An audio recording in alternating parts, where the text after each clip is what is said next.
At this time, 9:03, we will reconvene the State Public Works Board meeting, and we'll ask for a roll call. Administrator Will Lewis for the record. Chairman Adam Hand. Formally excused. Vice Chairman Clint Bentley. Present. Member Tito Taberti. Member Kevin Lewis. Member Philip Manley. Present. Member Roy Walker. Present. And Member Director Administration Joy Grimmer. Present. Thank you. Now we will take public comment. Is there any public comment? Seeing none, we will move on to item 11. The agency presentations of 2027 capital improvement program requests. We'll start here with tourism and cultural affairs. Good morning. Thank you for having me at this meeting. We're excited about this presentation. I am Daniel Thielen. I'm the administrator of the Nevada Division of Museums and History. And we are, at this time, the sole entity within our department that has a CIP request, as we're the only landholders. We've got leases in other spaces.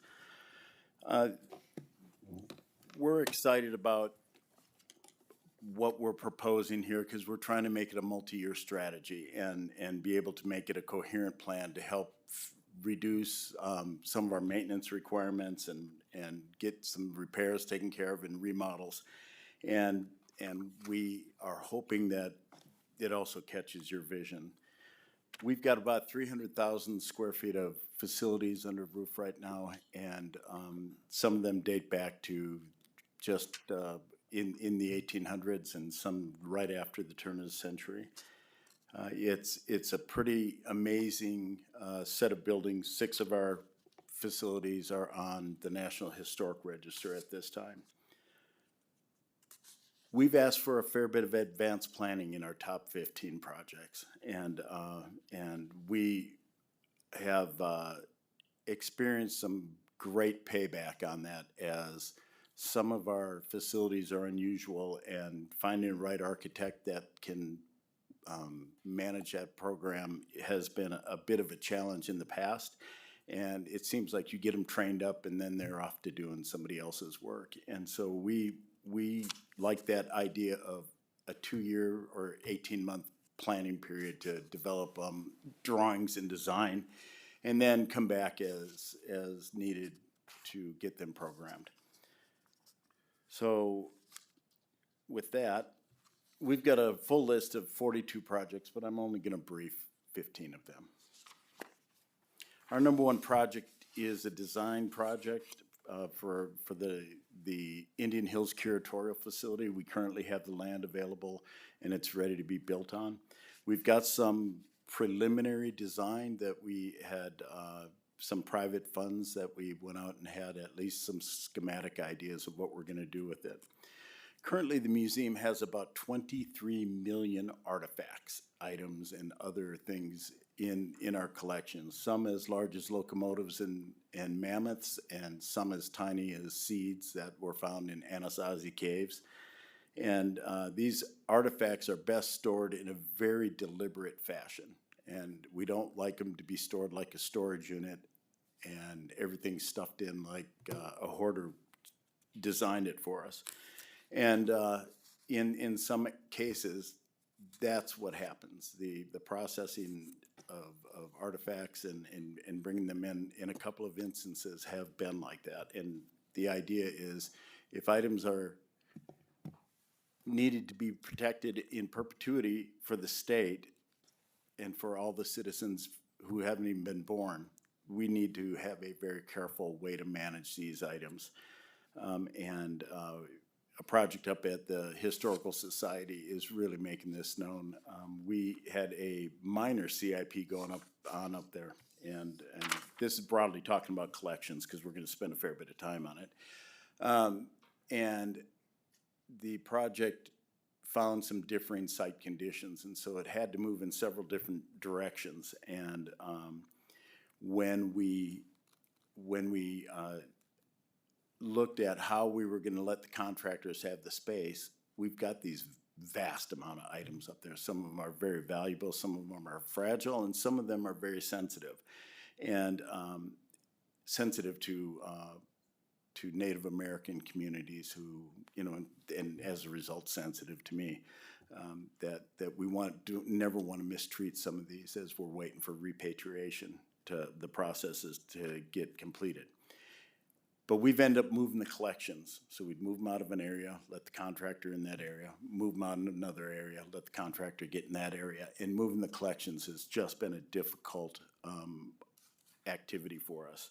And we're gonna move them one more time because we're gonna finish up on the back of the building. The ground is settling, the floor is cracked, and we've got a little minor Grand Canyon going on in there where we have people working who are in wheelchairs. And so we're curing those problems. Now, moving back to this curatorial facility, we have about 70% of our deficit in our facilities is in northern Nevada. And this curatorial facility will give us the space to store, the space to curate, because when you get in a collection, right, somebody comes in and drops off a box, you don't know if it's full of bed bugs, you don't know if it's full of some other invasive thing that could come into your collections, and then just find a home and start eating everything up. And so proper ways, you isolate it, and that takes square footage. And then to process it properly, sometimes you need a space that needs to be unencumbered for a week because that item sits there and you're photographing it and you're taking care of the items and repairing sometimes the things that are going on before they either go on display or before they finally get stored. And this space would take care of the collections, a substantial amount of the collections issues in northern Nevada. The other side benefit to that is you can imagine with 23 million artifacts in our control at this time, that a very tiny percentage of them get on display. And we, rather than build new display buildings, we feel like it would be more advantageous for the state to put all of our collections at Indian Hills and then open up more space within the facilities to do exhibits. One of our challenges, and then we'll slowly get out of the collections talk, is that we are at the forefront of grabbing items of material culture that help describe what Nevada means. And because object-based learning can be tremendous for people, we grab things, and it's the common items that always get missed. So we can get all the governor's, first ladies' ball gowns and keep those in our collections. And we can get important items if something like that happened in the area. So when U.S. Grant came to Virginia City, we can get items that are associated with that. With the big events, you get those kind of things, famous people, famous generals, presidents, whoever, governors, we get all that stuff. But it's the common life that we don't get. And one of our dangers, and currently at the Historical Society, is there's no room to collect anything except those significant items. And so what we're missing out on is the items that describe my childhood, items that describe your childhood, because we have no space to grab large amounts and then think hard about which one of these are representative. And it makes us be very, very, very careful. So sometimes when somebody offers up a piano to us, and we have many, it's like, if we take this piano in because Elton John was in residence in Las Vegas and he gave it to us, we got to remove one piano out of our collection. So, and when you got two famous people, Elton John and Liberace, now you got two big pianos that are significant to Nevada. But we're carefully addressing those issues. This facility would provide office space, it would provide curatorial space, it would provide storage space, and would help us alleviate some of our issues in northern Nevada. Our second item on the CIP is a remodel plan, and it's a planning document that we're hoping to get through to construction documents. Excuse me, sir. Wait, Yeah, I had a- hold you just a second. Before you We move have on, a can we question or two on the past. Thank you.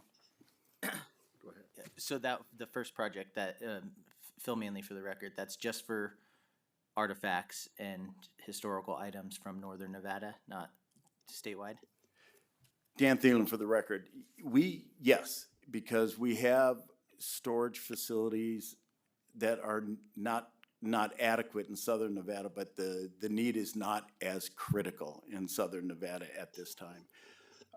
And one of the reasons we would keep it regional is when you transport things, you can risk damaging things. And so you want to keep them local in that region. So our strategy is to have a central site in southern Nevada as well. And we have land for that, and that we're not asking for it in this biennium. We're focusing on this. Thank you for that, Phil Manley. Again, you kind of read my mind a little bit because my follow-up question was going to be, and you partially answered it, what does the facility or facilities currently look like in southern Nevada?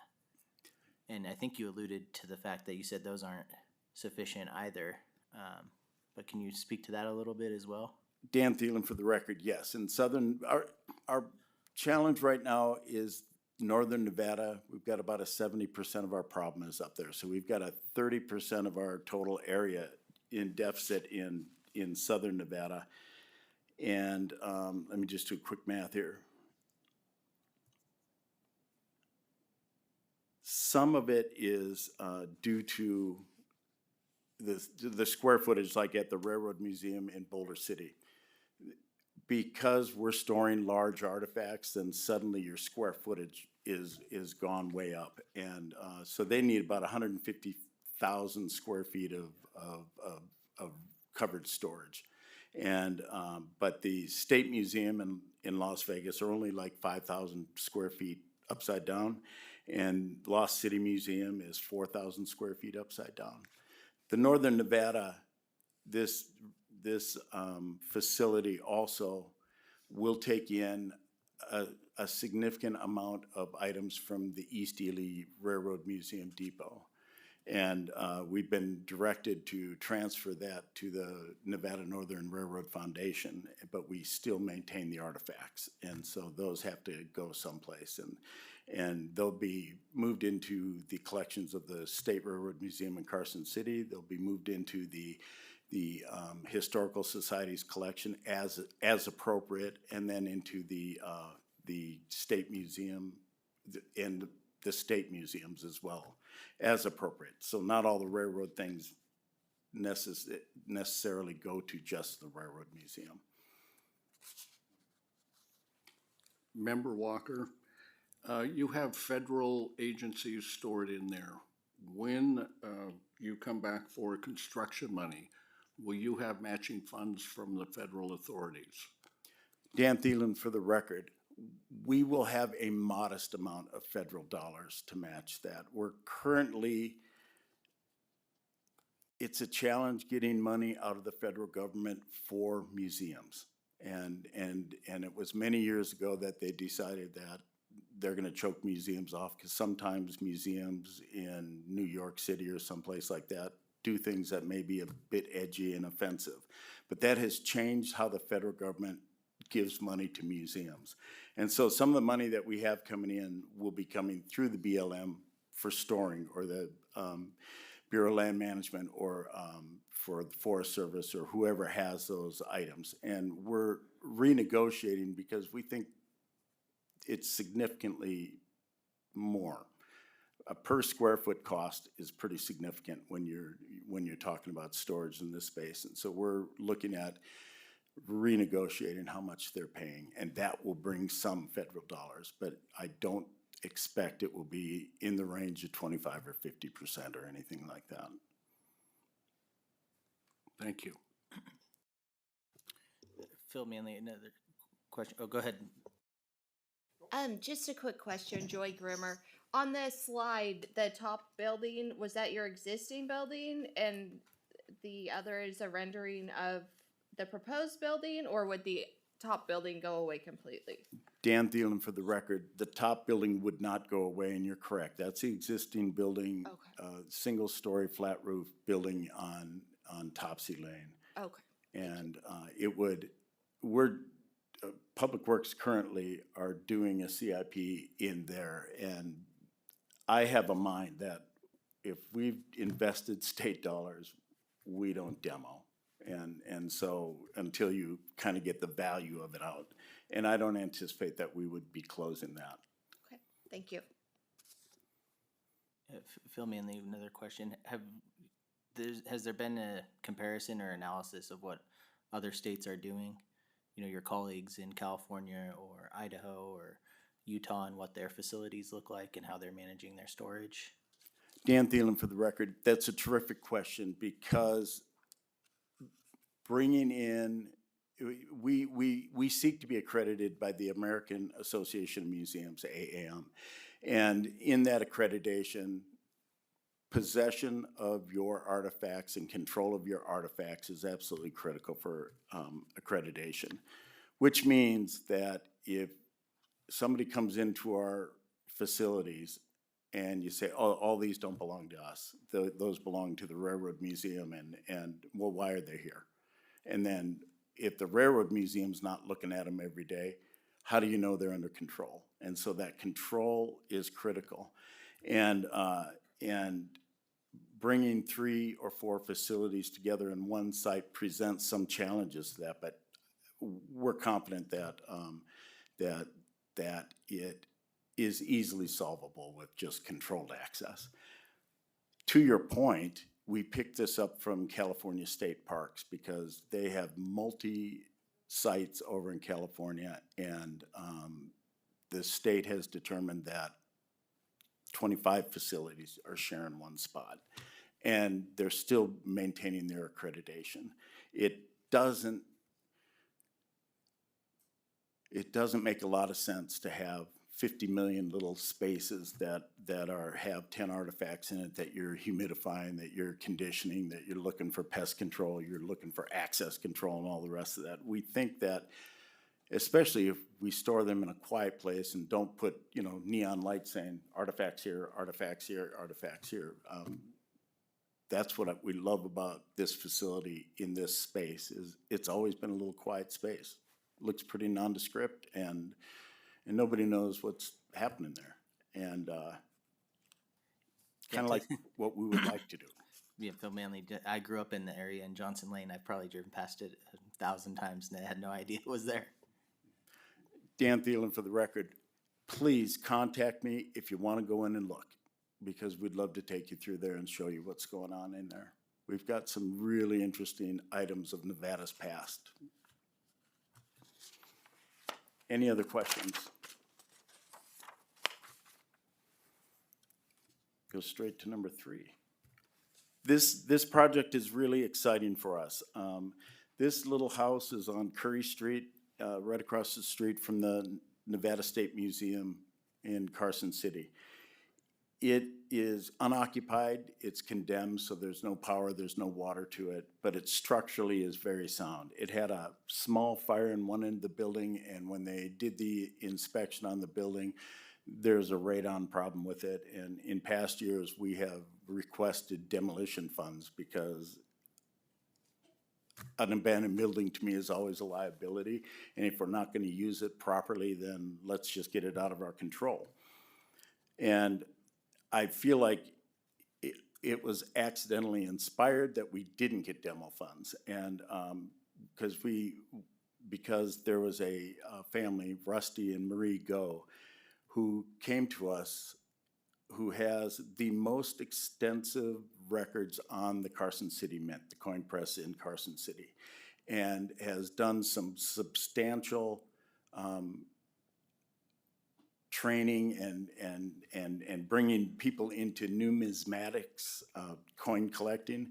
And it's one of those ways, coin collecting is one of those ways that people can grab something and hold it tangible, and it's like a historical item. So if you know of a historical event that took place in 1941 or 1963, and you kind of wanted to tie yourself to that era, those coins make a touchstone, and it's a way that people can collect and have history in their pocket or in their, on their dresser that reminds them of something.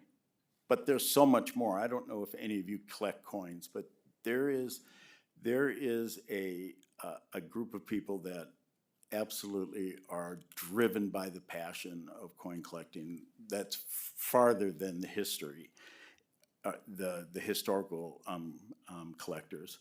And they are passionate about their work. And Rusty has come to us, and this is an amazing opportunity because he spoke with us and said he would like to donate half the funds and then donate the maintenance tail and operations tail and personnel. And so oftentimes we get a donation and people will put a restriction on it, and you're going, I love your $20,000 donation, but I'm not sure it allows us to name a complete building after you in perpetuity. And Rusty has found a way to snake that into me where I'm excited about this project. It reuses the facility. It's a beautiful facility on a beautiful street.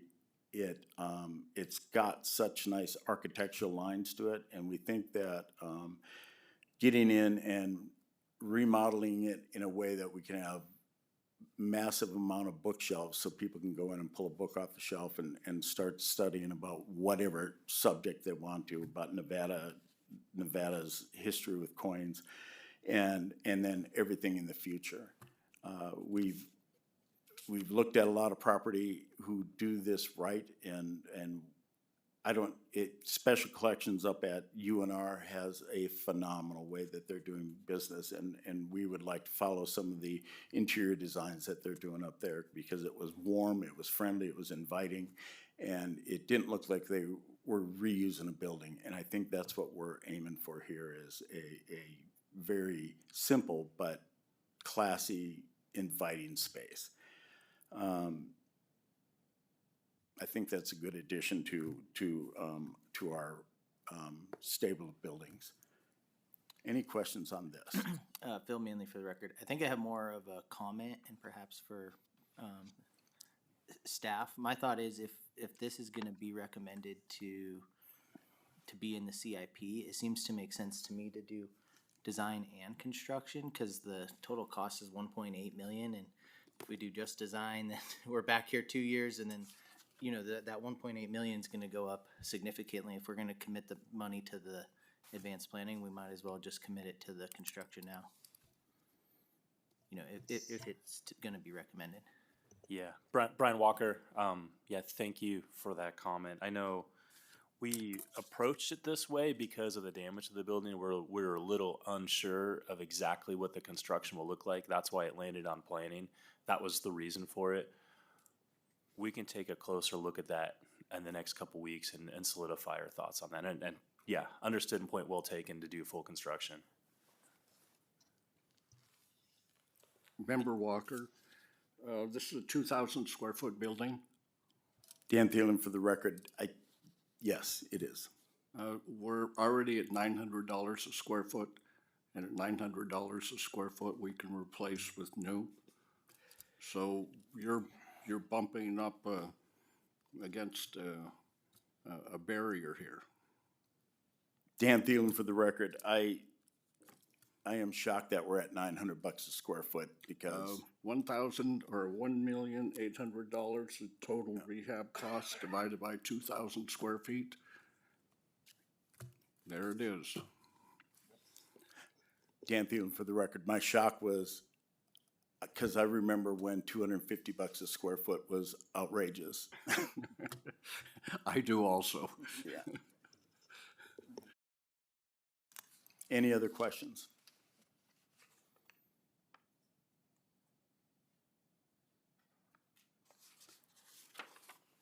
I'm hoping the 900 square foot, or $900 per square foot is a reflection of 4 years from now, not this year.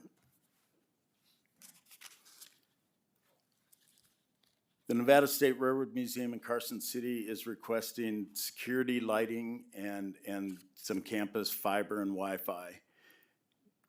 This facility is still on copper communication lines and for our phone system, and we've had to modify our fire coverage because we did not have reliable service to the facility. As you know, AT&T is not interested in maintaining or upgrading without a substantial increase in funds for them. And currently, we have brought fiber optic to one of our buildings and need to spread it out throughout the facility. In addition, our lighting is starting to fail on the exteriors and on the property. And I don't like that this is a open meeting, but we don't have security cameras on this site. And we have suffered break-ins and we have suffered vandalism. And we have had one person get into the Wabusca Depot, which is on the National Historic Register. And we don't think it was intentionally trying to burn the building down, but he did start a fire in there to get warm because he was gonna meet his girlfriend in there, and it was gonna be a post-Christmas little, smoochy time in our facility, yuck. And started a fire in there, and the fire was not, the fireplace he decided to use, the stove he decided to use was not connected to exterior. It was just vented inside the building. And that's how we found out we had a break-in, was the fire department woke me up at 1 a.m. and said, hey, come down here and go find out who's in your building, because they wouldn't go in with a break-in like that. They wanted sheriffs to go in and that. And without the sheriffs being there, they offered me up to walk in and take a look. And so we do want to have access control system throughout the facility, cameras, alarms, fiber, Wi-Fi, and then improve the site lighting. What are your questions on this project?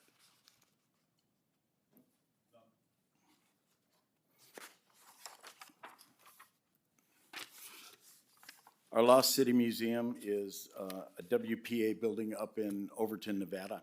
And it is a historic adobe structure that, of course, when it was built, it was with outhouses and very minor amounts of electricity way out in the woods like that. And as some of these innovations came in over time, then the building was upgraded and added to, and we currently, our phone system is not operating reliably out there, and the plumbing indoors has had some serious issues, and we don't think have the right capacity for the piping, the sewer piping, because it keeps continually getting slower and slower service, sometimes backing up into the building. That's something the staff nor the public is really a fan of, is the sanitary sewer backing up in the building. In addition, and this is some of our challenges throughout the museums, are that we will have a need to bring an outlet to a spot or places like that. And we've put a stop to this, but over time, you get these well-intentioned staff members or volunteers who say, oh yeah, how hard can electricity be? And they'll run a line. And then when you come in later and you go, ugh, yeah, it's bad. And, we sent a contractor up to fix an electrical line. The first thing that happened was he got shocked. And so we know that as it evolves, perhaps it was, things were installed by licensed contractors, but I'm not confident of that, because it's Nevada, and sometimes it can be the Wild West, and almost every guy who says he knows how to do electricity is suspect. So we do need to take care of these things. This request takes care of the infrastructure upgrades that we need in this building in specific. You'll notice that in our top 15, there are two other projects in there. One is an advanced planning, and one is another exterior design with a little bit of construction. Last CIP, we had put them together, and it ballooned into such a big project that we prioritized each of these, and we know that the infrastructure on this facility and ADA accessibility has to be addressed. If we only got one project and we wanted to get something done now, this is our number 4 ask. If we all together say, you know what, your lower project, which is an advanced planning and design for the entire site that will take care of infrastructure, will take care of exhibits, will take care of ADA and all the rest that we're trying to do, and then we have the design, and then we can decide if we can go forward with this project when we get money, this project when we get money. That is probably the more deliberative way, but if there's no appetite for that, we really got to get this. We have to upgrade this building. Any questions?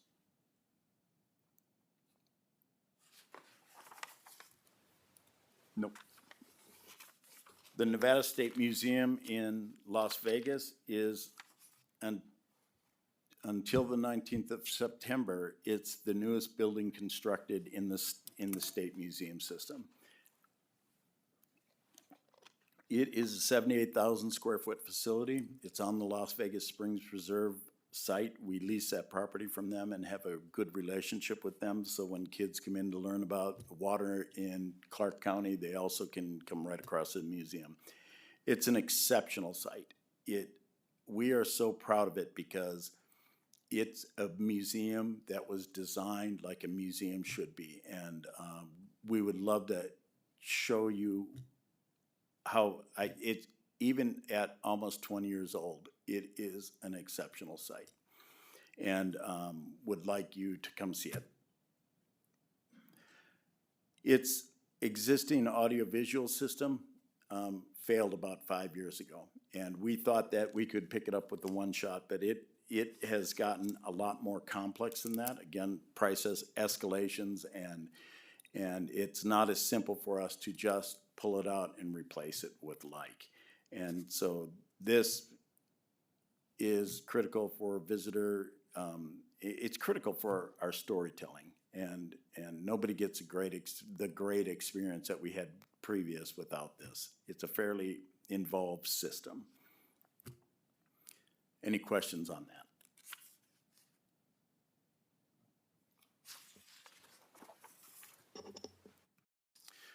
Moving to the Nevada State Railroad Museum in Boulder City, this $3 million request is for surveillance and intrusion alarm.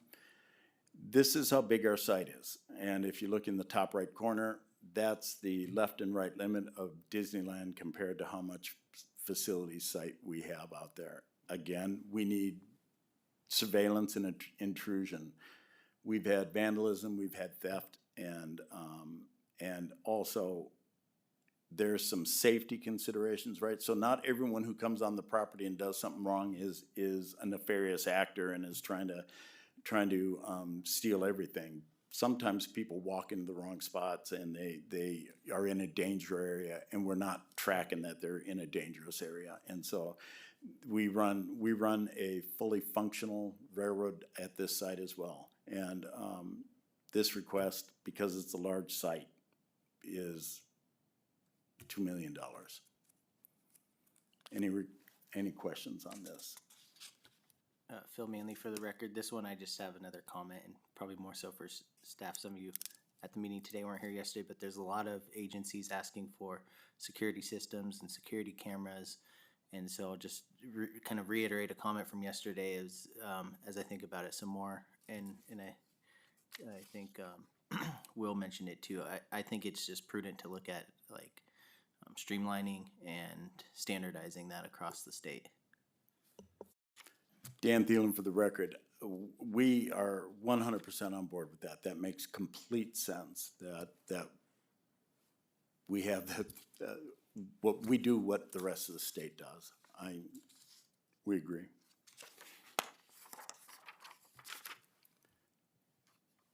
This second of the Nevada State Railroad Museum in Boulder City, we're building, or currently, we're gonna cut the ribbon on the brand-new building on the 19th of September. We'd love you to be there. We'll send you each an invite to that. The work that was done is amazing. We love it when we get to work with Public Works in a deliberate fashion. And this was, I think we started planning in one biennium and constructed in the second biennium. And it allowed us to really maximize the dollar amount and space that we required for this. We've had to do significant value engineering once a bid went out, but we were so familiar with what the program was that we were able to adapt the design to the budget and knew where, if things went sideways, actually if things went profitable or to our advantage, we could have additive bid items that went to it. So this new facility that we're opening does not store one piece of rolling stock out of the weather. It's, I think it's a 10,000 square foot facility, and we needed it for programming, and we needed office space because the museum staff down there did not have a place to work. They were all working out of the shop, which, you know, with the air hammers and drills and things like that, with guys coming in and yelling about plans, it was really hard with shared space. So this space took care of a lot of our admin issues. It put a storing space in the place and has for the first time, a place where we can collect admission. So it was always planned that we would do this entire build out on this property in 3 phases. And so we're asking for phase number 2, which would be the exhibit hall.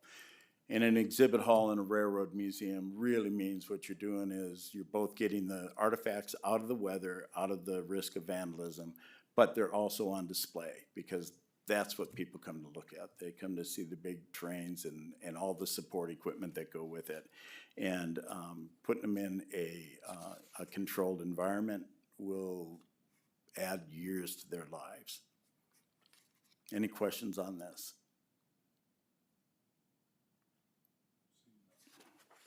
Thank you. Dan Thielen for the record.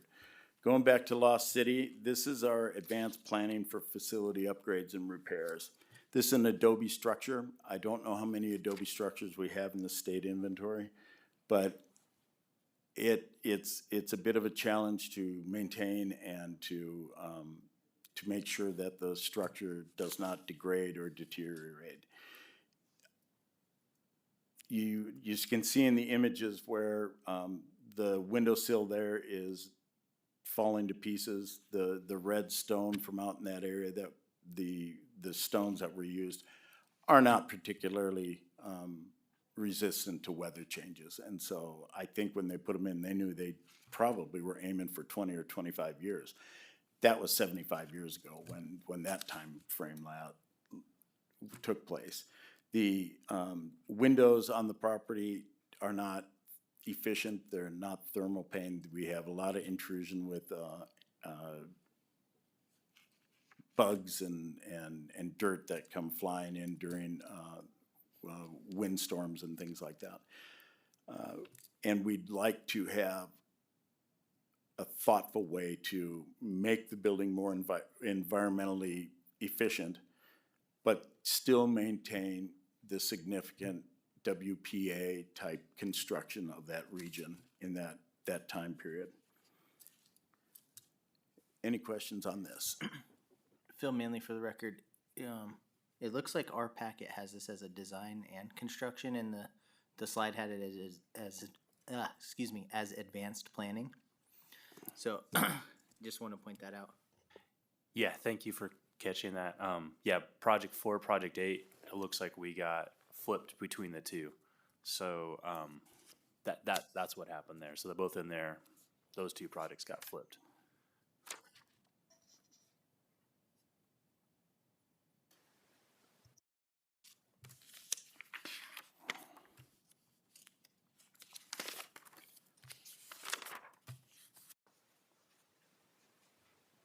Got it.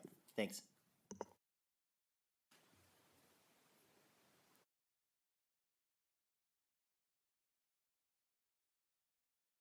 for the record, going back to Carson City, the Railroad Museum in Carson City had never been surveyed or never had a drainage system put in.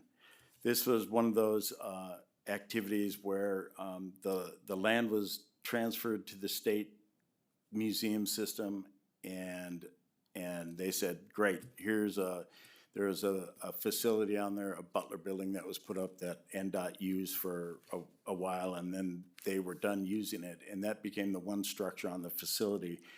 And the restoration of the rolling stock that took place, this world-class collection of 1800s rolling stock took place there, and then another Butler building was attached to it, because you spend a couple of $1 million restoring something, that's not going out in the weather. And so they moved forward with one extra building and stored put the restored items in collections area. During this time, the railroad was built, and the railroad was built primarily by volunteer labor. And so the ballast was put in place. It was graded by a volunteer who knew how to survey, and so the railroad's got a little bit of a grade on it by design, but none of that was ever incorporated into a drainage site study. And in 2017, we had a catastrophic storm in Carson City. Lots of snow melt that came from the entire west side of the mountains. Our east side of the mountains came shooting down onto our facility. It filled up the restoration shop with about 6 inches of dirt, and it even filled into the exhibit area of the visitor center. And we are asking to have this alleviated so we don't have another problem. We ended up spending several $100,000 repairing from the damage. Had a big washout on the track, so the track had to be repaired in one of our crossings. It was a big flood, but every year now we just sort of watch the weather and hope that it bypasses us. This is design and construction to solve these problems. Any questions on this?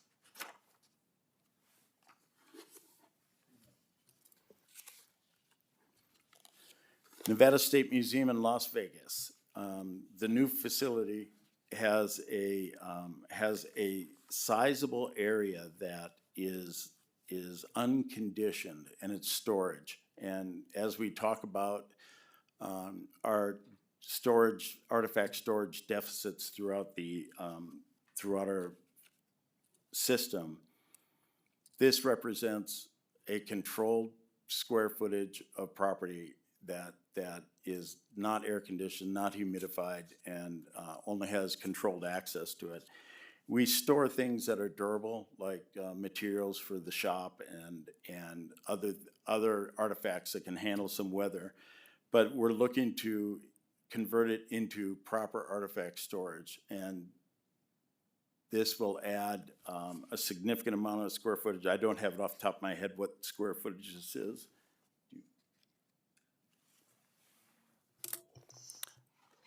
I think it's about 6,500 square feet is what I'm seeing in the project, so significant. It is significant for us, and currently the deficit at the State Museum in Las Vegas is about 5,300 square feet. So this gets us into a space that we'd be comfortable with, and we can keep collecting and making sure we're telling the stories of the lives of us currently, so people 300 years from now know who we are and what we're doing. Again, it represents a already investment into the space, and it's just adding HVAC and some humidification. This next project is the third project for Lost City, and it's our number 11 project, and this site has some collection storage area. You guys might call it a connex, And you know how terribly air-conditioned those are. So there are durable items that are in there that are not gonna get, destroyed, but we need, a small storage building on the property for some of their items that they have. But this also adds a workshop in a museum that is properly functioning. In addition to those curatorial functions, you've got a small exhibits team that freshens up exhibits, makes them more modern, or if necessary, constructs whole exhibits. There's no workspace in this site to do that. We've done some sharing with the State Museum in Las Vegas for exhibit construction, but for those smaller projects that need, you take in a panel and somebody catches a misspelling in it and you have to redo the panel, that's the kind of stuff that we want to do here. Or as technology becomes available and tells the story better, we want to add it there. But we need some shop space to do that, to also do maintenance on facilities like HVAC and working on the equipment to maintain the property. Any questions on this?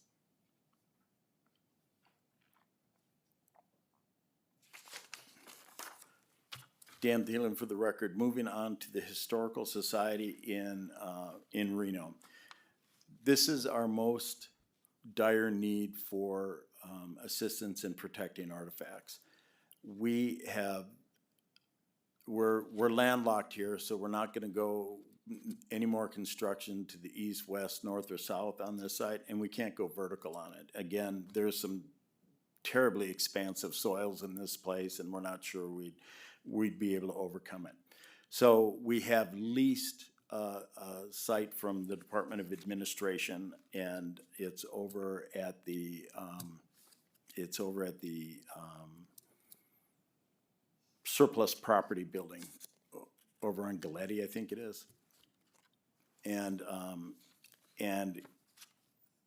it's a space that has just chain link fence. So some of it goes floor to ceiling, which is really, really nice, but some of it's only 3 foot high.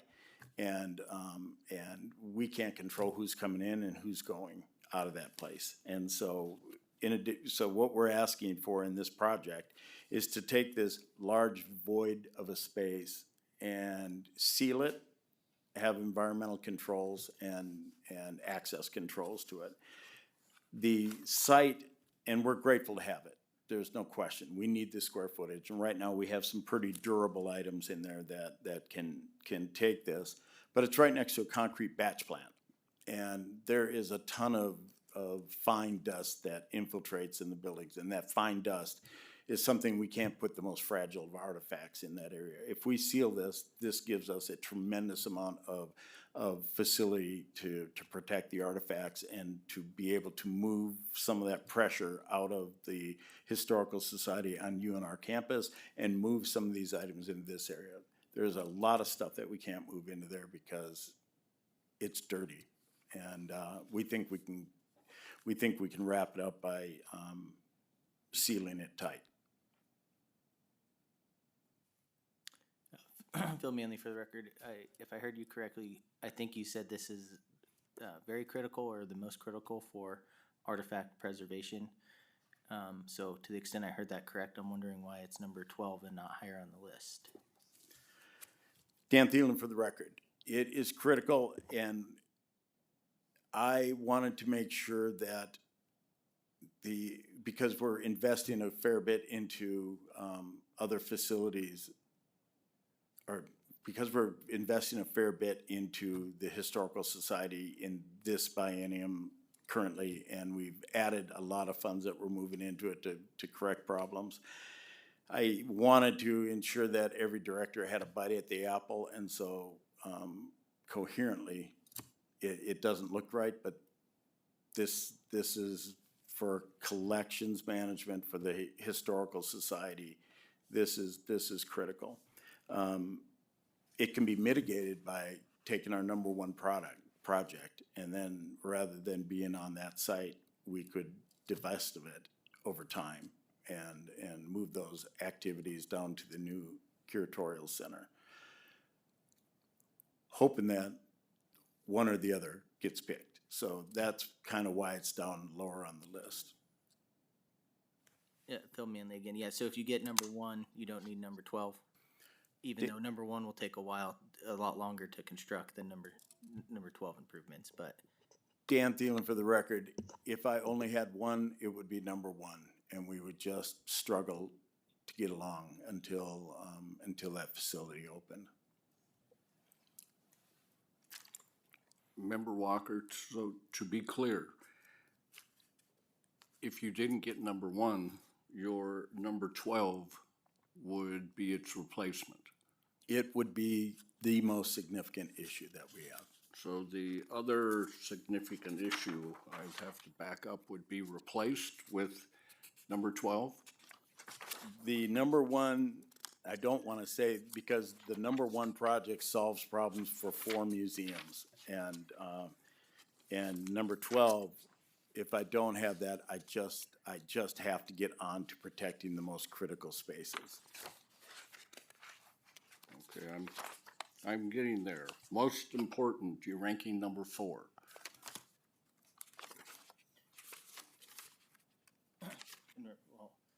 No, most important is number, Oh, yes, 4 and 8 are switched in our book. I withdraw my question.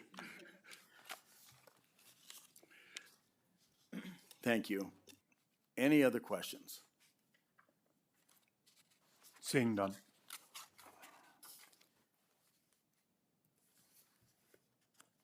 Back to the Railroad Museum in Boulder City. We've asked for security and cameras on the property. We'd also like to have a fence, and that would also improve the safety. Perhaps the two should have been rolled together, but we're trying to make sure that we get some reasonable projects completed and funded and completed. So this would keep the honest people very honest, because we don't anticipate that, 12-foot fence with triple strand concertina wire on the top of it is appropriate, warm visitor experience. So we'd like to have something that just at least delineates the fact that you are now walking on state land. Please go to the proper door and behave yourself accordingly. And that's what this fencing project would allow us to do.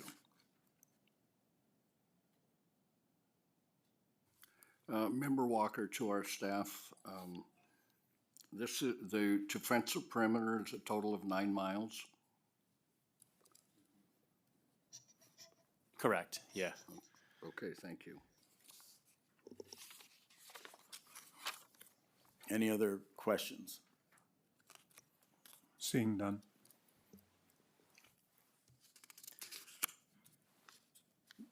The Nevada State Railroad Museum in Carson City depends on a high-volume air compressor in the shop on a normal high-pressure air compressor to do shop work, but the high-volume air compressor runs the locomotives that burn oil by using compressed air as the replacement for steam until the locomotive starts firing on its own, and then it can provide its own draft. So we've had, I believe the high volume air compressor was purchased used at that time. That's a lot of where everything came from, and it was installed in like 1988 or something like that. And it's at the end of its serviceable life. And it's a terrible image of the air compressor, I realize that, but it's pretty hard to make an air compressor pop. Any questions? Seeing none. Administrator Will Lewis, for the record, Mr. Thielen, you have 5 minutes left in your presentation, my friend. Dan Thielen, for the record, thank you. I have one more project to talk about, and that's at the Railroad Museum in Carson City. This is our fire road that connects the Carson Street to Curry Street. And over time, it has been washed out. It's just been graded, so it's just dirt. And in a past project, I think when Brian was first working for Public Works Board, we found a little bit of money and we brought in asphalt grindings and rolled them in and compacted them. And that works really well, except we've got some springs on the property. So we've got one or two spots that are really, really mushy and in the spring.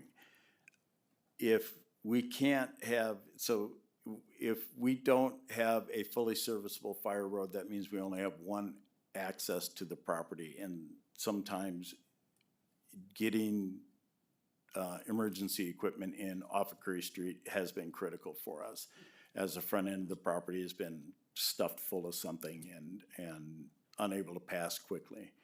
So we're asking to construct a fire road. It ensures that it's accessible in all weather and eliminates our instability and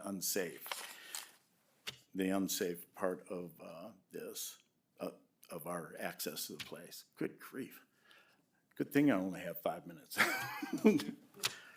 Our finals, are there questions on that? Sorry. Dan, thank you for your presentation. You did a very nice job. We appreciate it. Thank you. We love our relationship with Public Works Board. That's why we get excited to show you what you have funded. And if you desire at any time to come and see, if you want to further understand a collection issue, we'll show you that. If you want to see what was done right, I'm so excited to show our 2 new buildings. And that was all due to the Public Works staff, but the board who has had funded these projects. And so we're deeply, deeply grateful for it. Thank you. Thank you again.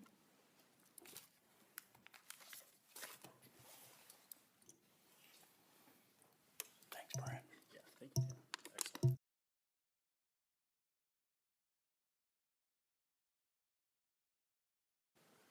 For clarification's sake, I'd like to mention that member Tito Taberti became present at 9:08 a.m.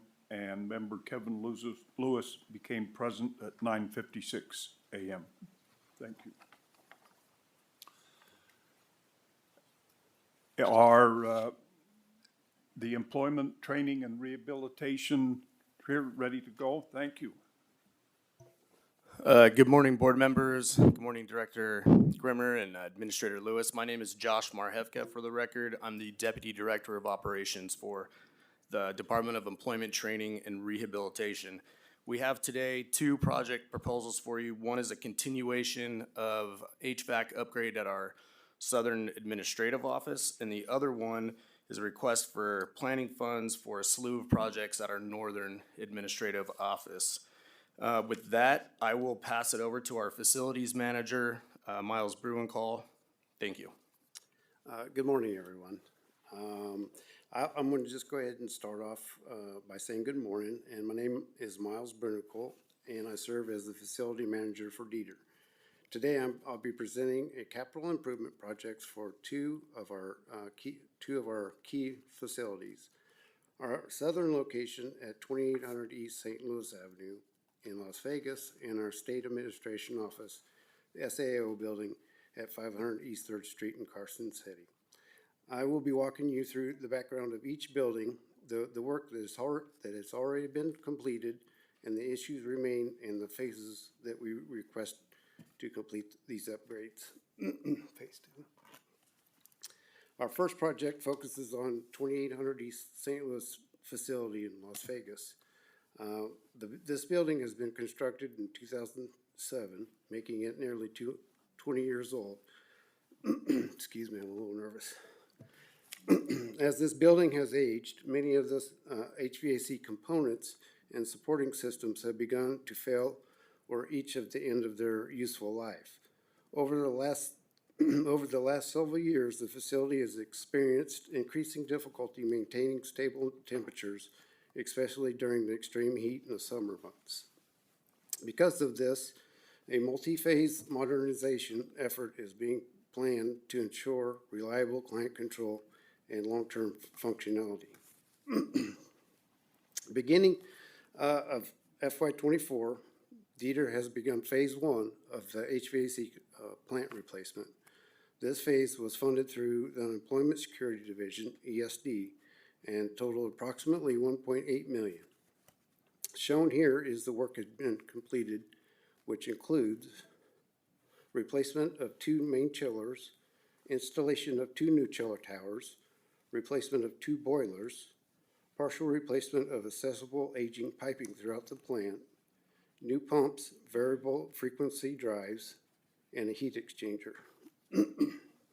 This work updated the main plant, but phase one did not include replacement of the fan terminal units, the FTUs, and the fan coil units, FCs, which is critical to distributing heat and cooling throughout the building. Phase two focuses on replacing all the FTUs and FCs. These units distribute conditioned air throughout the building. They are located both in the ceiling and beneath the raised flooring across multiple areas of the facility. Many of these units are outdated, failing, unable to operate at fully capacity. Excuse me. If not replaced, they can overload and newly upgraded main plant, putting the HVAC system at risk of failure. Because of these units are located throughout the building, replacing them requires significant accesses to ceiling spaces and underfloor areas. Due to the location of the FTUs and the FCs, temporary removal of cubicles, carpet floor tiles, sections of raised flooring, ceiling tiles, and portions of the ceiling grid as required to be removed to access these units. Approximately 250 employees would need to be temporarily relocated to complete this work safely and efficiently. This slide demonstrates just how integrated these units are throughout the building and why the large-scale coordination effort is necessary. Because of these units are spread out across multiple floor areas and office areas, we believe this project would be best completed in phases. The building layout and the system design make it impossible to replace all units at once without significant disruption. Phasing the project allows employees to be relocated in stages, reducing operational impact, ensures each section of the HVAC can be tested and balanced before moving on to the next. Dieter recommends completing this project in series of carefully planned phases, significantly reduces disruption, and avoid relocating the entire building's workforce at once. A phase approach allows us to control access to the flooring, ceiling spaces, and underfloor systems while ensuring each section of the HVAC infrastructure is properly replaced, tested, and balanced. This method minimizes operational impact, maintains a safe work environment, and allows us to complete the upgrades in the most efficient and organized manner. I broke out the phases in the following manner. Phase one. This phase focuses on appeals unit and director's wing upon workspace and staff assigned to the area. The director's wing is located directly above the appeals unit, and doing these areas at the same time will lessen construction disruption. Phase two covers the blind disability adjudication, BDA unit. This unit is approximately 65 FTE. This area is segregated from the other divisions within the building, which is why we believe this area would be tested completely on its own phase. Phase three. The phase includes the Information Technology Division, ITD, and Operation Management, OM, work areas.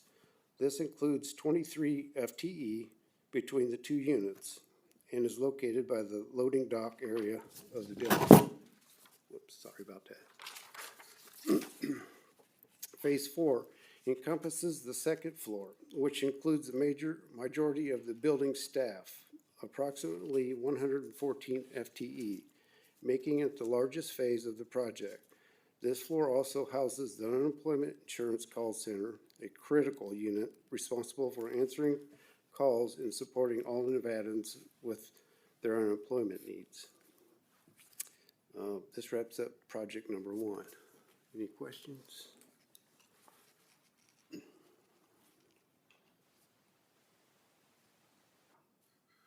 So Administrator Will Lewis, Miles, if you could help us, just for the sake of the board. 250 employees relocation, $0 for that relocation because you talked about phasing. So I'm curious, can you explain to the board how, I know you did a good job of explaining, identifying the phase, but, the phasing, but how we plan to move it and that there will be no additional cost, because I'm looking at the cost breakdown, allowances, and normally we would put at least a dollar amount for relocating staff. You don't, can you talk to us that? Well, I wasn't real sure exactly how. I've never actually done this before becoming, installing unemployment, so I really don't know. Understood. Mr. Walker, please. Yeah, Administrator Lewis, yeah, I'd like to take that question, and thank you for asking. So this is an advanced planning project, and that's why we don't have costs in there. And it's also one of the reasons we have identified this to be advanced planning. It was very interesting hearing the discussion about this.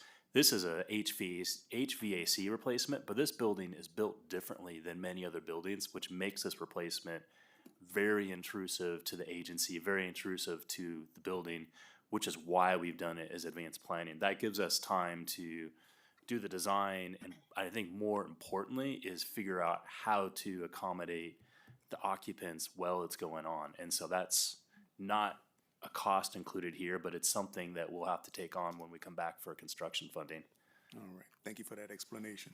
And thank you, Member Vice Chair, for Walker, letting me to ask my question.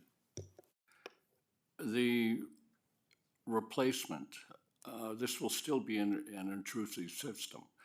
In your look at this, can you look at a different heating and cooling philosophy?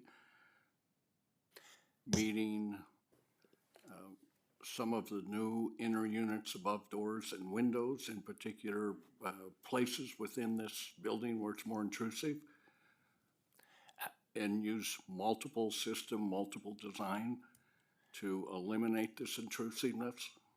Absolutely, we could. That is something that we can take a look at as the design progresses. Yeah, and Member Walker, you've picked up on this. Like, this building was built a little bit differently. It's neat how it's put together, but it's really problematic as we're sitting here today, 20 years later, to do a project. When we do this project, we can absolutely take a look at how to, I'd say, set this building up for the next replacement 20 years from now in a better fashion. Absolutely.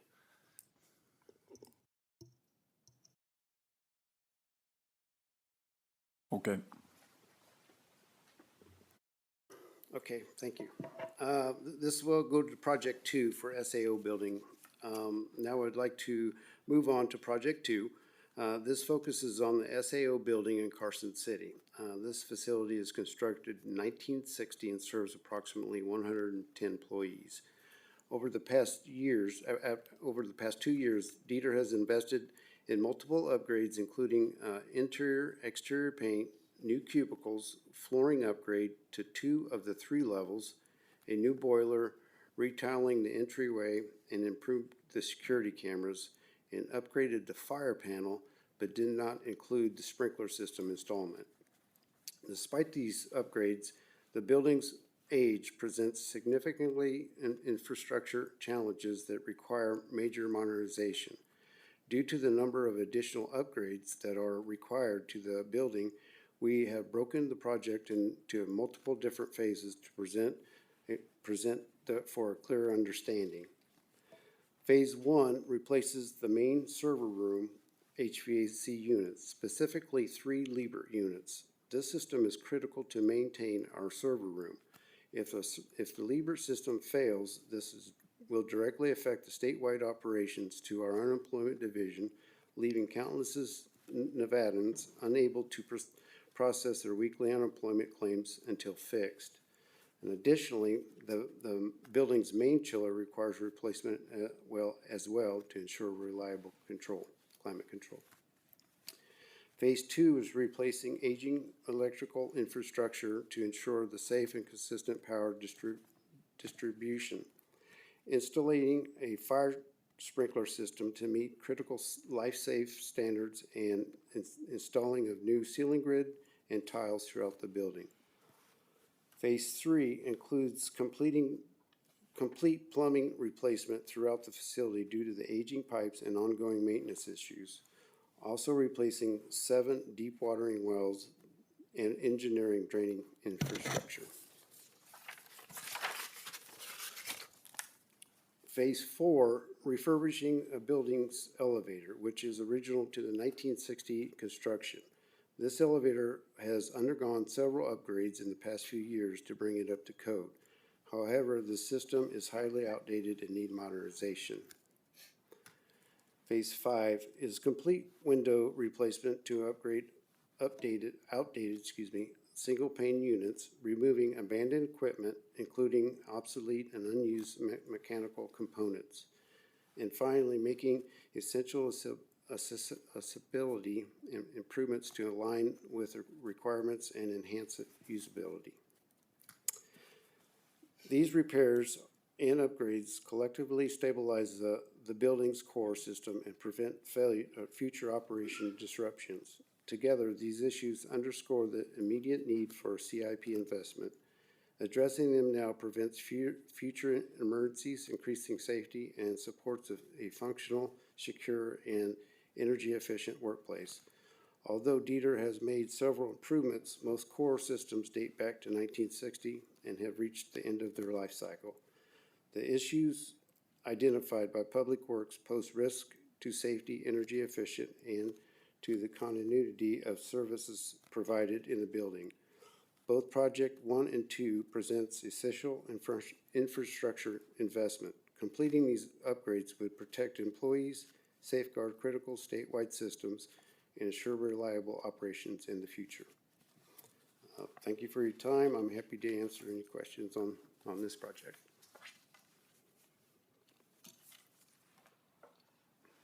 Seeing none, I will thank you, Josh and Miles, for your presentation. I have a Hold on, I'm sorry. I've got a question. Member Walker, in one part of my book, I see refurbishing and dewatering wells, and I see a price of $170,000. In another part, I read, and dewatering deficiencies will remain unaddressed. So I'm going to assume the second part is incorrect. Yes, sir. The deficiencies will be addressed.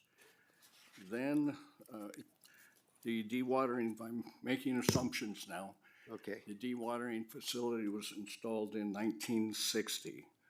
Has there been noticeable drawdown on water levels since 1960?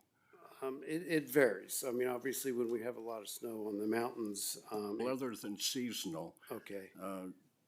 differentials, is there any noticeable drawdown? No. Is there any noticeable structural deficiencies? We had fixed quite a few places where actually the pumps weren't working and pipes were actually cracked underneath the slabs. Building structural deficiencies, Not at this time. basement wall leakage, foundational support cracking. No.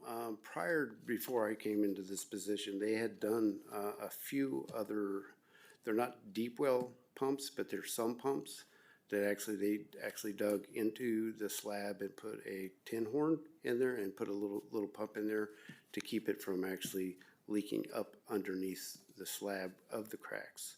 So that has helped per se. But what I was kind of hoping to get to, because what's happening is that when the times that we don't have the pumps running, that the pipes that they actually are accessing the water through the wells, they dry up and then they get hardened, all the minerals in the pipe, and it's hard for it to pump out into the storm drain that it actually goes into. So could be a problem. What I'm getting at is it eventually will be a problem. As of the pipes that are actually getting all the waters going into the storm drains are going to get clogged up, and then we will be in trouble of the basement leaking. So is that, now back to staff to correct that problem? There'll be additional cleanouts along the exit route in a redesign? Yes, if we fund this project, we will address that. And what's the depth that the sump pumps are set at? They're anywhere from 20 to 25 feet. So this groundwater condition is substantial groundwater condition. Yes, and it has a lot of minerals in it, believe it or not. Very good, thank you.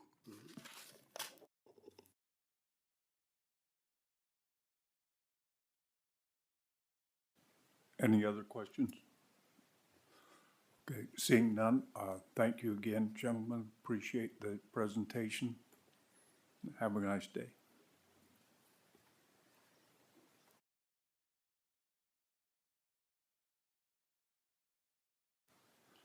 With that, we'll invite the Veteran Services up for their presentation.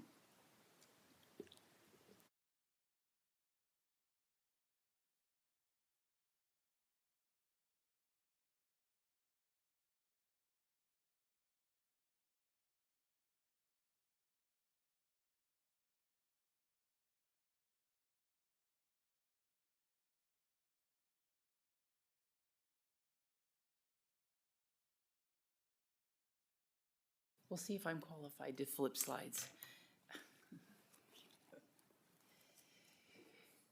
Good morning, Chair, members of the State Public Works Committee. I just want to say thank you for this opportunity to be here to give you a little information about what's going on within the Nevada Department of Veteran Services and to really in depth discuss the projects that we need to move our department forward. Each of these projects has been carefully considered, carefully worked with State Public Works and with our partner organizations to make sure that we are really asking for the things that we absolutely need for the investments in the future of the Nevada Department of Veteran Services. But I also want to take just a few minutes to thank Director Grimmer, Administrator Will Lewis, Brian Walker, the multiple project managers that have helped us along the way, and to say that I'm also happy that we have Mr. Mark Burgess that's joined our team to really take our project management to the next level. Prior to Mark being with our team, we did not have a dedicated employee to work on our projects with the State Public Works Department. It was an additional duty across my deputy directors and multiple other people within the department. So you'll see within our briefing, it's a little bit different than it was the last time that we were in front of you, and I'm very proud of that.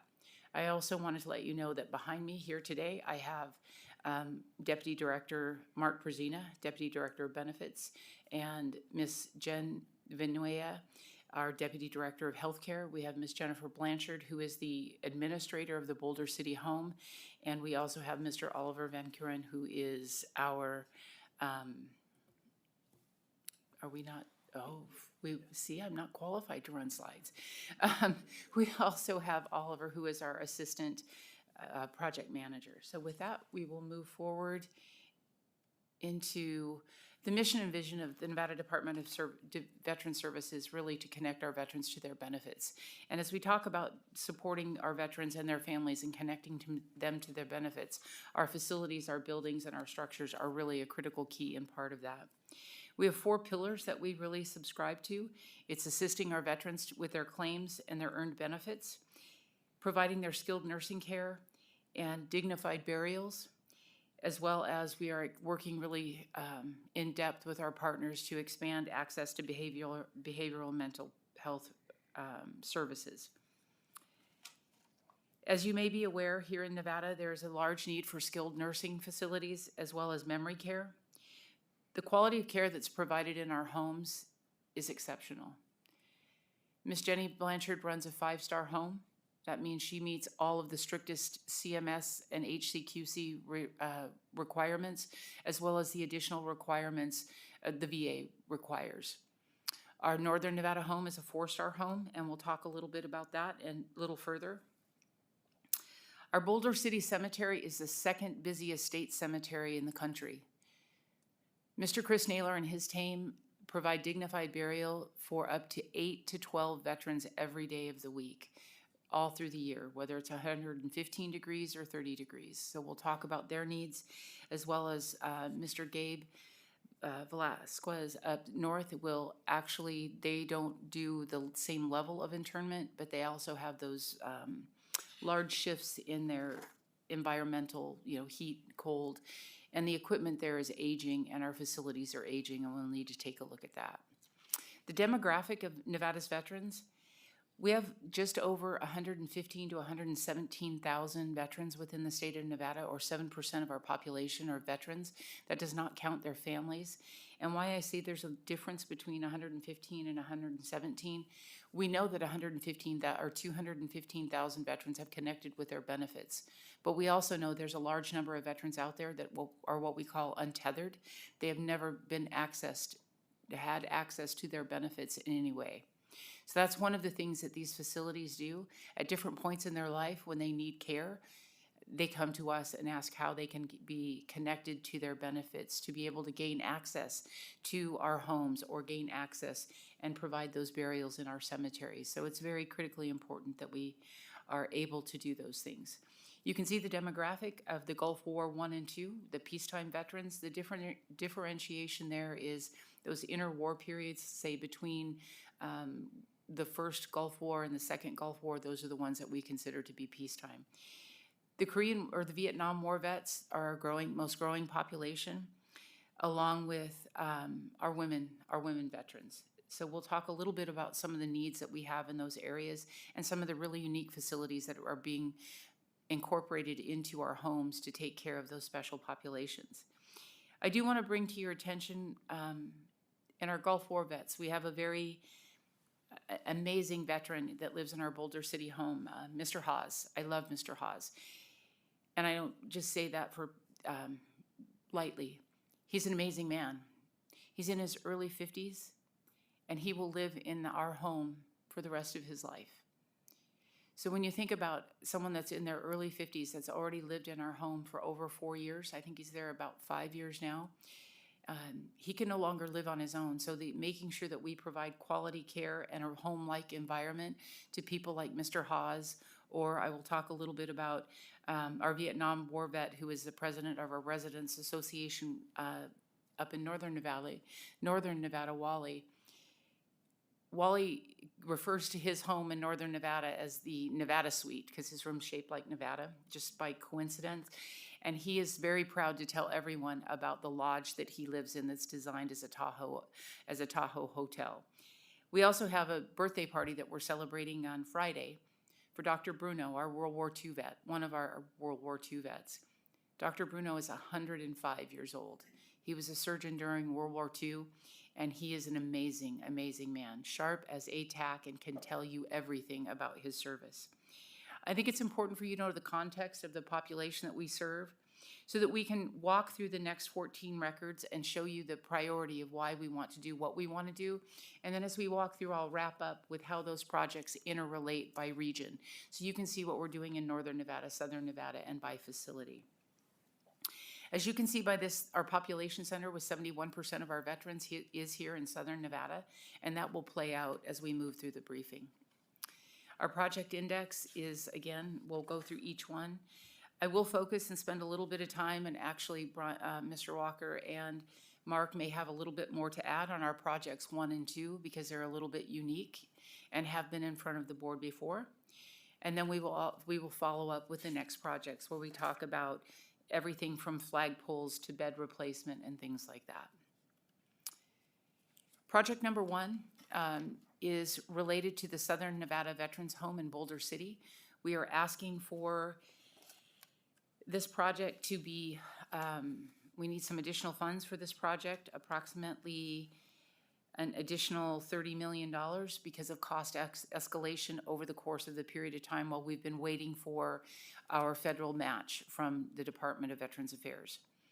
A little bit about that, the Department of Veterans Affairs, their home grant program has been severely underfunded over the last 6 years, and we have not received our 65% matching funding, although the Nevada State Legislature has given us the authority for the 35% match.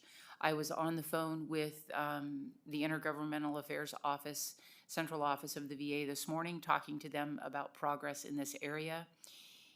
They're struggling with the federal funds. So as we move through this project, what we're asking is that the money be fronted, the entire construction bill be fronted by the state of Nevada, and that we would be reimbursed by the VA, because we will build in construction in accordance with their small home guidelines. And that will allow us to avoid the cost escalation, the code changes, and all of the things that we have experienced since this project was developed in 2016. Again, since 2016 to 2024, there have been 3 different code changes that we have had to take into consideration working with State Public Works and the architecture firm to incorporate these changes for the IBC, the energy codes, and the ADA requirements. Keeping in mind that the Nevada State Veterans Home in Boulder City is over 20 years old and has a number of maintenance and ongoing issues that we are trying to address right now. The next slide shows you some renderings as with all of the different financial things that we have to talk about, but this does show you some renderings of what we're looking to do as we build out the home. The first photo to your far, the entryway photo, I guess that would be to your right.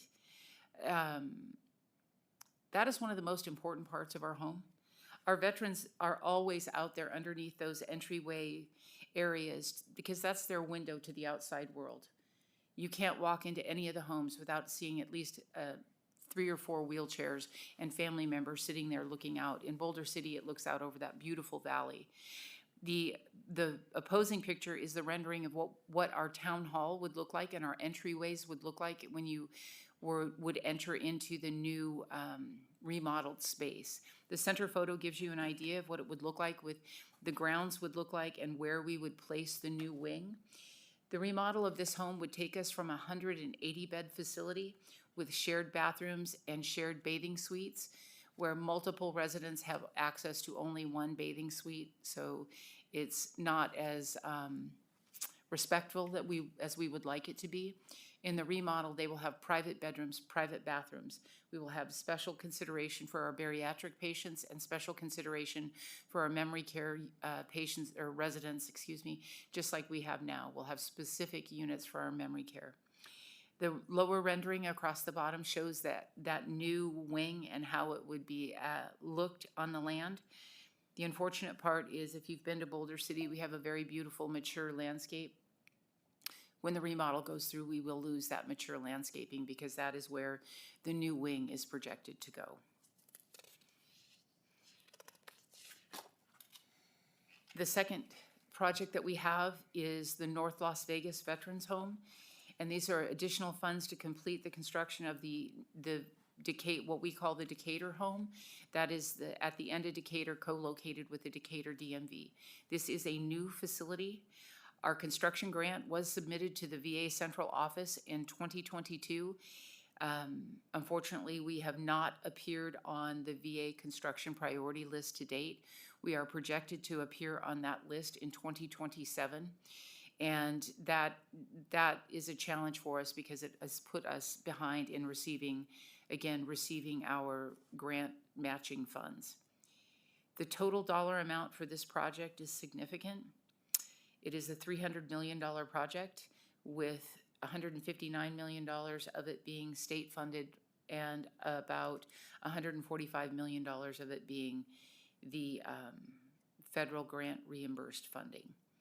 Again, some of the challenges with this program, I said before, it's a 35-65 split. As you can see, this doesn't come out to a 35-65 split because right now there are some things that the VA will not reimburse us for, and we are working through those challenges with them as we get our home on the list.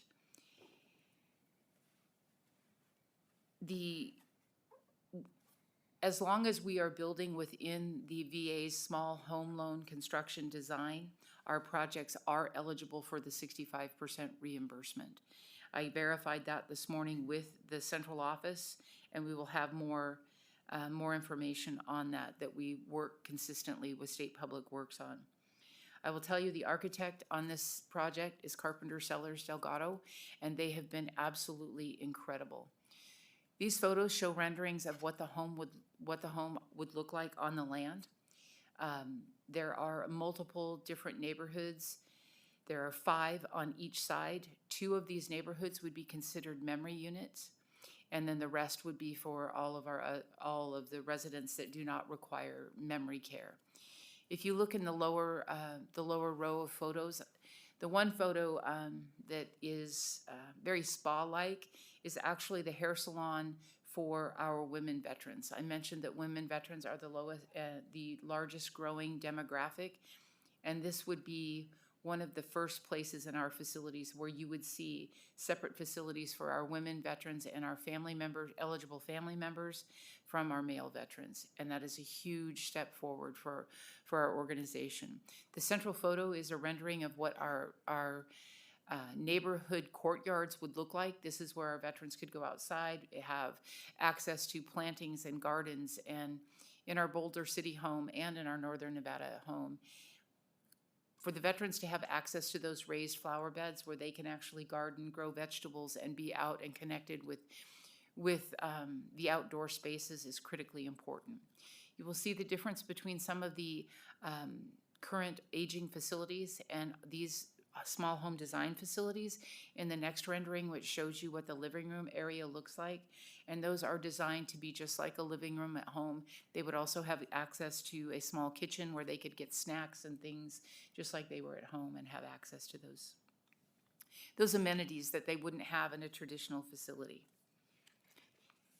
Any questions on projects 1 or 2? Phil Manley for the record. So just so I understand on the federal reimbursement piece, the ask is to fund 100% of both of them, because whether or not we get reimbursement from the feds is up in the air. We will get reimbursement from the federal government at some point. We just have to make our way up the list to be funded. The Northern Nevada State Veterans Home was constructed. Governor Sandoval at the time fronted the money for the construction of that 98-bed facility. And it appears, for the research we have done, it took us about 6 to 8 years after construction for the VA to reimburse us. And the problem is the federal budget for reimbursement is substantially underfunded. The other consideration is, for the remodel, we were number 11 on the 2025 list. We came out as number 12 on the 2026 list, and that was because some other states and other priorities, according to the Code of Federal Regulation, moved them up higher on the list than us. And did you have some? Yeah, Brian Walker, just to follow on a little bit. So yeah, it's like Director said, it's a question of when the Northern Nevada home was done that way. It's a challenge because we design these products, get them ready to go, and then the federal funds don't come. They get stale. We incur inflation, and so it's a challenge. And I think that's really what these 2 projects represent, is a state investment to make the projects go, and then when the federal funds come in, basically the reimbursement goes back to the general fund at a later time. The other thing I think that is important to, or Director Devine, for the record, that it's important to note, when we remodel the Boulder City home, we will go from that 180-bed facility to a 120-plus bed facility. So we will have the need for this second facility in Southern Nevada. We have, Nevada is projected right now at a 640-plus bed shortage for our veterans. So the need to fill those facilities in Northern and Southern Nevada is there. So the construction of them being able to remodel and to build a new facility would be very beneficial to the veterans community and would be filled as quickly as we could possibly get them built. As we move to project number 3. I apologize. I got to Phil Manley another again. question? Yeah, follow up. So you said the feds are ranking the other states higher, and along the same lines, has there been an analysis of what other states are doing to help their veterans and see okay, this state is really doing an amazing job, and looking at what their facility offers and perhaps mirroring our system in our facilities based off of something that's already been done and has been proven to be really successful? That's a very good question. Director Devine, for the record, yes. We have modeled after Idaho. We have taken a look at, there's a facility in Storybrooke, New York that is like the, probably the most comprehensive facility in the country. They have everything from domiciliary care all the way through skilled nursing facilities where they provide all services under one roof to their veterans. It's an amazing facility. It's very large. It's over 300 veterans can live in that facility. We also are a little bit behind the power curve because the Code of Federal Regulation, to address why people are higher on the list, the Code of Federal Regulation provides additional scoring points for any state that has a shortage over 700 beds. So states like Texas, Florida, California, New York, and a few others gain those points so that when they put in a project and they have the state matching funds from their state legislature, they go to a higher priority on the list. As well as the list provides for higher priority for life safety issues. If a facility has a life safety issue which qualifies for a grant, they will get priority on the list to receive the state funding for that. Nevada has, again, we have great support. Our facility is a 5-star facility with CMS and with the VA surveys, but it's tired. The Southern Nevada home needs some work, and you'll see that as we go through the remainder of the projects. The projects that we'll go through in the rest of the presentation as it relates to the Southern Nevada home are things that were not covered in the CIP, the initial CIP project. In order to get ahead of those types of challenges, you'll see Project 3 is where we are asking for advanced planning dollars for the Northern Nevada home, which is currently a 98-bed facility. We are asking for just over $5 million to do the advanced planning for this facility. Currently, we have 43 veterans on the waiting list in Northern Nevada that would like to be placed in our home. So those beds for our residents turn over very quickly.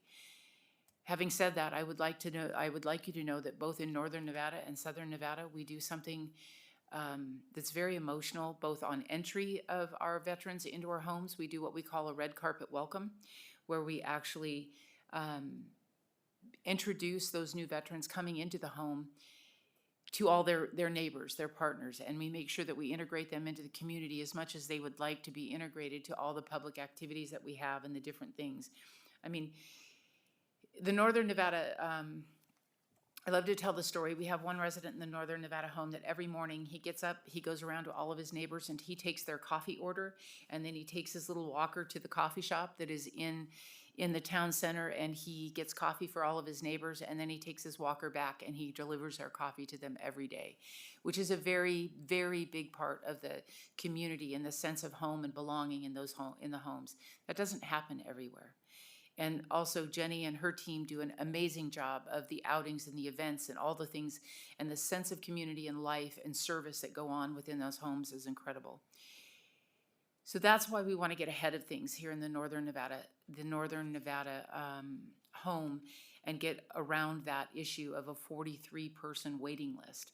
And again, we service veterans, eligible veteran service members, and our Gold Star families. And if you are not familiar with the term Gold Star family, those are the family members, the parents that have lost a child while on active duty service. So we also have Gold Star families that live within our homes. The advanced planning would allow us the ability to take a look at the photos that you see here and take advantage of the land that is surrounding the home. Our recommendation is, if you look at the bottom photo there, to come off of that courtyard and do an enclosed atrium and go out the back of the building and add an additional, I believe it's 34 beds, correct? 32. Or 32 beds, which does not meet the need, but that is ties hand in hand with something that we've been working with State Public Works on, to do some additional planning and feasibility studies, working with State Public Works to see where else in rural Nevada we should have these homes. not at the scale of 98 beds, but following the lead of states like Idaho, Montana, and some of the others, and look at smaller homes that are maybe 35, 38 beds, so that we can keep those veterans closer to home. So this is a part of advanced planning that you will see from the department over multiple legislative sessions. So this project like I said, we are looking at those other possible locations for homes, say Elko, Gardnerville, Tonopah, Ely, Laughlin, to see that we can keep those veterans closer to home, because all of them do not have access to skilled nursing facilities in those areas at this point. Do we have any questions with project number 3? Thank Phil you. Manley for the record. I just have an overall question. The folks that are on the wait, where are they currently living if they're kind of stuck on the wait list? Director Devine, for the record, that's a very good question. They're living in maybe potentially other community homes, or they're having nursing and services brought into their homes where they're living with other family members. We work with the VA to see what they can do to help those family members, and we provide some other training for caregivers to see what we can do to ease that burden. But they would prefer to be in our home, because our home comes with more resources, more services, more outings, and frankly, they're beautiful facilities with great ratios of CNAs and clinical staff to our veterans. And that sense of community of being with your brothers and sisters in arms is a huge, huge relief to our veterans. This project would maybe seem to you on initial look that bed replacement would not be something that should be on a CIP, but these are not just normal beds. These beds are integrated and provide state-of-the-art mattresses for wound care reduction, and the beds have different types of capabilities. The beds that we are requesting can weigh the veteran, can help them, can help staff with the way they articulate to help the staff move veterans back up in bed so that they aren't sliding down to the end of their bed, or help with rolling over, repositioning. And the conversations I've had with other skilled nursing facilities and other state directors is that this type of bed, which can cost anywhere between $13,000 for the bed and about $3,000 to $5,000 for the wound care mattress, also need calibration, integration to other nurse call systems and things like that. So it's not just a one-for-one swapping out a twin-size mattress and a not connected bed. The beds that are in the home right now are about 7 years old, and it is time for replacement of those beds. We are asking for 96 beds with 1 additional training bed for our clinical staff, and then 2 emergency backup beds. This is something that is a 35-60 or 65-35 split with the VA. The request for federal reimbursement for bed replacement will go in prior to 15 April of 2027, which is the cutoff for the next federal fiscal year for their reimbursement. So this is, these are very important. We have not been cited for beds at this point, but we want to stay ahead of that, and we want to make sure that we have the best technology that we can get for our residents, and not only for the residents, but also for the clinical staff, to reduce any injuries that they might have when they're transferring residents in and out of bed and moving them around. Project number 4 is, oh, sorry, went to the wrong slide. Project number 5 is back to the Southern Nevada Veterans Home, or this is to the Memorial Cemetery. This is advanced planning for the cemetery expansion. There are nearly 60,000 veterans interned in our Boulder City Cemetery, and I talked to you briefly about it before. This is the second busiest cemetery, state cemetery in the country. Chris Naylor and his team do an amazing job. They greet our families at some of the most difficult times when they're getting ready to intern their loved ones. They do. So if you have not had an opportunity, I would invite each and every one of you to participate in our Flag In Day, which is a Friday before Memorial Day, where we place flags on every single grave with volunteers. It takes about an hour to for an hour and a half to place 60,000 flags on every headstone throughout that cemetery. It is an amazing event. We also have volunteer activities that are out there all the time helping with maintenance of the grassy areas and raking and picking up pine cones and doing things like that. And we also have Wreaths Across America, which happens every December, where we place about 5,000 wreaths, 5 to 10,000 wreaths on graves throughout that cemetery. We are coming close to being at capacity again as I move to the photo overhead view. If you look in the cemetery, you can see the grassy areas is where the cemetery is full. The areas, the dirt areas to the top of the photo are where we are currently interning our veterans, and we are we're filling up fast. So we want to get ahead of that. We have probably, I believe it is about 3 years of capacity. We can continue, but we are in that window of time where we need to go ahead and start expanding out to the top areas of that photo. You will see some things within the presentation where we are asking for things like additional parking and water and expansion. There are family members and veterans within the cemetery every day of the week. It is a very, very beautiful location. We haven't asked for a lot of things for the cemetery other than expansions in the past. You can see the photo there of the chapel that we just recently did some remodeling on. It works amazing. We have multiple ceremonies there. And then the other photograph is a photo of Flag In Day. This Project 6 takes us over to back to the northern or the southern Nevada State Veterans Home, where we are asking for some back of the house remodeling and things to take care of our kitchen finishes, our laundry, washers, dryers, and other equipment replacement. These are items, about $1 million worth of items that were not considered in the initial remodel. I do not have all the details. I was not the director, and nor were any of these people in place at that time. So we really aren't sure why those things were not considered in the phasing of the remodel of the Southern Nevada Veterans Home.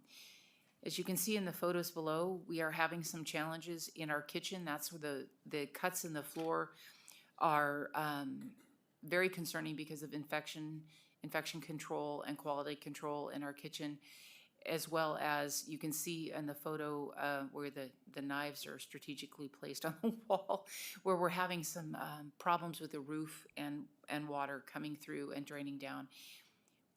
High quality meals for our veterans are really a priority. In service, a lot of times, if you are on mission, you don't get to sit at a table and have silverware and plates and a nice warm dinner or lunch or breakfast. So we place high priority on the quality of meals that our veterans receive. And the kitchen is really, really becoming dated and problematic for us, as is our laundry. The machines have not been replaced in multiple years. So we are looking at this point to really replace the equipment that is about 26 years old at this point. This would be a replacement to an interim state while we actually do a deeper study to figure out what we need in the laundry. What does state-of-the-art laundry look like for our residents? As you can imagine, when family members come to visit, they give their loved ones items of clothing, blankets, and things that are quite sentimental. And if those things don't make it back to the resident's room in a timely manner, it's a very emotional event. And the clinical staff and Jenny hear about it frequently. So we want to make sure that we're really bringing the laundry up to speed and improving the working conditions for the staff that are working back there in the laundry. The temperatures can get excessive back there, and the washing machines and the dryers have met their usable life. The next one, you will be hearing from the Department of Administration a little bit later on this 9400 Gateway building. This takes you back up north to our Department of Veteran Services headquarters building. I'll show you the layout, which is particularly important to this project. This building was originally designed as 4 separate office suites. We, as a department, now occupy all of the building, and the Department of Administration will be putting forward a recommendation to purchase this building. This will be the Nevada Department of Veteran Services, our headquarters and our home, our forever home. It's particularly important and situated properly for us because of where it's located off of Gateway Drive, off of a main bus line close to the Veterans Benefit Administration, and it provides us a footprint in another portion of Reno that allows us to service our veterans in a better way. This request of just under $2 million is to renovate the highlighted portion. There's a lot of unusable space within this building because it was designed to be 4 separate office suites. So we are looking at this project would take into consideration a main conference room. The green highlighted area, which is right now our training space. We provide training in that space multiple times a month. We have several veteran service organizations that meet at our building for their monthly and weekly meetings. We hold different types of training there for anywhere from peer-to-peer counseling, peer mentoring. We have other veteran service organizations that hold their trainings. We have veteran service officers that meet with veterans there. And we have other, like I said, other trainings. The presentation that you will see later will actually show how we want to change what is our training space now in that upper green into office space and then reformat the building. The back of the building, you see the green space.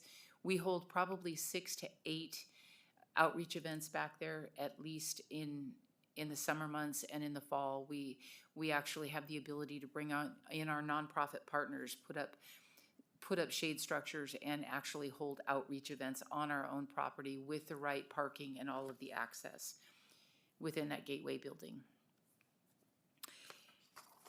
This will take you to the Northern Nevada Cemetery, where we talk a little bit. We're asking for $611,000 for advanced planning for shop construction and administrative and information building renovations. These buildings have not been renovated in a significant amount of time, and they are both our frontward facing, what our veterans and their families see, as well as where we store all of our equipment and where we store all of the different landscaping materials, dirt, gravel, bark chips, things like that.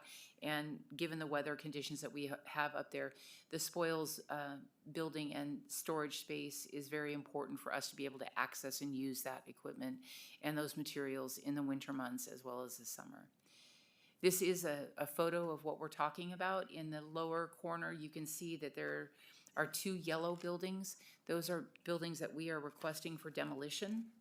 And right behind that is the building that we are asking to be replaced for the spoils building.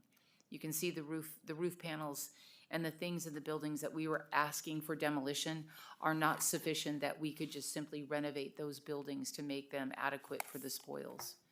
And then here's a second picture of where we would like to have all of the blue. It shows the shop that we would like to be built for the storage of all of our all of the equipment, the skid steers, the backhoes, the dumps, and all of the things that go with it to keep it out of the weather and the elements. And it also points out to where that spoils building would be placed.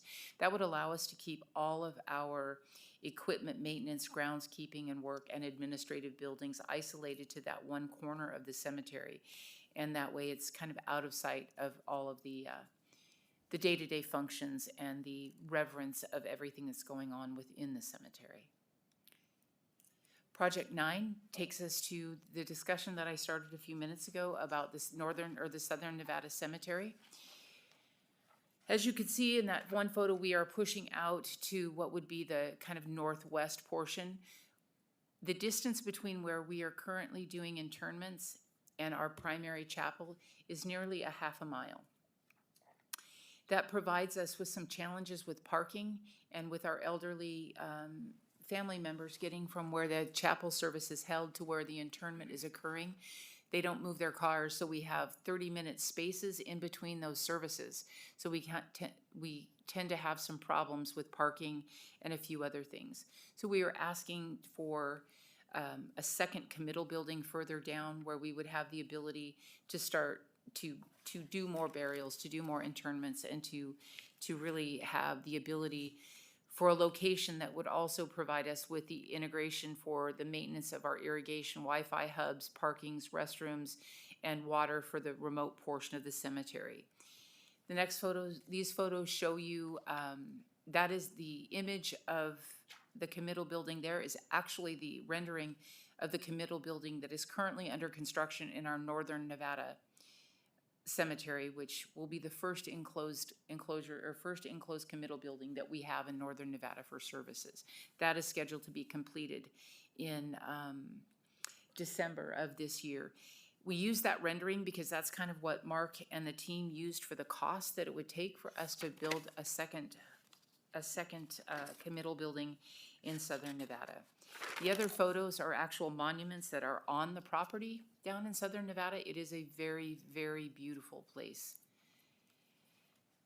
Project 10 takes us back up north again, where we're going to talk about the flagpoles. As you can see in the photo there, that is the roof of that committal building that you saw just a minute ago. Our flagpoles are aging. There are 9 existing poles, and they are showing significant wear. And the replacement of the poles would also require some uplighting and other things that go along with it.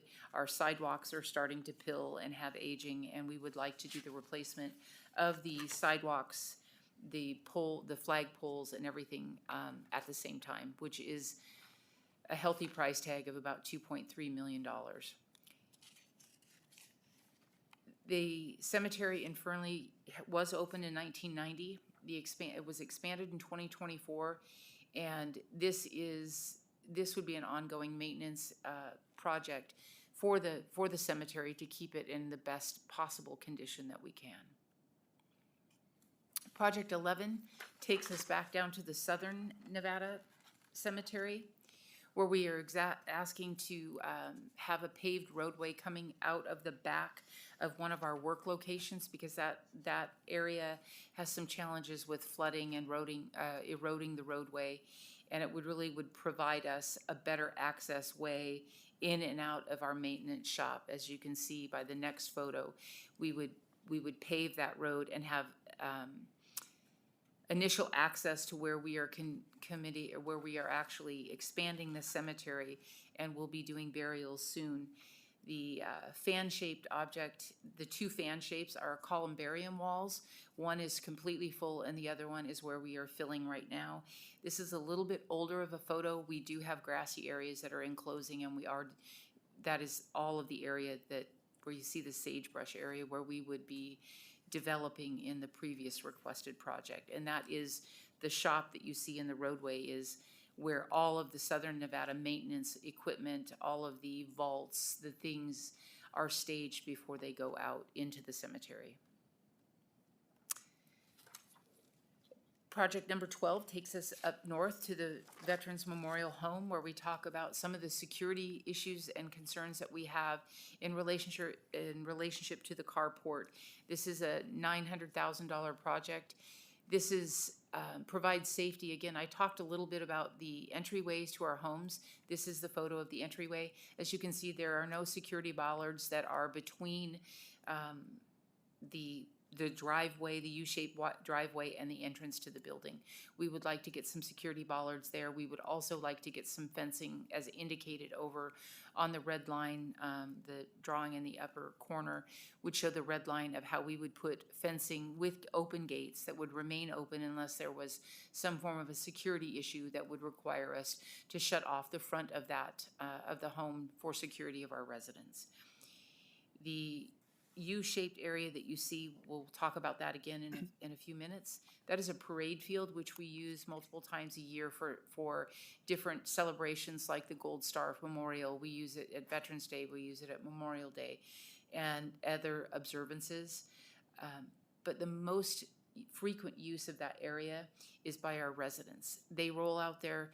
Jean, who is one of my very very close acquaintance at the home. Gene uses that every day. He goes on patrol in his motorized wheelchair every single morning to ensure that there is no trash by the flags and that that parade field is taken care of every day, and it is part of his routine. So this is for the site security upgrades and the carports, but it's to provide the safety to our residents, which leads into some of our other projects that we would like to do in relationship to this area. Administrator Will Lewis, Director Devine, I had to be the bearer of bad news, but time's up. If you can wrap us up, that would be I can great. wrap it up quick. We have that. We have the shade structure, which we're asking for to go over that same facility so that we have protection from the sun for our residents. I will skip forward. One comment on the HVAC project. That is, we were just recently informed, I was just recently informed, Mark just realized that the HVAC system was not included in our original proposal for the remodel of the Southern Nevada structure or Southern Nevada Veterans Home. So we will have to reevaluate, work with State Public Works to make sure that the HVAC is included and bumped up in our priority list. I do want to just hit by region so it brings things into context. What we have asked you for are 3 projects for the Southern Nevada State Veterans Home, additional funds for the remodel and the addition, upgrades to the kitchen and the HVAC. We're asking you for consideration to front the money because our residents need that home to be remodeled. The Veterans Memorial Cemetery, we are asking for advanced planning for the cemetery expansion. We're asking for the committal building to be put as our number 9 priority so that we can expand the number of services that we can do for our veterans and so that they have shade structures and bathrooms so they don't have to make that half-a-mile walk to the bathrooms and to the pavement. In the North Las Vegas Veterans Home, again, that is the project that we are asking for the state to fully fund that money so we can get beyond the cost escalation and have homes for the veterans that need it. Our Northern Nevada State Veterans Home, this is where we are very much leaning forward for advanced planning to meet the need of those 45 veterans or 43 veterans that are on the wait list and our security and shade structure. Their quality of life issues that we're looking for. Southern Nevada or Northern Nevada Veterans Memorial Cemetery, we're looking for advanced planning dollars to make sure that we are taking care of the equipment that we are buying and that we are able to make sure that that remains the most beautiful place that we can possibly pay final respects to our veterans. And the Northern Nevada headquarters building, that is that 9400 Gateway building that you'll hear more about, that does need to be remodeled because it has just got so much dead space. I would bring your attention to the picture on this slide. That is our Northern Nevada. That is the actual courtyard, and we call the art garden. That is where our veterans have the ability to go out and spend time outside, and we bring in entertainers and things like that so that they have more enrichment as they move forward. With that, which one? Oh, our total ask in all of these is about $337 million, close to 338.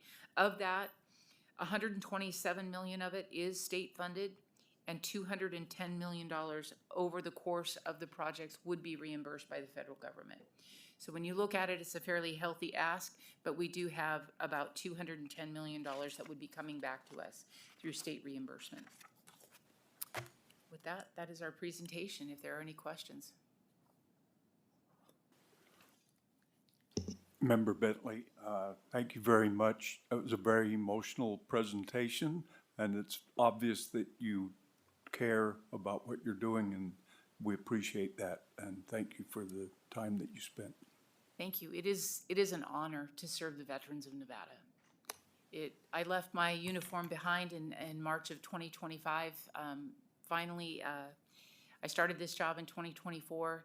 And continuing service has been my honor and a privilege to work with all of the veterans that we work with. And I'll tell you, if you have an hour of your day to walk into any one of our facilities, we would gladly walk you around and show you what we do. I could go on forever, but it is an honor, and thank you. And I wish we had more time, but we have run out of time. So thank you very much. We appreciate it. Thank you. And with that, we will ask Wildlife to come forward and make their presentation.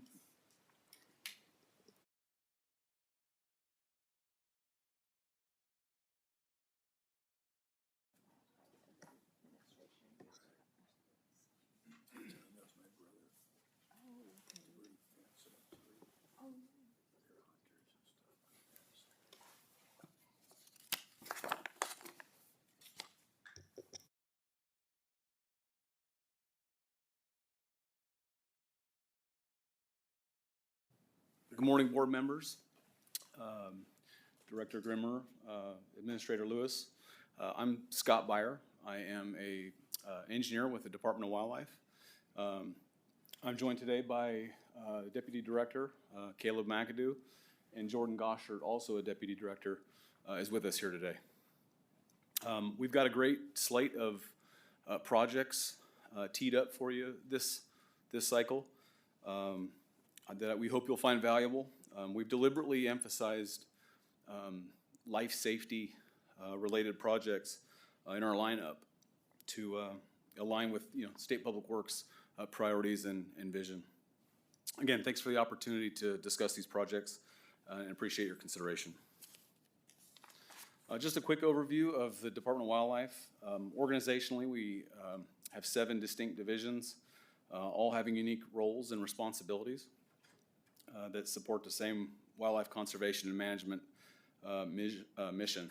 We've got about 280 employees in 3 distinct geographic regions, which span from Laughlin to the Bruneau River WMA on the Idaho border, and from Baker to Reno. We've got about 120 facilities statewide.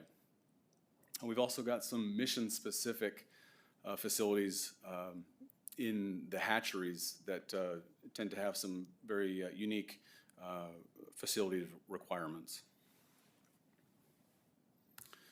I won't spend too much time on this slide, just a kind of a hard copy reference of the prioritized projects. Each project has a priority number associated with it to keep us on the same page.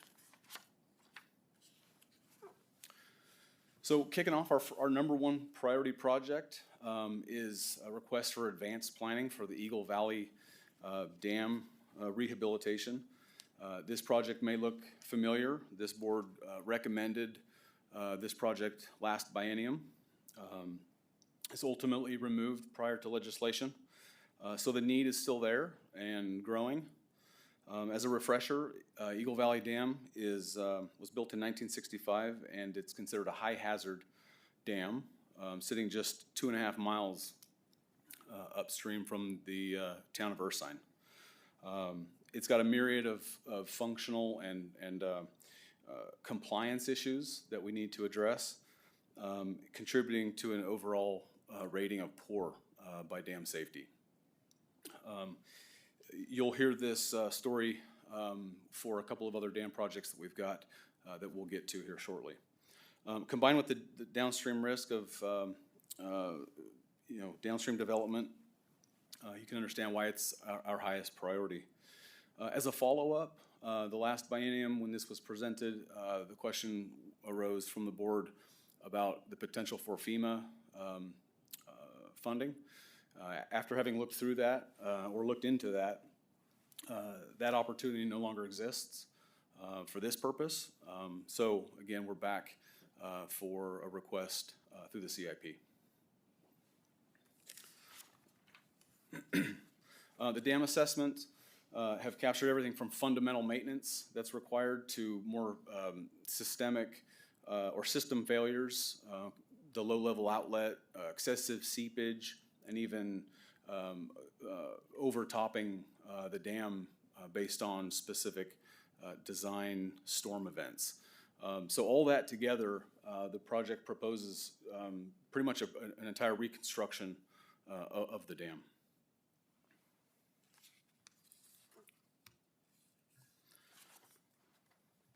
The next project, our number 2 priority, is eerily similar. The Kingston Canyon Dam is almost a mirror image of the Eagle Valley Dam project, from the deficiencies to the hazards and the proposed scope. So I won't spend too much time on this, but again, this was presented last biennium and was recommended for approval by this board as well. With the same catastrophic life safety implications, you can see why this is our number 2 priority.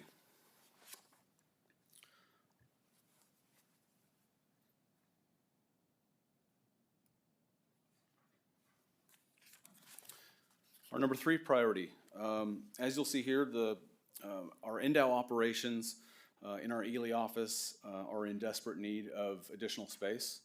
The facility was built back in 2000 for a much smaller function, and it has not kept pace with Endow's growth in the eastern region. Of note is that our Eureka office was dissolved due to limitations on housing in the area, so those personnel were moved up to the Ely office. As you can see in the slide, regrettably, we have 4 biologists working from a small conference room in kind of an open bay style arrangement, which is obviously not conducive to good operations.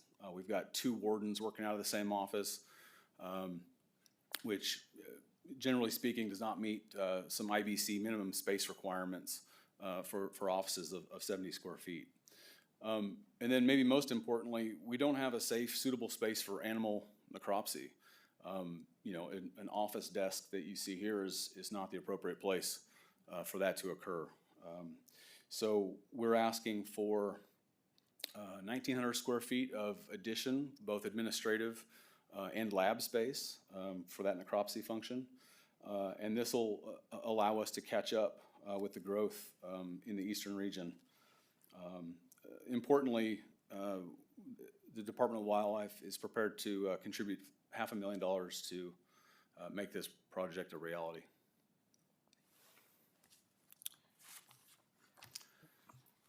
Phil Manley for the record. Sorry to interrupt. That one sounds familiar. Was that one on there last year too? It was, yes. Okay, and then second question. We had a presentation yesterday about an insinuator from one of the other agencies. Is that something that you all use from their facility? One of their requests was an expansion of the insinuator. Yeah, it was ag. Yeah. Was it, for the record, Deputy Director Caleb McAdoo? I'm assuming you're talking about incinerating carcasses. So we do, or we have in the past, used incinerators in the eastern region out of the Elko office, Department of Ag building.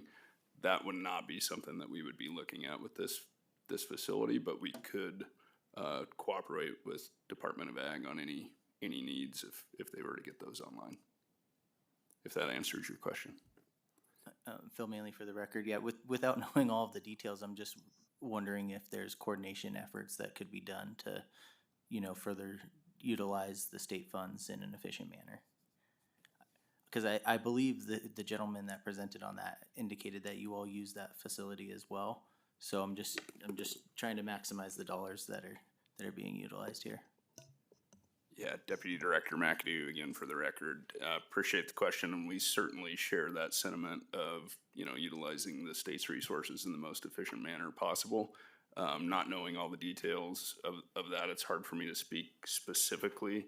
I can say there's kind of day-to-day operations that I've seen between the 2 agencies that would lend themselves to having, some basic separate lab space, which I think is what we're really trying to achieve in Ely is not a complicated lab environment, but an area that we can, safely process some animals. And I know that Department of Ag also has some of those same daily needs, but we're always open to looking into synergies as they arise.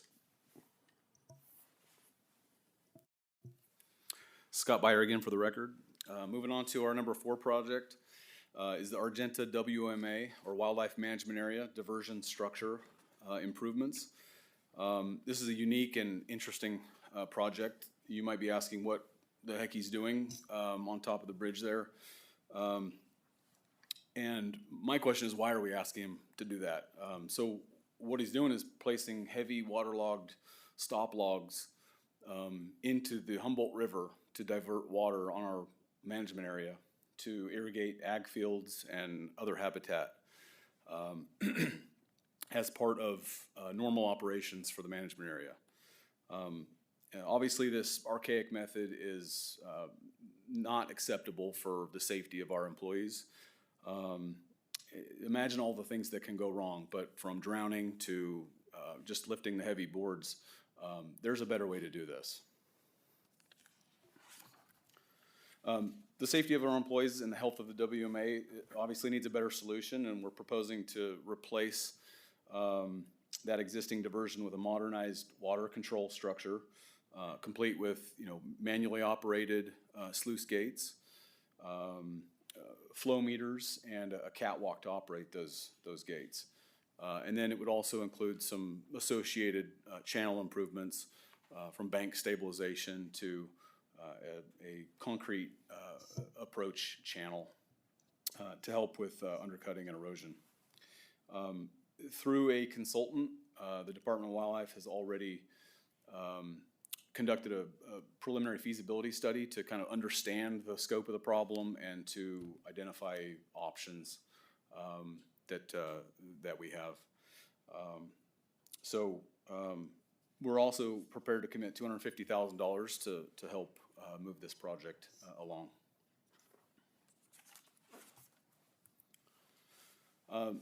The next project here is, takes us up to the Idaho border. I mentioned in kind of the opening that our Bruno River management area is just a few miles south of Idaho, the Idaho border. A beautiful place, but a similar issue is we experienced there with the diversion of the Bruno River for the management of the WMA. In this case, our employees physically have to enter the water, installing those waterlogged boards. Again, same risks, but this time they're in the water. And we don't always have the luxury of going in at, in prime conditions, low flow, good weather. So we're asking our employees to do things that we can do differently, and that's what we're attempting to do here. Bruno River WMA is one of the most beautiful places in Nevada, and in order to preserve places like this, we have to invest in our employees' safety, and we have to invest in our assets. And it won't look like this for long unless we do both of those two things. On top of the life safety risk, you can see the concrete in the existing diversion structure is in poor condition. It's spalling, it's eroding. The rebar is exposed and highly corroded, all contributing to some potential future failure that could be obviously catastrophic. So the project, very similar to the Argenta WMA that we just briefed, is really just designing and installing a water control structure to divert the water, complete with flow meters and a catwalk to safely and effectively operate and maintain the management area. Similarly, we're prepared to contribute $250,000 to this project as well.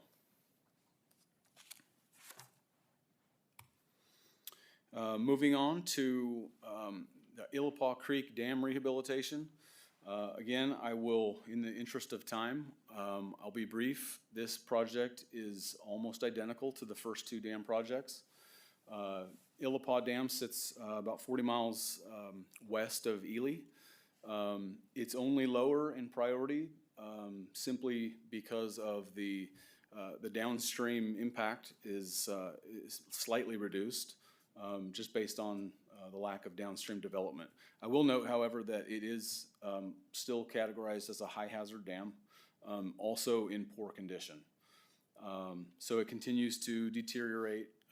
It has all the same deficiencies as the first two, and I believe it was also recommended for approval by this board last biennium.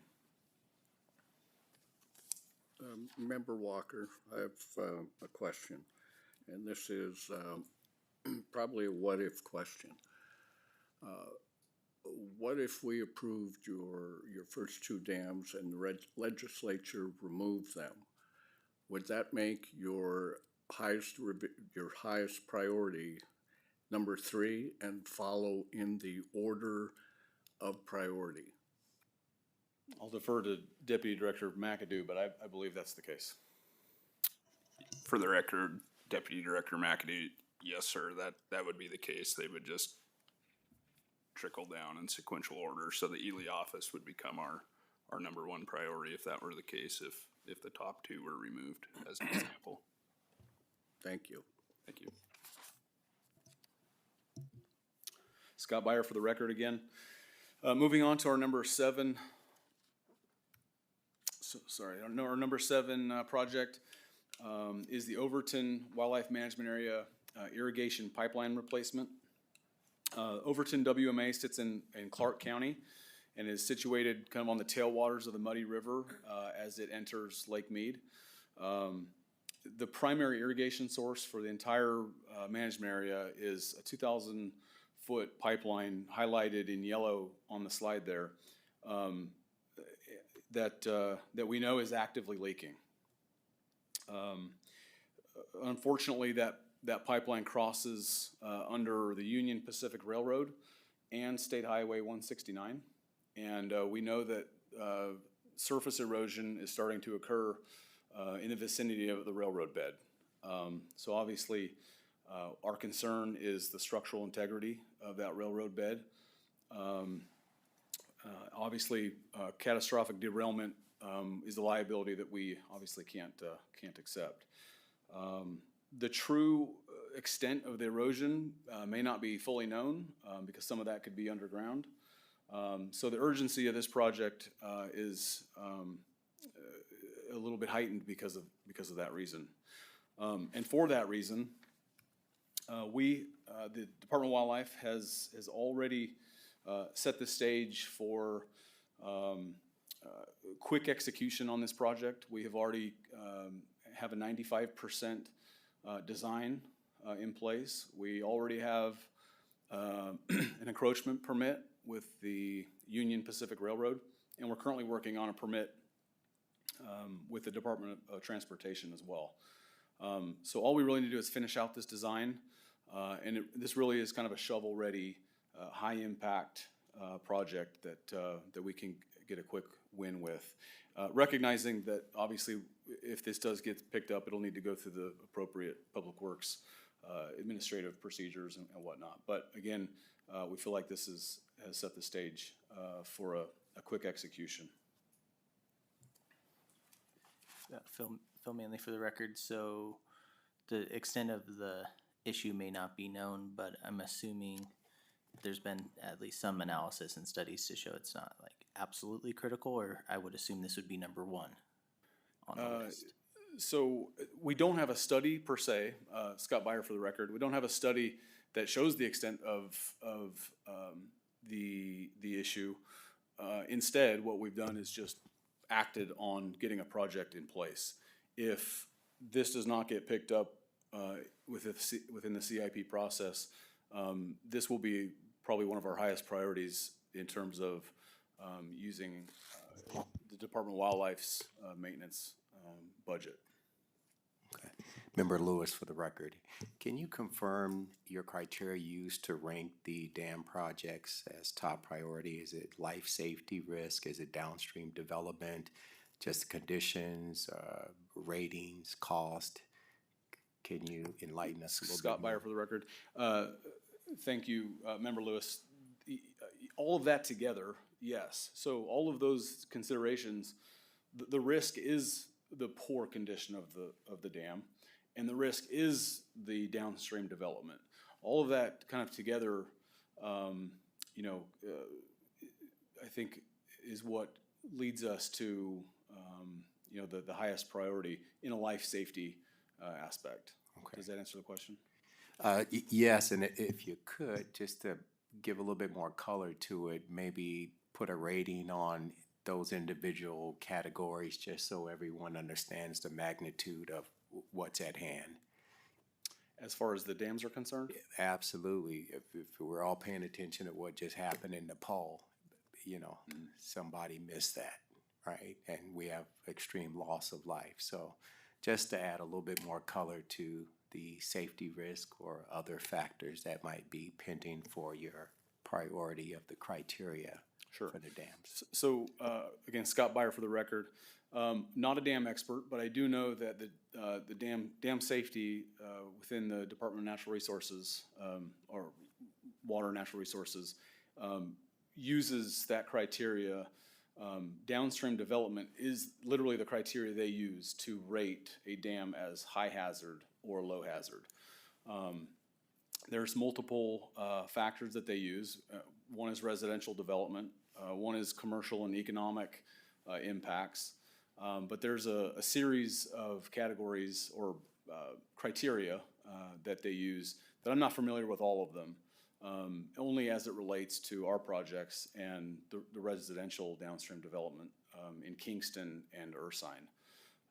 So I can't speak to all of the criteria that are used in the dam assessments.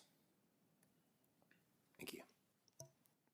If I may, Deputy Director McAdoo, for the record, I think suffice it to say our concern is those communities below the dams, and I think if we had an issue with these dams, it would be catastrophic, if to be blunt. And so, trying to balance, some of these bigger ticket items that frankly we can't quite accomplish with our agency budgets, recognizing, we also have imminent needs such as the Ely office, and creating priorities within that is a challenge. But I think the risk of those dams to the communities and the citizens of Nevada would be absolutely catastrophic if a bad day were to happen.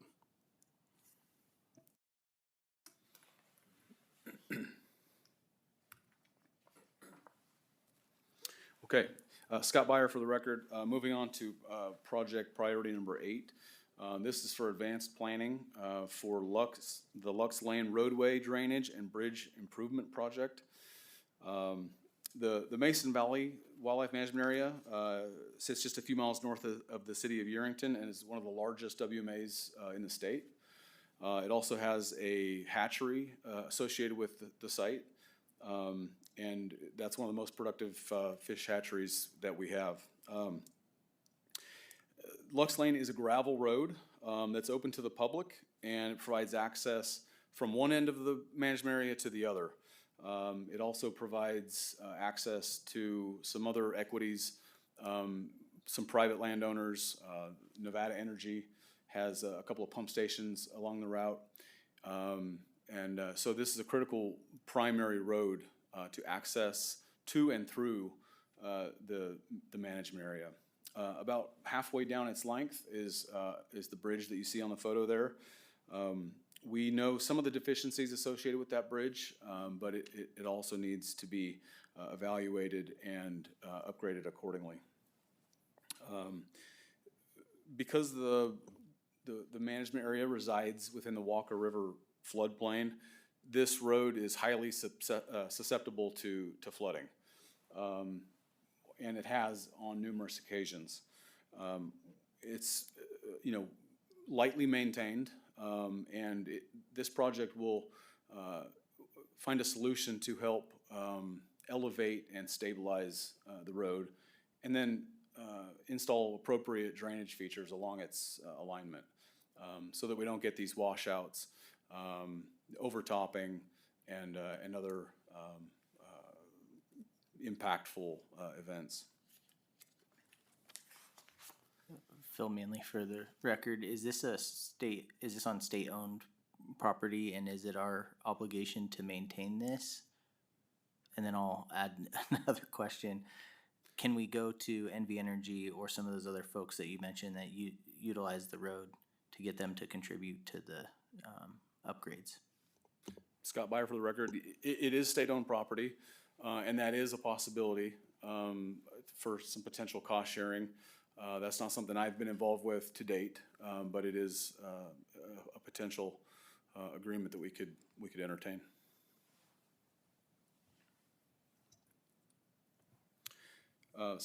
Again, Scott Byer for the record. Just to finish this project off, being in the floodplain is obviously problematic, in that even modest flood events can impact Lux Lane and make it impassable. In 2023, that exact thing happened to our emergency vehicles and our fish trucks and other potential visitors could not access the WMA. So obviously we want to avoid that. We have residents that live employees that live on the WMA and at the hatchery site. So we want to keep them obviously safe and able to evacuate in the event that that's necessary. So we're proposing a hydrology study in that area to develop an engineered solution, like we talked about, to elevate the road where necessary, stabilize it, and install appropriate drainage features. And then the same thing goes for the bridge, to evaluate that, understand its deficiencies, and then repair it as required.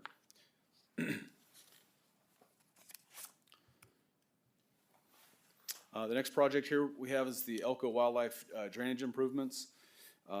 The Elko office sits northeast of town beside a natural drainage channel that discharges a 2,600 acre watershed that you'll see on the next slide. But as you can see by the photo, that channel was heavily eroded in 2023, and it came, perilously close to our shop, nearly undermining the foundation, and obviously did undermine the stoop outside the back door. While the building is not permanently occupied, it still obviously represents a significant risk to property and personnel. And if someone was in there, obviously that's, obviously takes it to another level. Moreover, really, this is preventable. I think with some cost-effective, improvements, we can stabilize that channel and get it away from the building.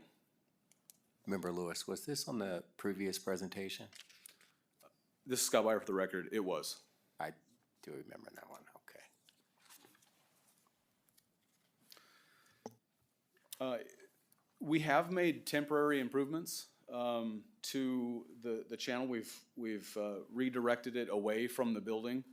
The only issue is that those temporary repairs were not engineered. So we don't have any guarantee of the capacity that it could carry, and it's not stabilized. So we don't have riprap, we don't have any other bank stabilization elements that will prevent erosion in the future. So even modest flood events can easily erode the banks and put us back in the same position we're in today. So this project proposes to design and construct a solution to ensure that channel carries design storm event capacities and stabilizes the banks accordingly. This is a high impact project, I think, that would probably rank a little higher. If the building was occupied, and B, if there weren't so many competitive life safety projects ahead of it. Number 10 is our Tonopah Field Office, parking and drainage improvements. For several years, we've leased space in Tonopah for our operations there, but we have recently purchased the building that we leased to grow and kind of achieve a more permanent presence than the lease provides. And space in Tonopah, good space in Tonopah is hard to come by. Like a lot of facilities in Tonopah, it needs improvements, and particularly for this project, is the kind of centers on the site itself. The facility is situated kind of in moderately sloping terrain, as you can see there on the slide, and it has poor grading and almost no drainage. There's no perimeter drainage, so in any kind of rain event, sediment and water just kind of sheet flow across the parking lot. You can see how that happens there in the center of the photo. And on small occasions, or on rare occasions, small mudslides have been experienced as well. The poor site grading also allows for water to pond in the parking lot, and then obviously undergoes the freeze-thaw cycle, creating spider webbing and potholing and other accelerated deterioration of the parking lot. So particularly, like I mentioned, the space is at a premium, and the DMV and the Department of Forestry are engaged in a lease with the Department of Wildlife for the additional space in this facility.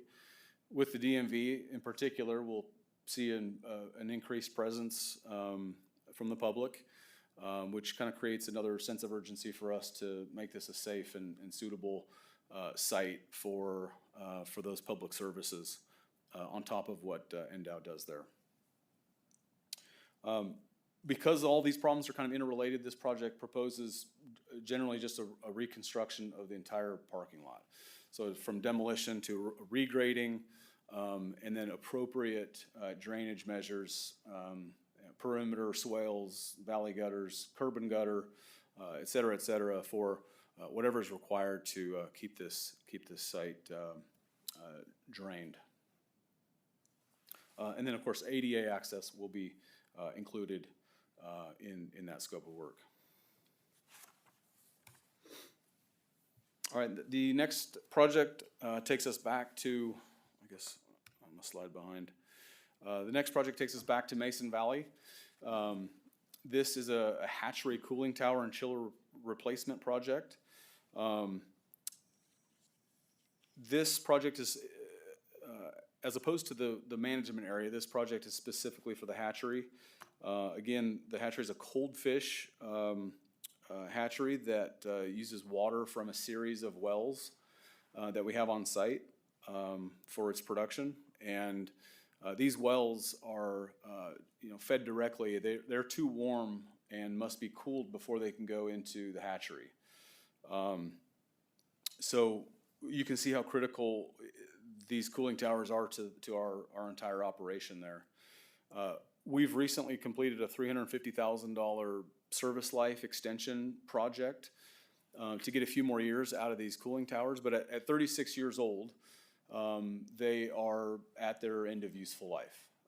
We're limping them along, and we do currently have adequate cooling, but we have almost no redundancy in our cooling there at the hatchery. So despite the fact that we aren't in dire straits now, it's prudent to start the planning process to replace those. Losing cooling capacity there would shut down the entire site, like I mentioned, and about 50% of our entire fish production throughout the state. So you can see how impactful that is. Inadequate system redundancy, reduced efficiency, and reliability, and then increased maintenance needs all signal a recapitalization project, and that's what we're proposing to do here. There is some short-term value too in that redundancy, but really the long-term viability of the facility and fish production there is critical to replace these cooling towers. Importantly, NDOW is prepared to contribute $250,000 to this project as well.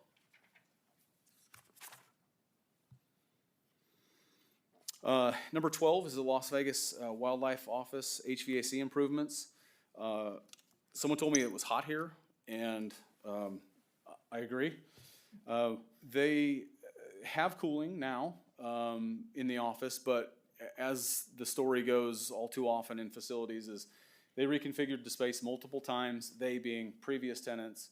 The HVAC was not redistributed, it wasn't zoned properly, and it's piecemealed throughout the building still. So obviously that leads to hot and cold pockets throughout the building.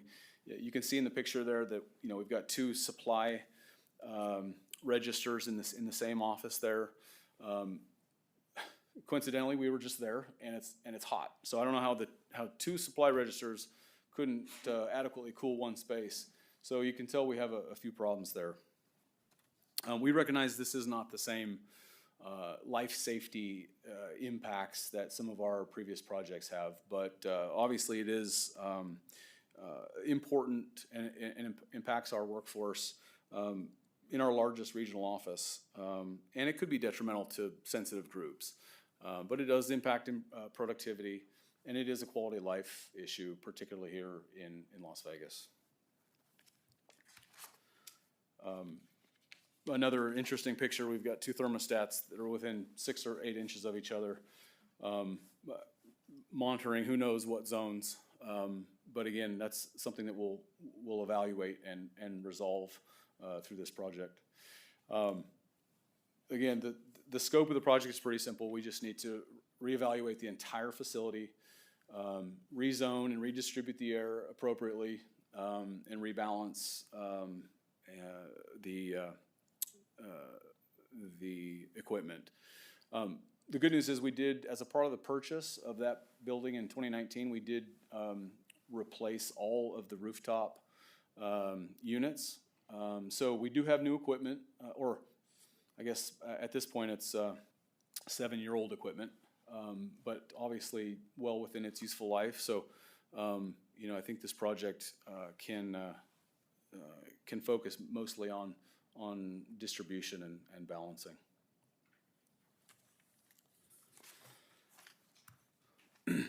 Number 13, back to Mason Valley. Again, since it's one of our largest WMAs with a hatchery, we've got a lot of needs there.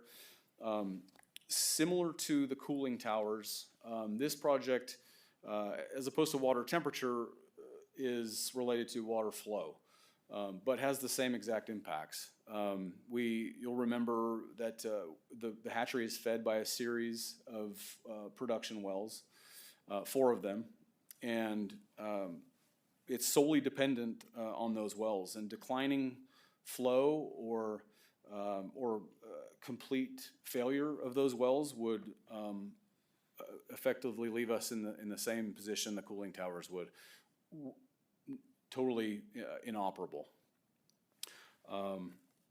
So without either of those, cooling or adequate water flow, we are not able to operate.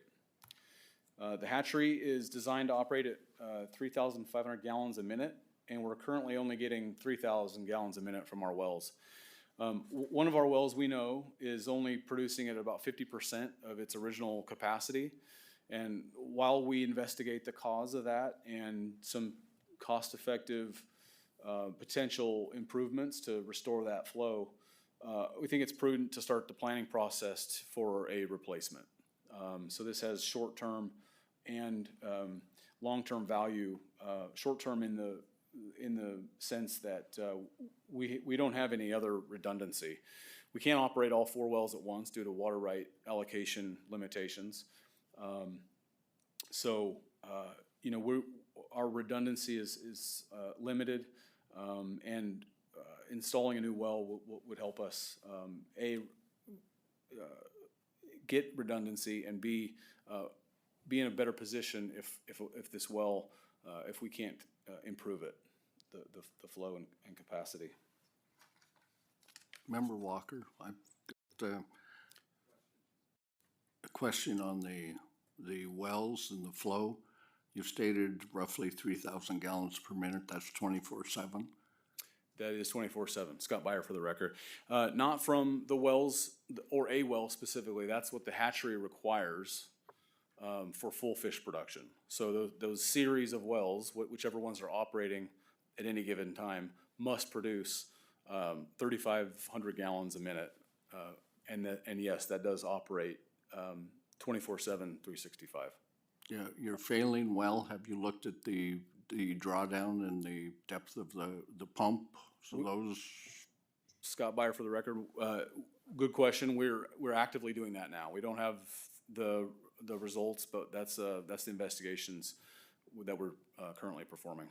The remainder of your wells, are you looking at the drawdown of those and the capacity or pump level to depth of well levels? That will certainly be a part of the evaluation. You know, obviously we're in the same aquifer, so it's kind of like sticking a straw in the same drink. But you know, I think based on drawdown and based on proximity to each other, you know, that'll all be evaluated through this investigation. So the proximity was my next question. How far are the wells apart?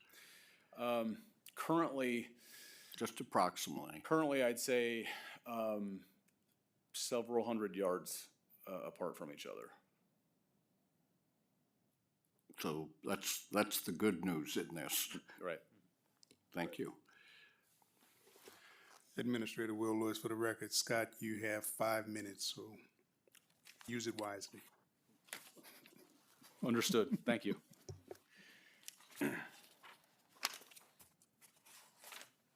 Okay, Scott Byer for the record. Moving on to our number 14 project is advanced planning for the Carson Lake and Pasture flood mitigation improvements. I'll make this one short. It's very complicated with the Bureau of Reclamation and the Newlands project and water managers in the Lahontan Valley. What's happening is that those water managers are effectively using Carson Lake and Pasture as flood mitigation. Every time they release water or divert it from the Carson River, it goes out into the desert through the Navy's property and ends up in the Carson Lake and Pasture. That repeated cycle of flooding and habitat damage and then restoration is not practical. It's not reasonable, and we're proposing to study some diversion or water control, water management solutions to divert the water around Carson Lake so that we can keep it at the proper level. It's a cherished waterfowl habitat in Nevada, and we'd like to stop the cycle of damage and restoration, and this project would do that. Quickly, just so you can see visually what the Carson Lake looks like when it is flooded. All of that is good grazing, it's good waterfowl habitat, it's good hunting habitat, and we can't keep doing the same thing over. Project number 15, again, Mason Valley. This is a pretty simple project. We have hundreds of thousands of dollars of heavy equipment that doesn't have proper storage. We want to obviously protect our investments. This is the current equipment storage, which does not fit. It was never intended for that purpose, at least for the large heavy equipment. It was built in 1955, and has obviously seen its end of useful life.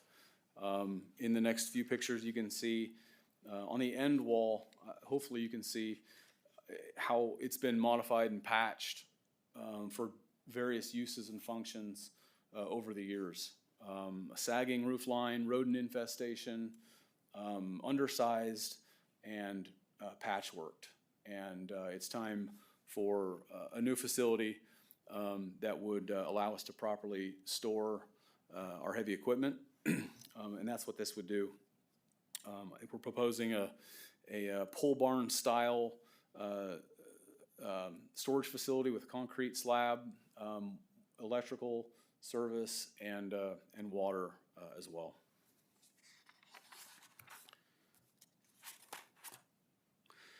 Back to Bruno River, the WMA up there, again, one of the most beautiful places, but we do have some eyesores that are still associated with the management area, and more importantly, some liabilities.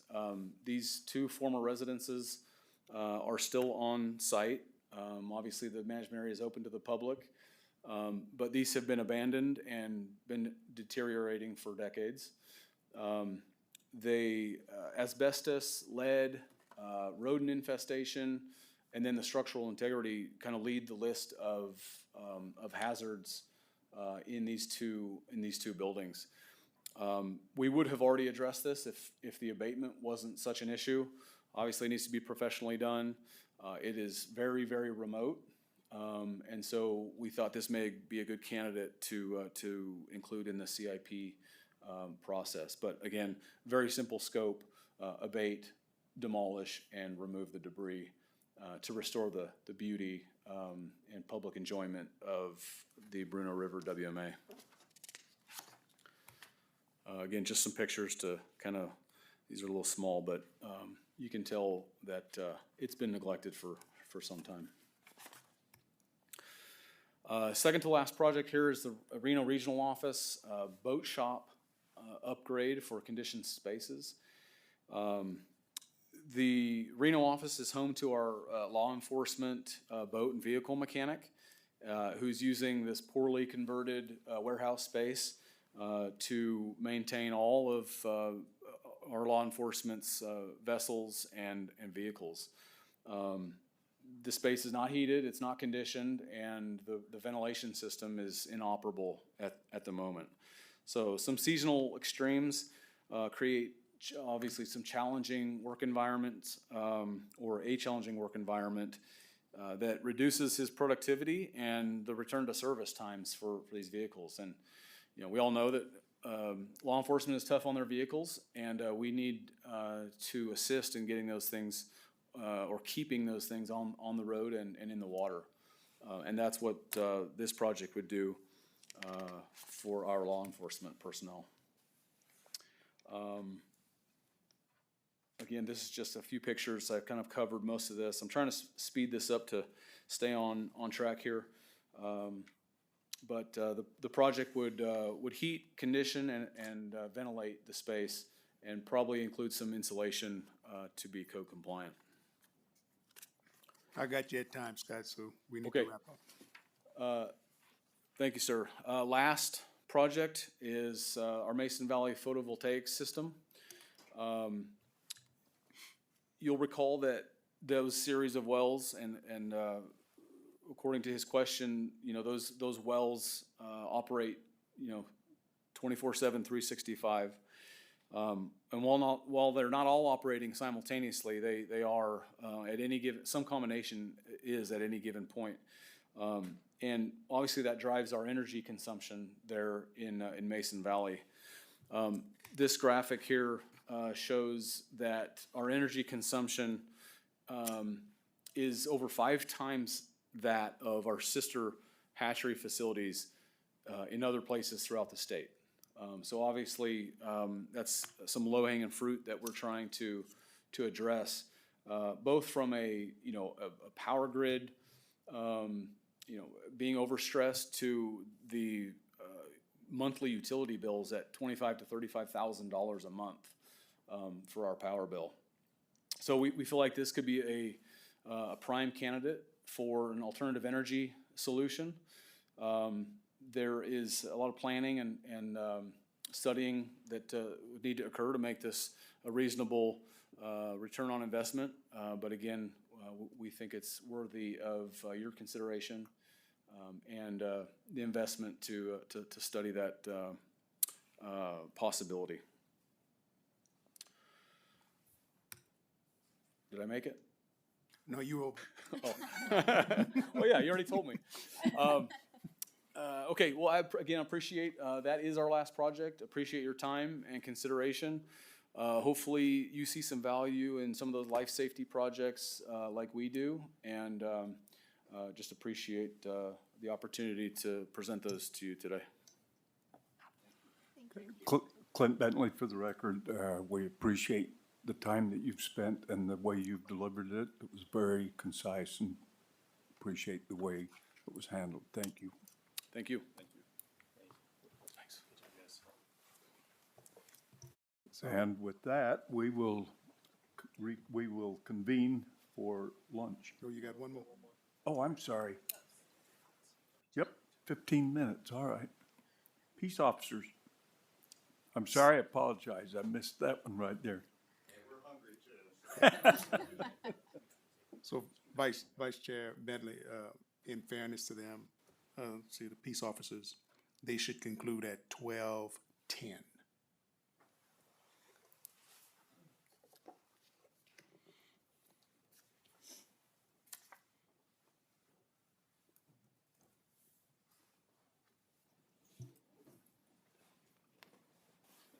You guys want me to start? Yeah, go for it. Everybody's good? Well, thank you. Mike Sherlock, I'm the Executive Director of the Commission on Peace Officer Standards and Training. With me is my Deputy Director, Chris Carter. So we being Post, have requested funding for this project since 2005. It was approved for design and construction in 2007, was shovel-ready. We were allocated 26 acres of state land to post. But before the project actually began, the funds were diverted due to the economic downturn. That being said, and the project was canceled. That being said, the need for an emergency vehicle driver training course is not diminished, obviously. As you would expect, it has increased over the years. Just some statistics for you from 2020 to 2025, 259 peace officers in the United States have died in on-duty auto accidents. This figure does not, of course, consider the countless accidents that involve injuries to officers and to citizens, and of course the tens of millions of dollars in property damage and civil liability that's related to driving. People I think forget that officers do not use force every day, but they drive every day. And they drive not a little, a lot, 10, 12 hours a day, nothing but driving. It's funny, the NDOW before us here mentioned how law enforcement is hard on vehicles. We take offense to that. It's not that we're hard on vehicles, but driving is a majority of the job, right? And patrol and deterring crime, that kind of thing. Again, statistically, in 2007, when it was funded, the entire project was estimated at $3.5 million. Unfortunately, due to the lapse of time and current regulation requirements, we will be required to update that design. That's what we're asking for today. Currently, we're seeking a total of $1.3 million for this project in order to update the planning documents. Once the cost of planning documents has been approved and completed, Post will once again hopefully begin construction of this EVOC project. Just to give you some idea of how police training works in the state of Nevada, Nevada Post, our office conducts 2 basic training classes per year, 2 police academies per year. 40 hours of that academy includes EVOC, Emergency Vehicle Operation Course Training, which is required by regulation. Because Post does not have our own EVOC facility, Academy cadets must travel from Carson City to Reno to the Northern Nevada Regional Academy to conduct this training. Post is required to pay a rental fee to use this facility, and the facility is booked out approximately 1 year in advance. This means that Post and others, not just Post, but must build our academy schedules around the availability of this facility. It also means that academy cadets must travel to and from the facility on a daily basis, which results in additional costs and overtime to those agencies. In Nevada, the larger law enforcement agencies throughout the state have their own facility or spaces that they can use for EVOC training. Washoe County, Reno, Sparks, and University of Nevada Police have the regional training facility in Reno. Las Vegas Metro, Henderson, Northtown, and Henderson, I mentioned, use the Las Vegas Speedway and the Southern Nevada Training Center to conduct their emergency vehicle operation course. That said, state agencies, including DPS, and rural agencies do not have a true training option that is economical and available considering our training courses.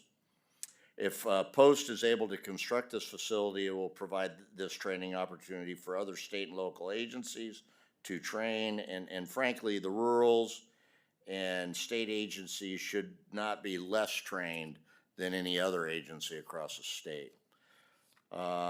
We do know that other EVOC facilities throughout the U.S. typically generate revenue, and the majority of those EVOCs across the country are self-sustaining. EVOC training is not limited, of course, to law enforcement.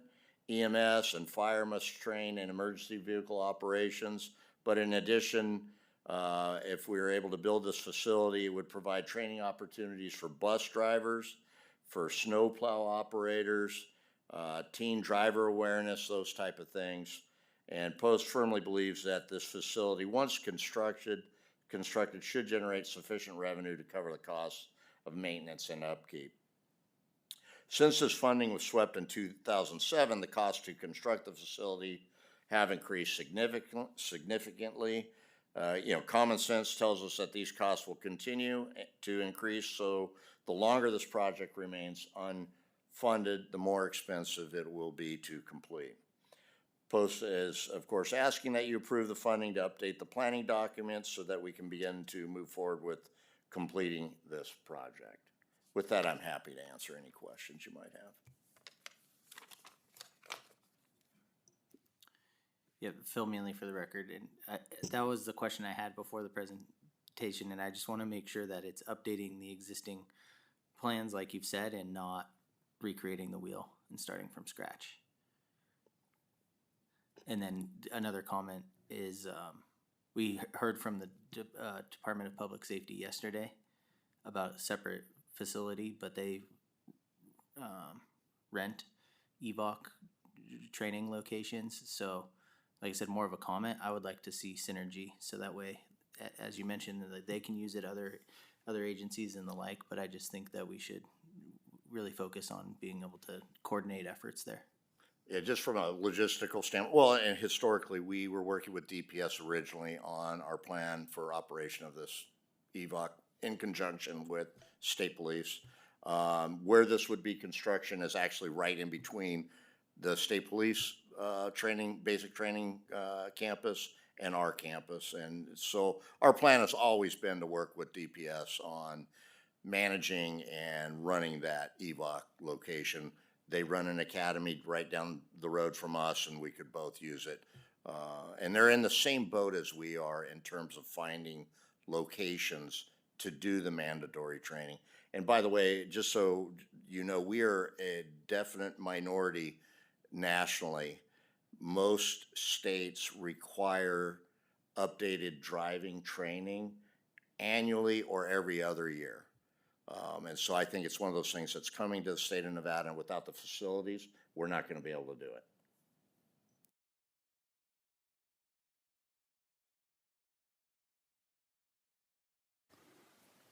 Clint Bentley for the record. Thank you for your presentation. We appreciate it, and good luck. Thank you. And with that, we will convene for lunch. We'll be back at 1 o'clock.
Welcome back, everyone. We will reconvene. It is 1 o'clock, and we're looking forward to Office of the Military. Good afternoon. My name is Clayton Chappell. I'm the Director of Installations and Environment for the Nevada Army National Guard. I have with me, we're gonna play hot seat a little bit. We're gonna have some rotation of folks presenting some of our projects. I have Ms. Jamie Ivy. She's the Deputy Director of the Installations Environment for the Nevada Army National Guard. I also have Sandor Duran. He's the Energy Manager and our Lead Engineer. Chad Reese, he's the Designs and Project Manager Supervisor, as well as Major Lundbaum he's the Base Civil Engineer for the Nevada Air National Guard.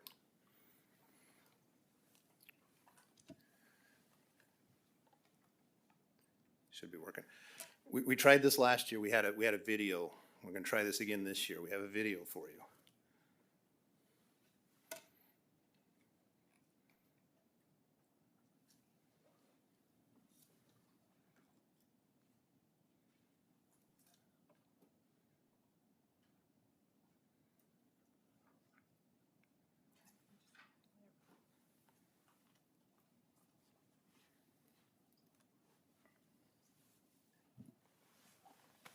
No audio?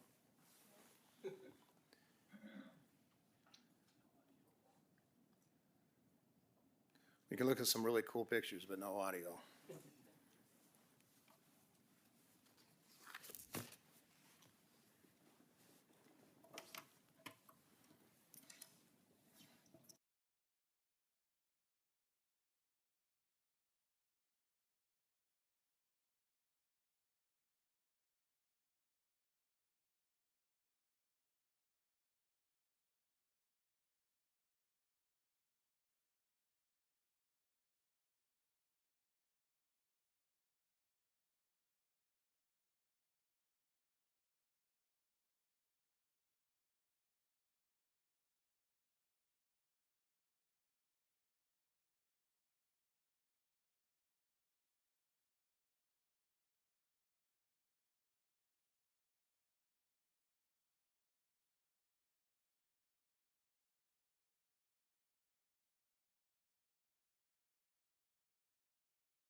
Next slide.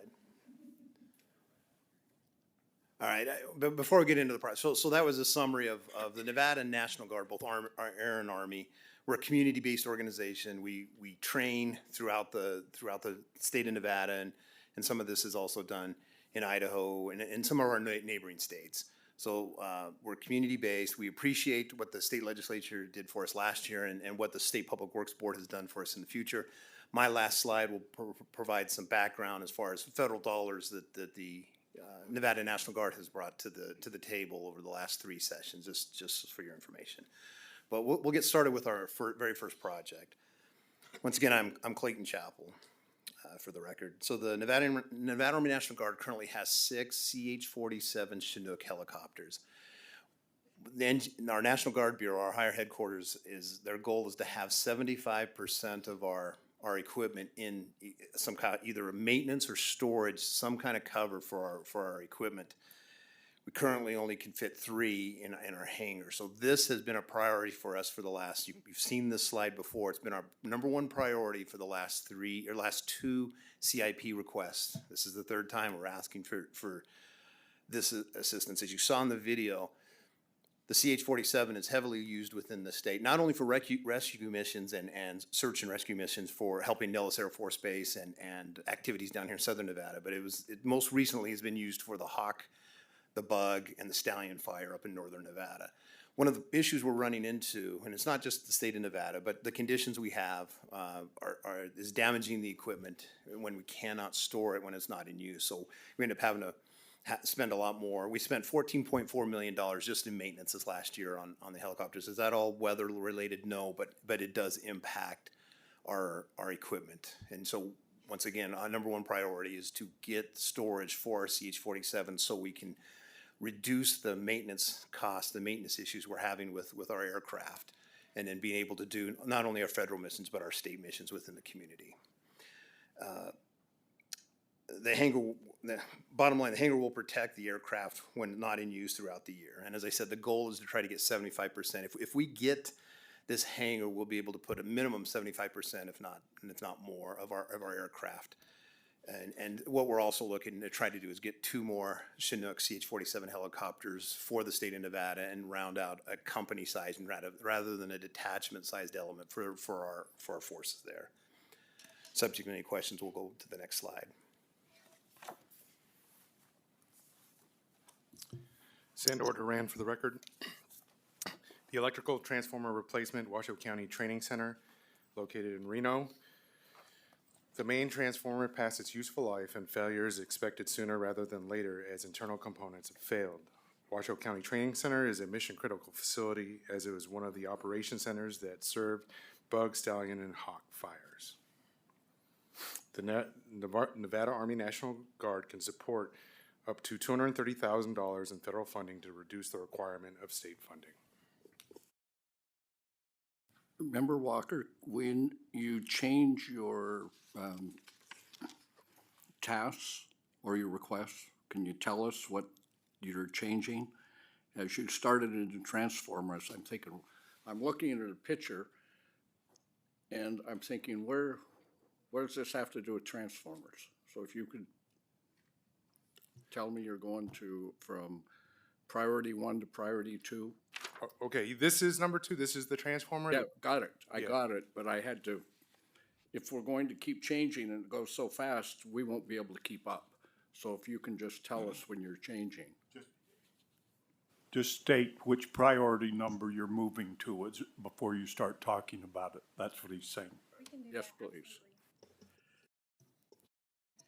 Jamie Ivy for the record. This is our priority number 3 for site improvements for Henderson Armory. Due to residential, commercial, and public development around the Henderson Armory site, the urban drainage patterns have shifted and now flow across the west side of our property with greater velocity and volume. The highlighted portion is showing the impacted impervious paved areas with heavy erosion after rain events.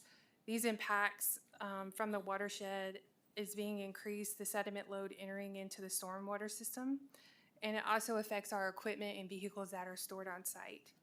Currently, we have gate number 1 that's shown on the northern part of this image. It has been closed off. We provided riprap to keep the sediment flow into the city streets. And currently, we're working with the city of Henderson on the new gate proposed location that will open up that gate to allow and mitigate the heavy traffic from our equipment from the main thoroughfare and the streets.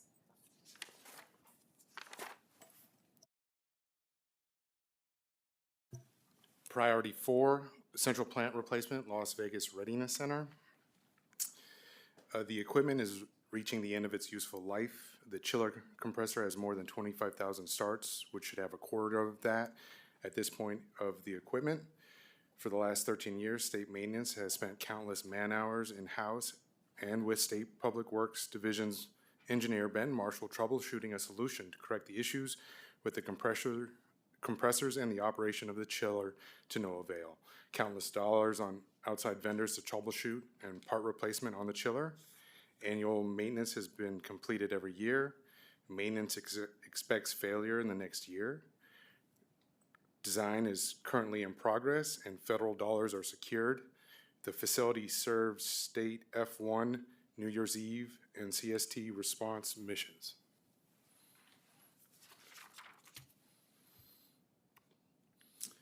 Priority 5, heat pump system replacement, Las Vegas Readiness Center. The equipment has met its useful life and replacement is required. The requested system meets the various demands of the facility and users. Again, this is a critical facility located in Las Vegas, Nevada that supports various missions within the state.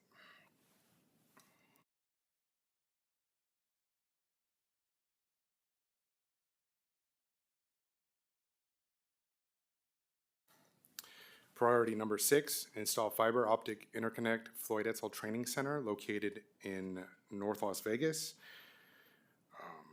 This will eliminate the redundant utility service, which will result in an annual savings of tens of thousands of dollars. It's currently under design. Federal funds have been secured. Reduces the infrastructure and manpower required for the Guard to restore communication in the event of emergency, natural disaster, or communication fire.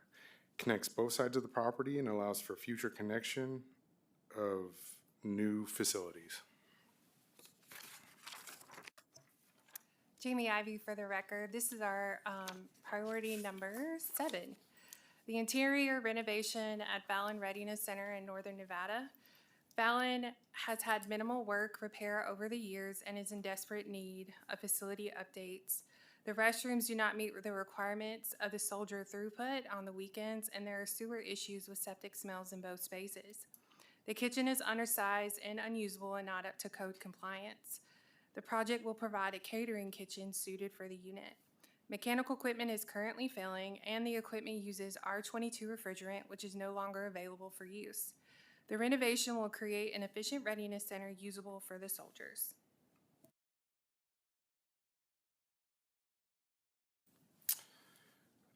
Priority number 8, interior renovation Plum Lane Armory located in Reno, Nevada.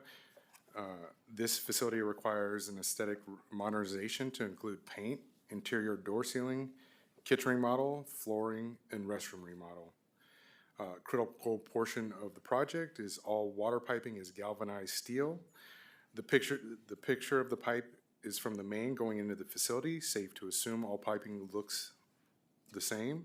The zinc coating has worn away, which has led to buildup of rust.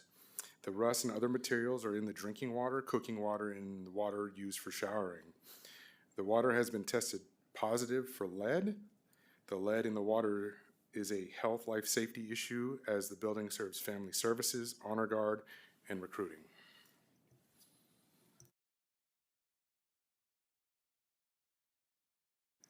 Chad Reese for the record. Priority number 9 is more love for our Fallon Readiness Center, pavement maintenance and site improvements. The last couple of years, the unit it's got a new mission, so it's getting more equipment, and the current organizational parking does not meet the needs. The fencing also needs to meet the height requirements of the anti-terrorism force protection standard for the site to ensure that the facility and equipment remain secure.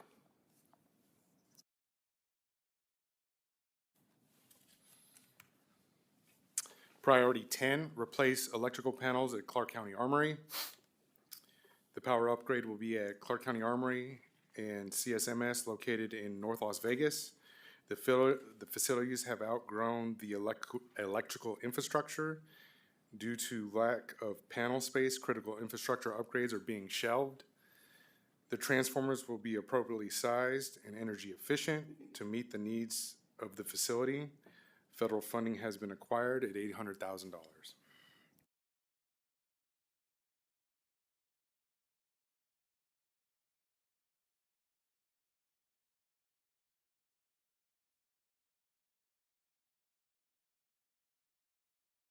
Sandor Duran for the record. Priority number 11, microgrid and photovoltaic system Harry Reid Training Center.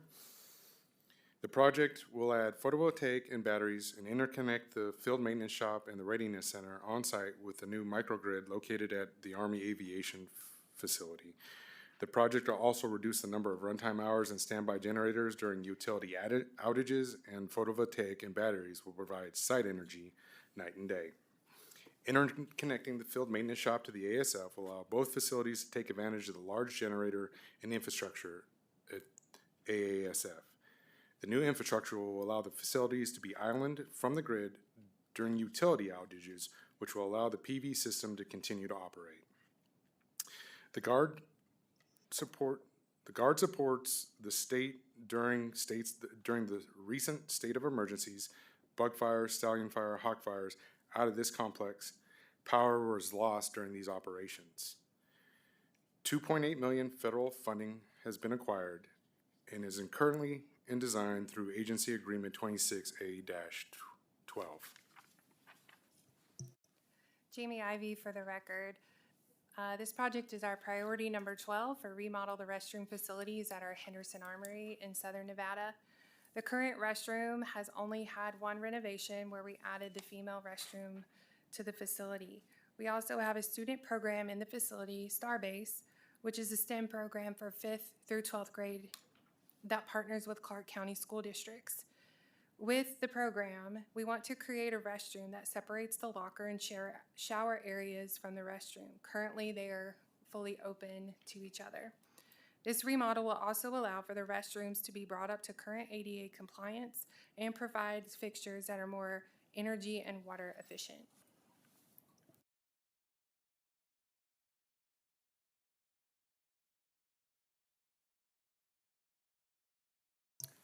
For the record, Clayton Chapel, this is our priority number 13.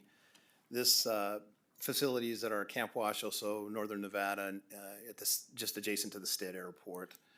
The renovation of this facility will provide more efficiencies with how the Nevada Army National Guard operates daily on drill weekends and times of mobilization. The renovation will bring the facility up to current code. Currently houses one of our newest units, a signal unit in northern Nevada. The space renovation would accommodate company offices, locker rooms, kitchen, classrooms, and unit storage vaults. The project will also allow an update to the electrical, the gas services, and the mechanical systems for efficiencies. That's our priority number 13.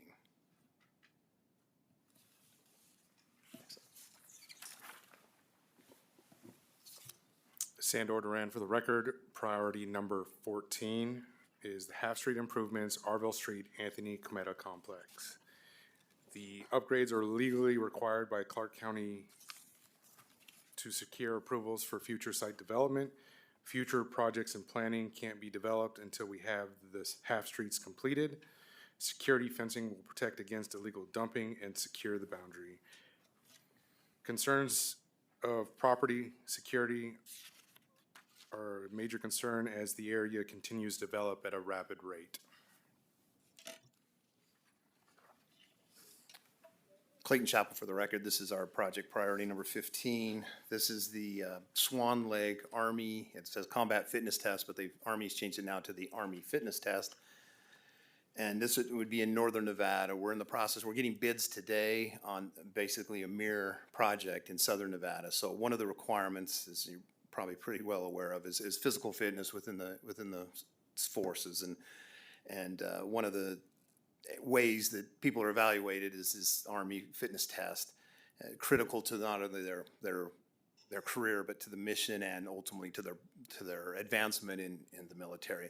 So we're going to have a consolidated physical fitness test down here in southern Nevada, probably within the next, I'll say, 12 months, if not 10 or 8 months.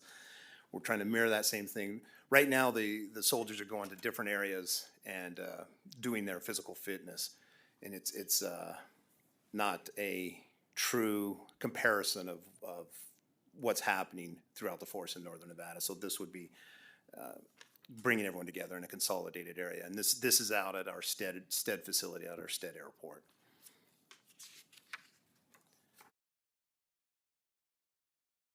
Member Walker, is there any federal funding? Unfortunately, not at this time. There was federal funding for the initial one down in southern Nevada. What National Guard Bureau did is gave us funding for one combat fitness test, and we've been asking for exceptions to policy to try to get some additional federal funding. Now, I'm not saying it's not available yet, but we're working to get that because we're saying Nevada's a large state. One facility in southern Nevada does not cover all the Guard within the state of Nevada. So at this time, no. Thank you.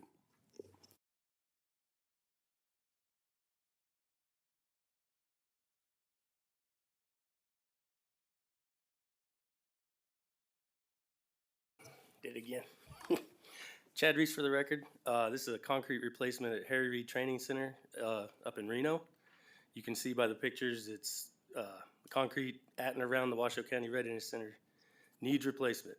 The weather and age of the concrete is now to the point that it's beginning to deteriorate and causing safety hazards with cracks and unlevel surfaces for anyone going into and around the facility.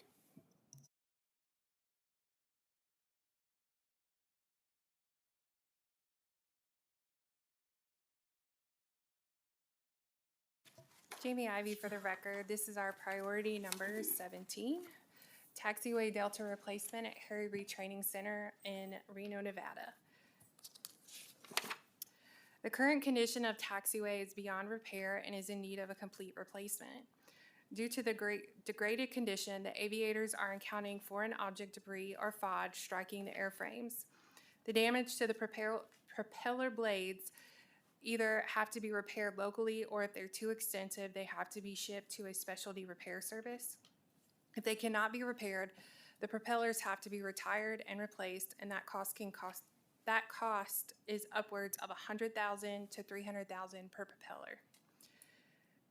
This project will also rebuild this to an FAA regulation standard.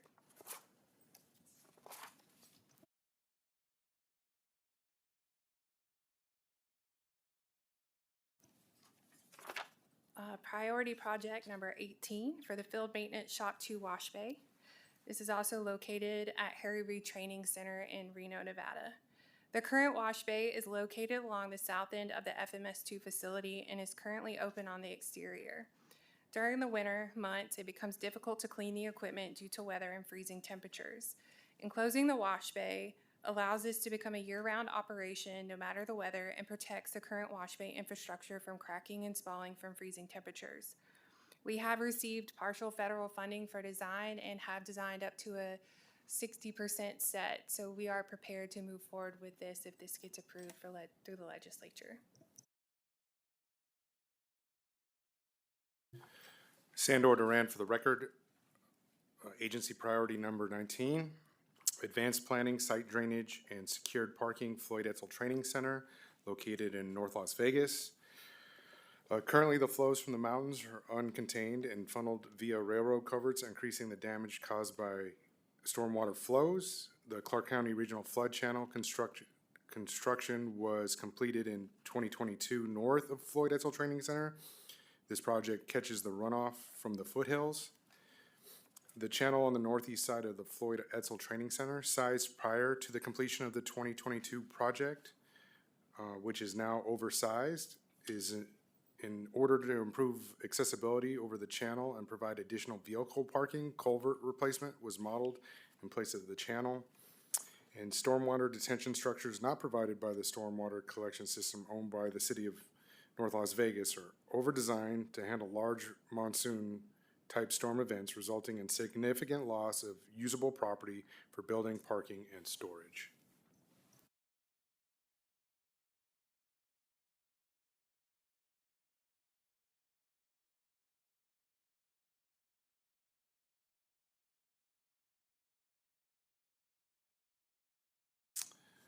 Agency priority 20.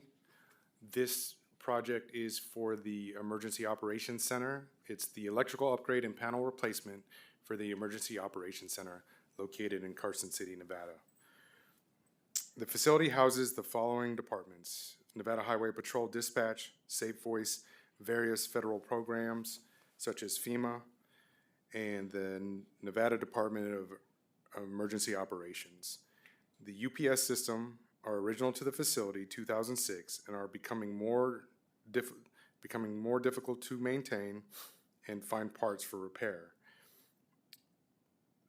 The current emergency generator is past its useful life and is in need of replacement.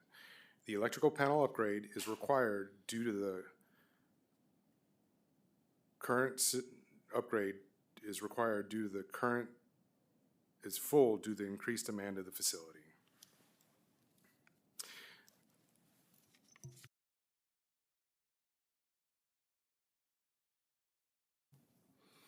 Chad Reese for the record. This is priority number 21.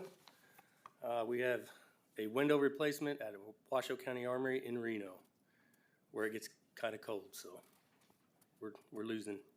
The current 25-year-old windows do not possess the DoD required blast-resistant glazing, creating a severe fragmentation hazard for personnel in a blast environment. The degraded seals and single-pane construction allow massive thermal transfer and air leakage, forcing the HVAC systems to run constantly and driving up state and federal utility costs.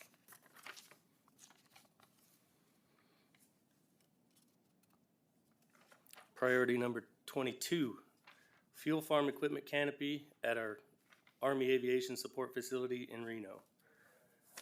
This project is located at our Harry Reid Training Center in Northern Nevada at the Army Aviation Support Facility. The fuel farm supports all aviation airframes located at this site and is critical infrastructure for the aviation mission. Due to year-round exposure from both sun and snow, this project would provide a canopy cover to help alleviate the elemental exposure. Adding this canopy will extend the life of the infrastructure.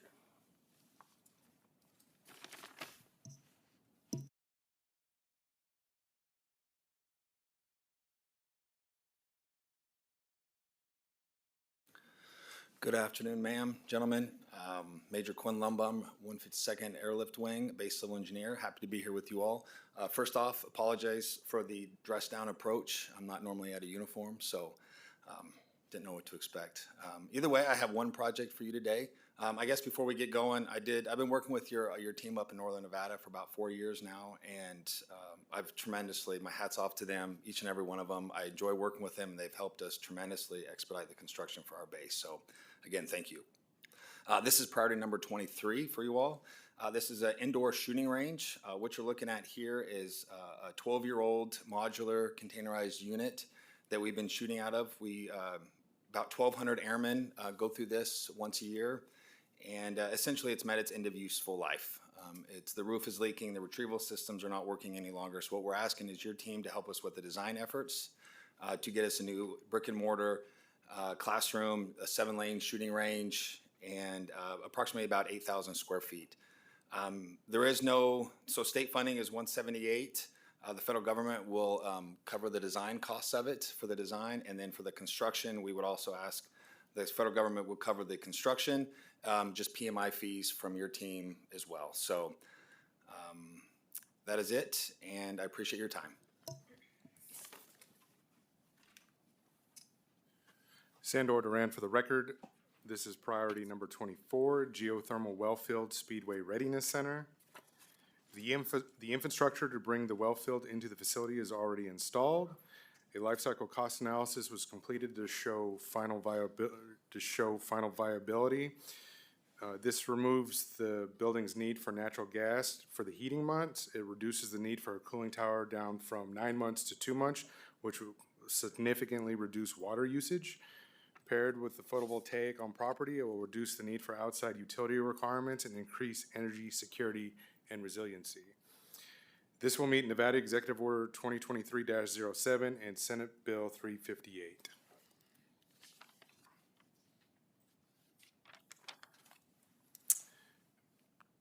Agency priority number 25, Advanced Planning Combined Microgrid System Floyd Etzel Training Center. This planning project will look at the replacement of a end-of-life generator with a natural gas unit, an additional PV to North Las Vegas Readiness Center, and finally add a battery system with a microgrid system so the whole complex can operate during power outages. This ensures the Nevada Army National Guard energy security and resiliency and response to the state's emergency needs. This building is located in North Las Vegas, and federal funds can be provided to support the design of the microgrid at $460,000.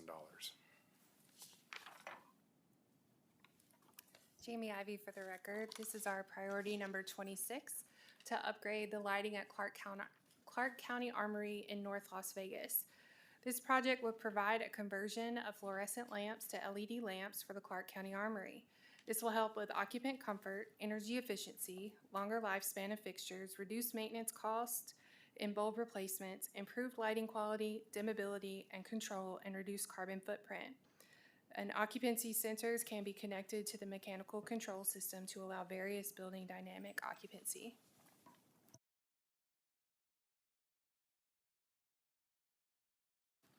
Sandor Duran for the record. Agency priority number 27, HVAC replacement at Henderson Armory. The HVAC equipment is at the end of its useful life and needs to be replaced.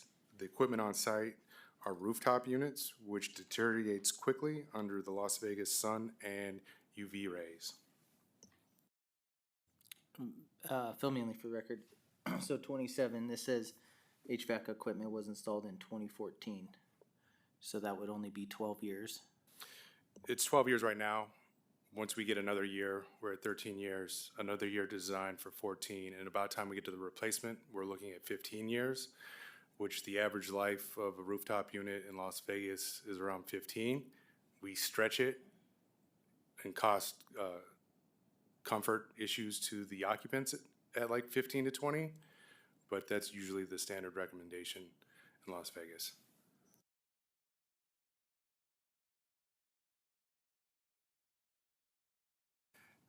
Member Walker, your rooftop units, will there, I guess this would partially be to our staff, there be structural requirements for new units on the roof?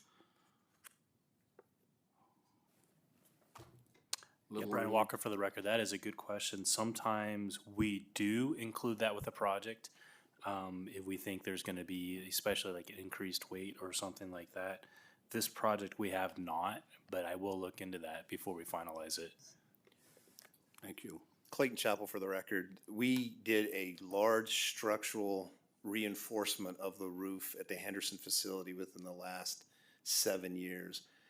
We definitely can put a whole bunch of HVAC systems right now on that, and it will not be an issue. It was structurally redesigned and reinforced, I'm going to say about 7 years ago through a CIP. Member Lewis for the record, did something else happen to the system here? Because that looks more aged than 13 years. Sandor Duran for the record, that is the evap cooler that serves the restrooms. So I think that's just the water buildup and deterioration from the minerals in the water on the metal of the system.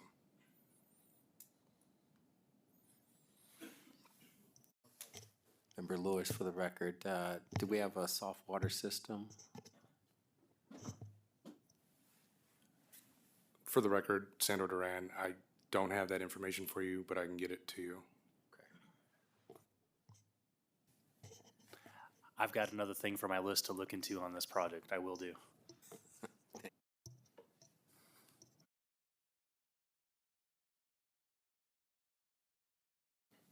Sandor Duran for the record, agency project priority number 28, site drainage corrections at Clark County Armory. Currently, the site drainage directs water flow towards the facility, which leads to water intrusion into the facility and has caused water damage, as well as standing water around the building. The project will correct the drainage issues at the facility and move water to the appropriate location.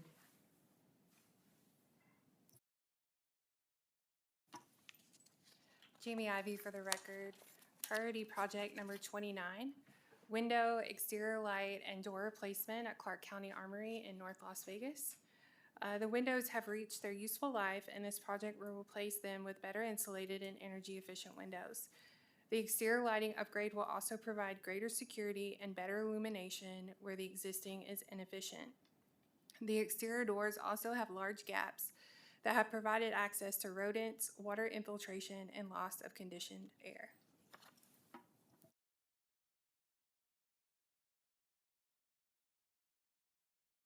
Sandor Duran for the record, agency priority number 30, main gate relocation, Anthony Cometa Complex. With the vast amount of development around the property in the last 2 years, the DMV switch and multiple housing developments has led to increased traffic onto Silverado Boulevard. This has led to safety concerns from leadership, employees, and visitors exiting the complex. Arvell will provide a safer exit for personnel and military vehicles and provide a much-needed guardhouse upgrade via this project.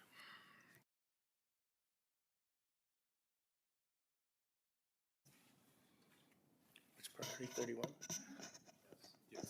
Chad Reese for the record. Priority 31 is the maintenance work bay at Speedway Readiness Center here in Vegas.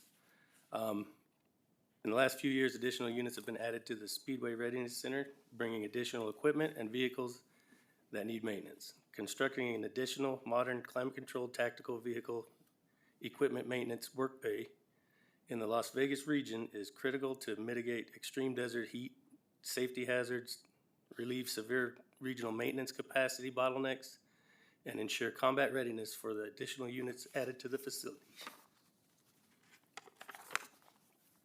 Priority number 32, similar, but for different reasons, a maintenance work bay at Henderson Armory.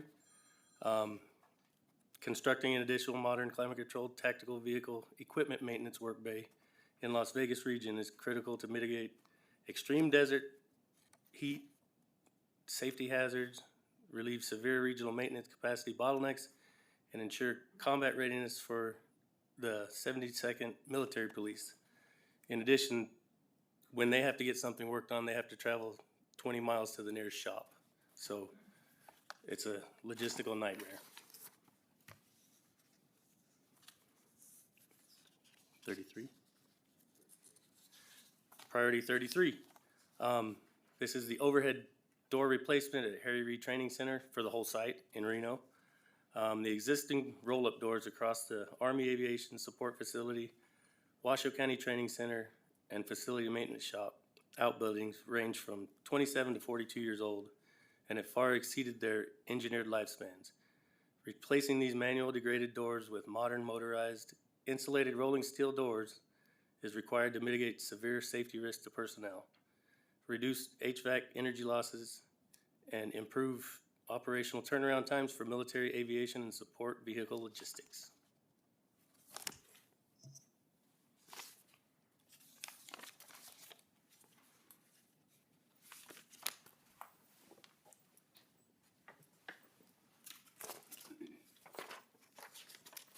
Jamie Ivy for the record, priority number 34.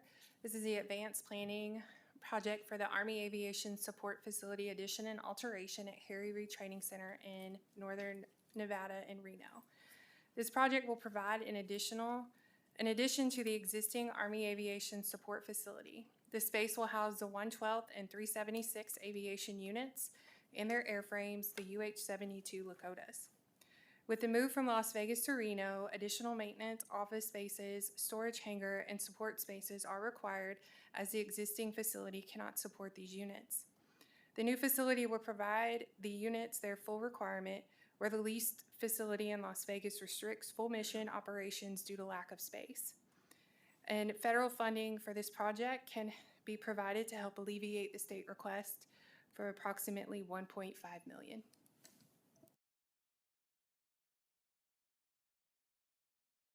Sandor Duran, for the record, agency priority number 35, install parking lot solar panels Speedway Readiness Center. We would add to the current 50 kilowatt PV system, and we're looking to increase to meet the full demand of the facility with battery storage. This will help increase generator runtime and current fuel storage. This project will meet Nevada Executive Order 2023-07 and Senate Bill 358. Jamie Ivy for the record, this is priority number 36. Install electrical vehicle charging stations at our field maintenance shop in Las Vegas. In accordance with the Army National Guard Master Plan, our fleet vehicles have been upgraded to electric and hybrid electric. The National Guard GSA fleet and public vehicles will be able to use these chargers, and the chargers will have a payment software so electrical costs can be accounted for both personal and GSA fleet. Member Lewis, for the record, what ranking number is that again? 36.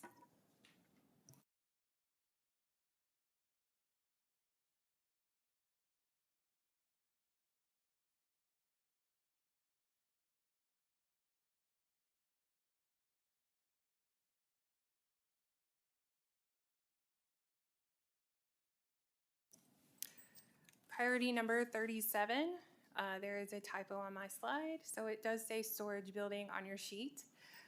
This is also located at our Floyd Etzel Training Center in North Las Vegas. This facility requires a secure storage building adjacent to the work bays. This also, currently, as it stands, they're open to the elements, as you can see in Connex containers in these photos, and they do have to go through the office and tool room in order to access these, and it's not very adjacent to the work bay space. Also, being exposed to the outside element, it decreases the life of the equipment and must be stored in makeshift storage due to exposure of year-round elements. Constant exposure to the sun has ruined equipment and has melted tires in record heat here in Las Vegas. This facility is critical to support newly expanded logistical capabilities and supporting multiple units. We have received the federal funds in this federal fiscal year of approximately $1.9 million.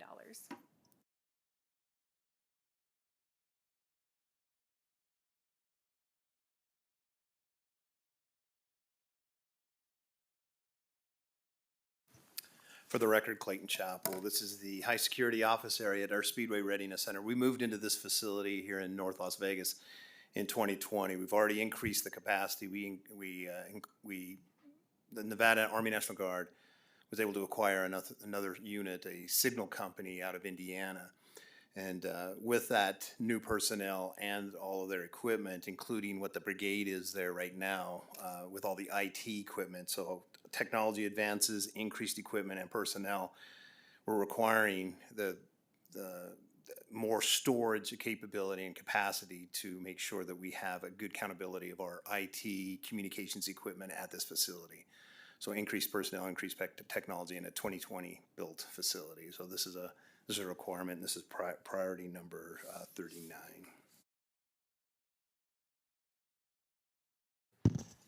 Member Lewis, did we skip ranking number 38?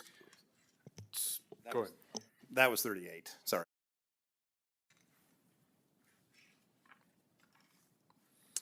All right, this is Sandor Duran. For the record, this is agency priority number 39, microgrid system at the United States Property and Fiscal Office. Existing PV panels don't operate during outages. Adding batteries and a microgrid controller will allow the Guard to island facility in an outage for up to 14 days to be able to respond to any of the state's needs. It's currently in design, and federal funds of $1.4 million have been secured.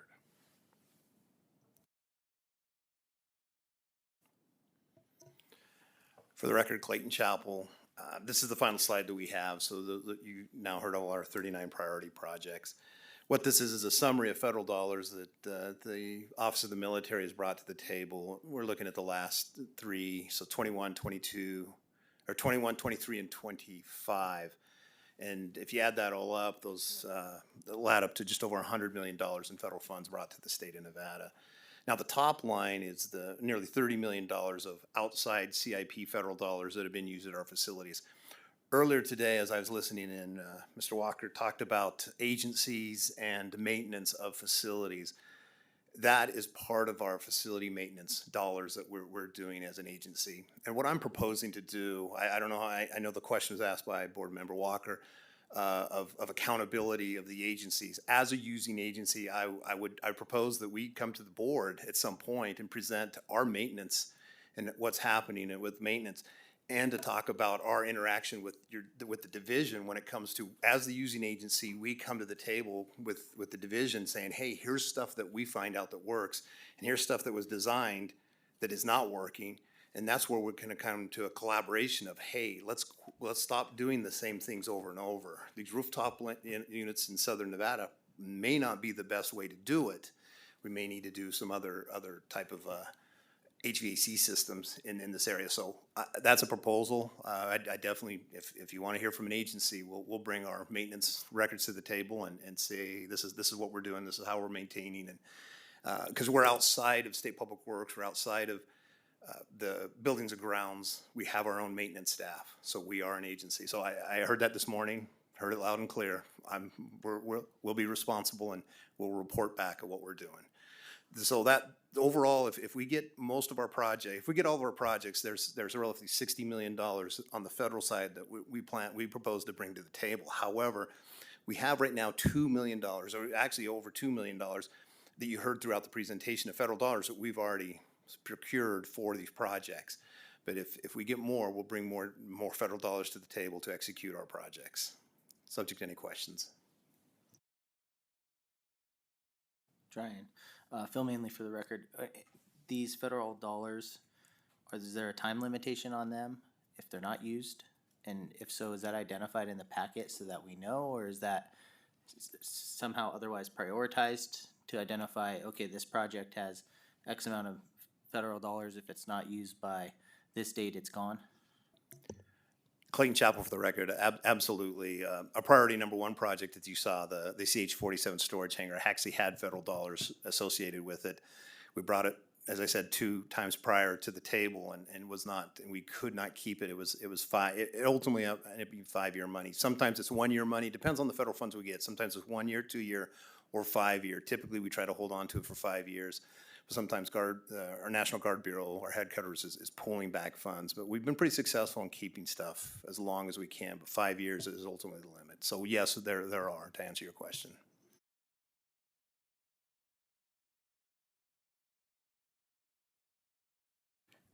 Member Walker, I have a question that it's more of an informational question for me, and that is the ownership of your fixed wing and your rotorcraft. Does the state of Nevada own these, or are these under ownership of the federal government? They're under ownership of the federal government, but Governor Lombardo has the ability to access them through request, but they're federally owned assets in a state-owned facility. Do we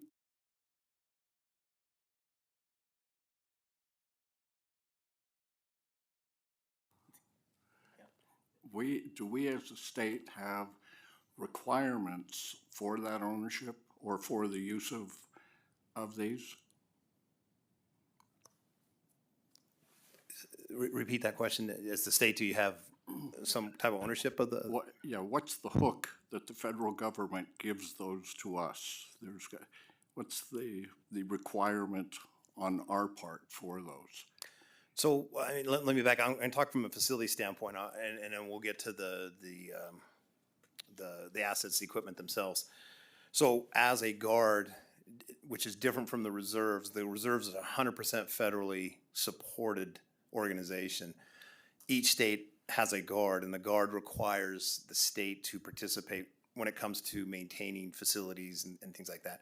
But as far as the equipment is concerned, and our helicopters, our fixed wing aircraft, as the 152nd has, the governor, as the president of the guard, basically can request that equipment or say, emergency, I need this, and he sends the request up through National Guard Bureau to have that equipment used in the state. Thank you. That Phil Manley for the record, that spurred a question in my mind though, and I don't know if this is where you were going, but if we're talking about spending a lot of state dollars to provide facilities to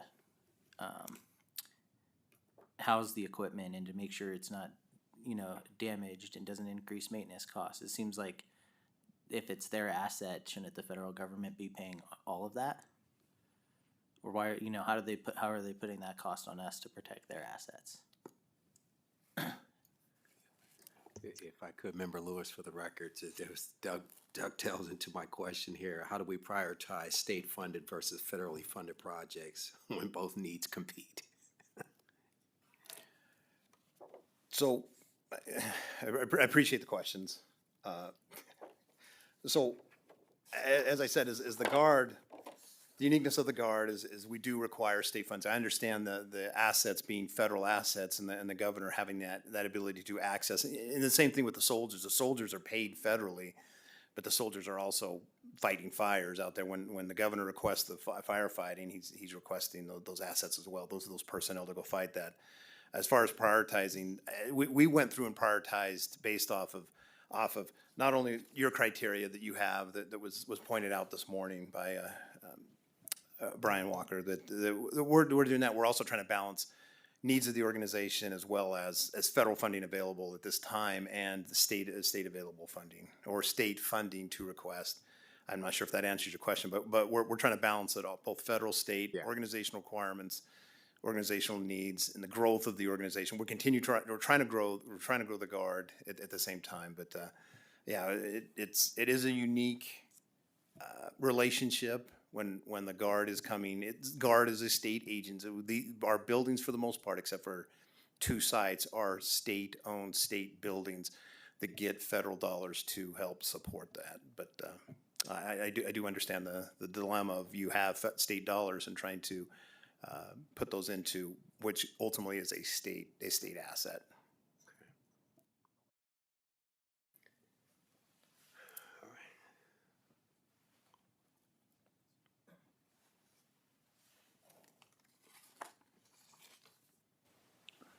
Clint Bentley for the record. Do we have any further questions? Having none, I want to thank you gentlemen and ladies for the presentation, and with the number of items that you had, I appreciate your brevity also.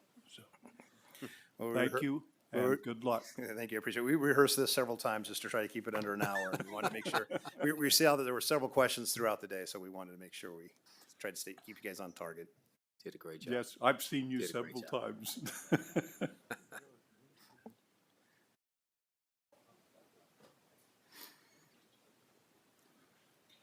And since we are 10 minutes early, all I'm going to do is ask if the Native American Affairs Party is here and if they're ready to present.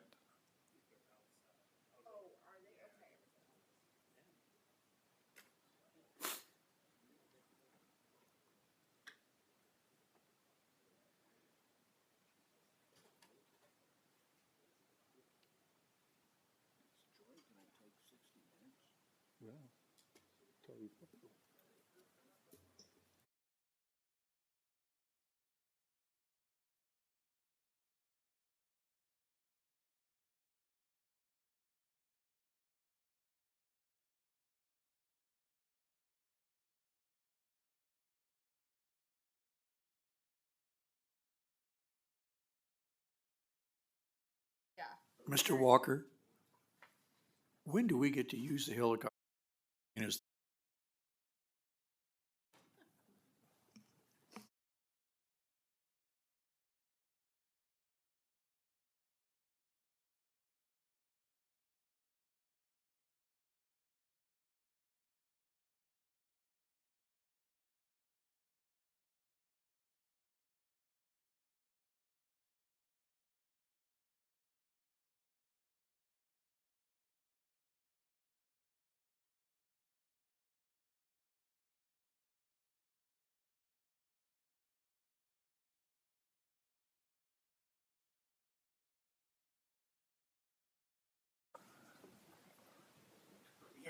Are you ready to present for your? We're still waiting for, I guess, Director Montooth Okay. to come. I think she's a minute or two away. Yeah. Yeah, she should be here shortly. But if we need to stay on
Clint Bentley for the record.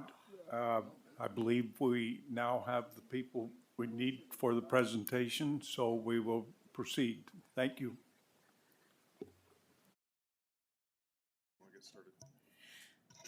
Good afternoon, ladies and gentlemen. I apologize if I kept you all. My clock says we're right on time. We are the Department of Native American Affairs. My name is Stacy Montooth. I'm the Executive Director, and I'm a citizen of the Walker River Paiute Nation.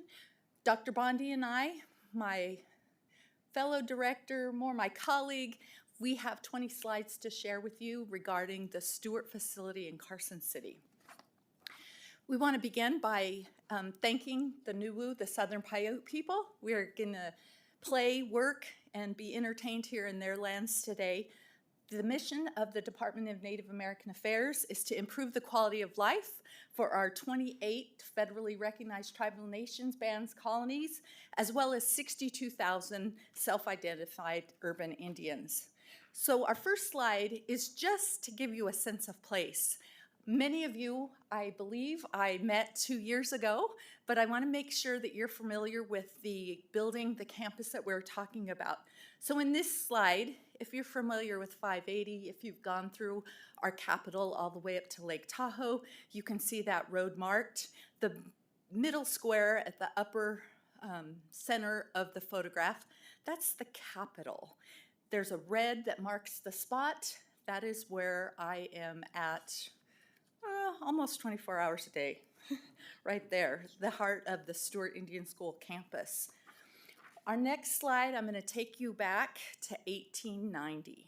So this is exactly what it looked like. This was a one building operation. For 90 years, the federal government used this land to forcefully assimilate our Native American relatives. They were brought against their will and taught reading, writing, and arithmetic, reading, of course, in English, and then in the afternoons, they learned trade skills, and those were determined by their gender. Our male relatives learned how to be carpenters and how to fix cars and shoe horses, any kind of stereotypical male blue-collar job, while our relatives, including my grandmother, learned how to be domestic help. My grandmother could cook and sew like nobody's business. Next slide brings us up to today. So we're here to talk about the preservation of this historic land, specifically these buildings. I want to tell you what's happening as we speak.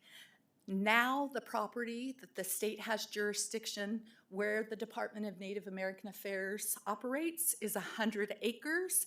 It includes actually 6 additional state agencies. We have 2 local charities that use some of the buildings for transitional housing. There's an active church on the property and a brand new subdivision right across the street for the Washoe Nation. It is a location for post. Cadets have their graduation ceremonies there. They actually learn all of the required certification activities to become law enforcement officers in the state of Nevada. We have an annual powwow that brings over 3,000 people to our campus.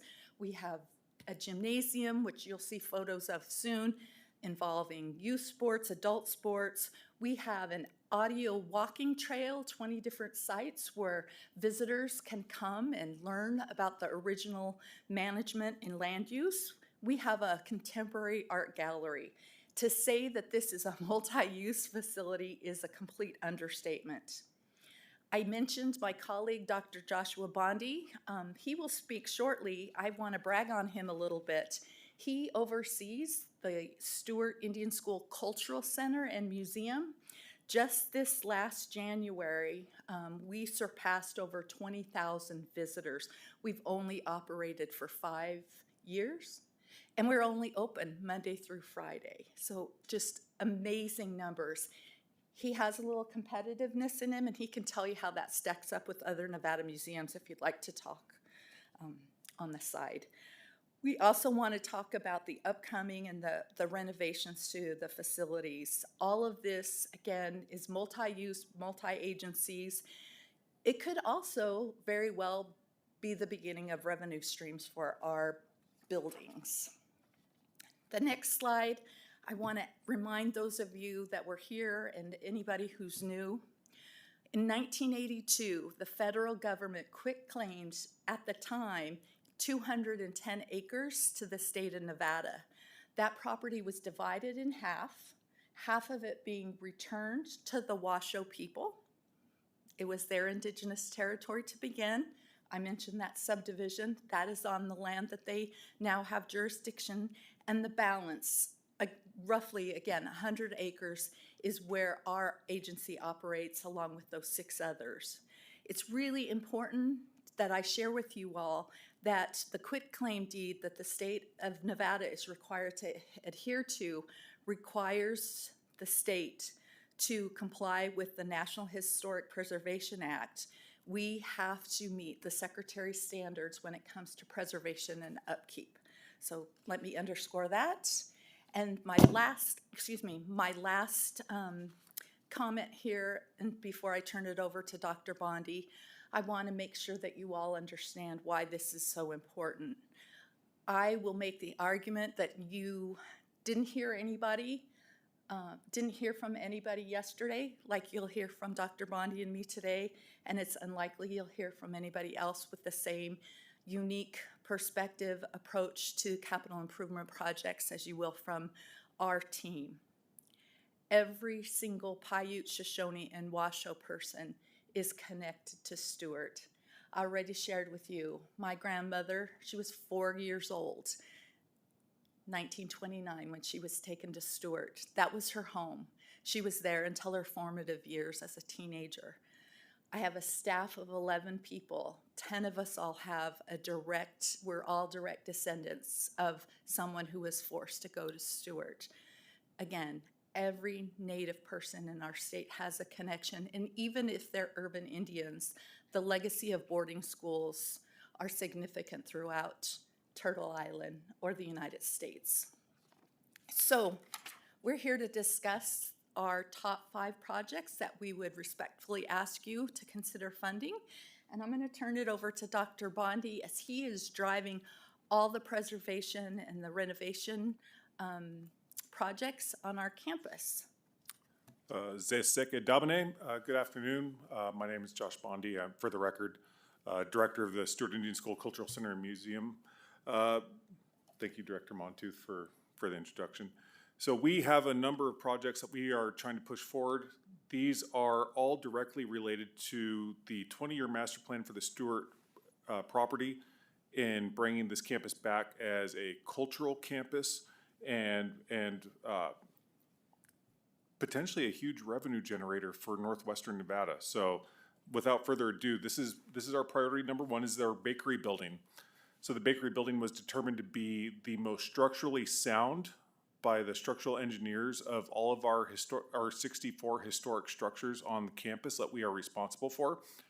And in this building, we are going to build kind of it is a self-contained pod that has climate control, humidity control, so we can maintain our federal compliance with collections.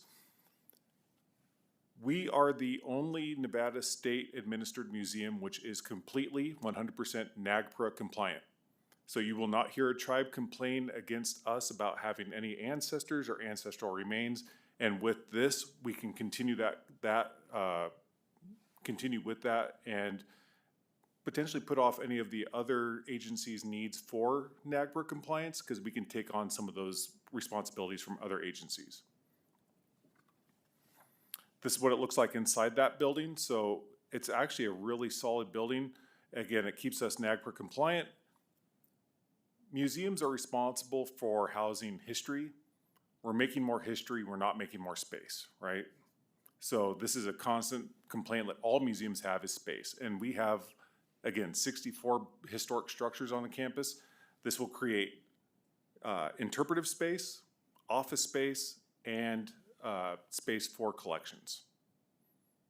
Again, this is priority number one. This has already been funded before.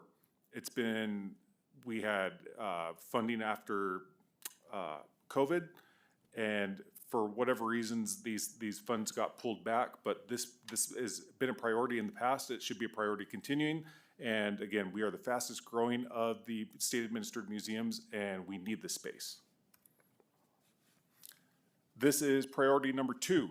This is the old gymnasium. When all of the alumni were surveyed about which buildings they wanted conserved, this was actually number one on their list, because this is where dances happen, this is where graduations happen, boxing matches, basketball matches. Lots of great memories happened in this building despite the horrible history of this campus. This was a positive space. And former Governor Sandoval put the roof on this place because he remembers playing basketball there.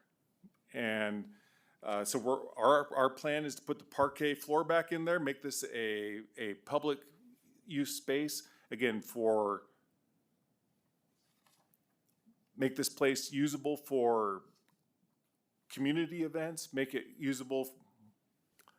Let's host a Golden Gloves match in Carson City. Why not, right? So let's do these things. Let's rent this out. Let's make money on this stuff and also conserve this space. We even found a vendor that can redo this horrible lime green tiling. So, I mean, it's old enough, it's historic, so we actually found a vendor that's happy enough to do that and to redo the window frames and everything else. You can see that parquet flooring in the top left image. Again, the state of Nevada has already invested almost $2 million in plans for redoing this.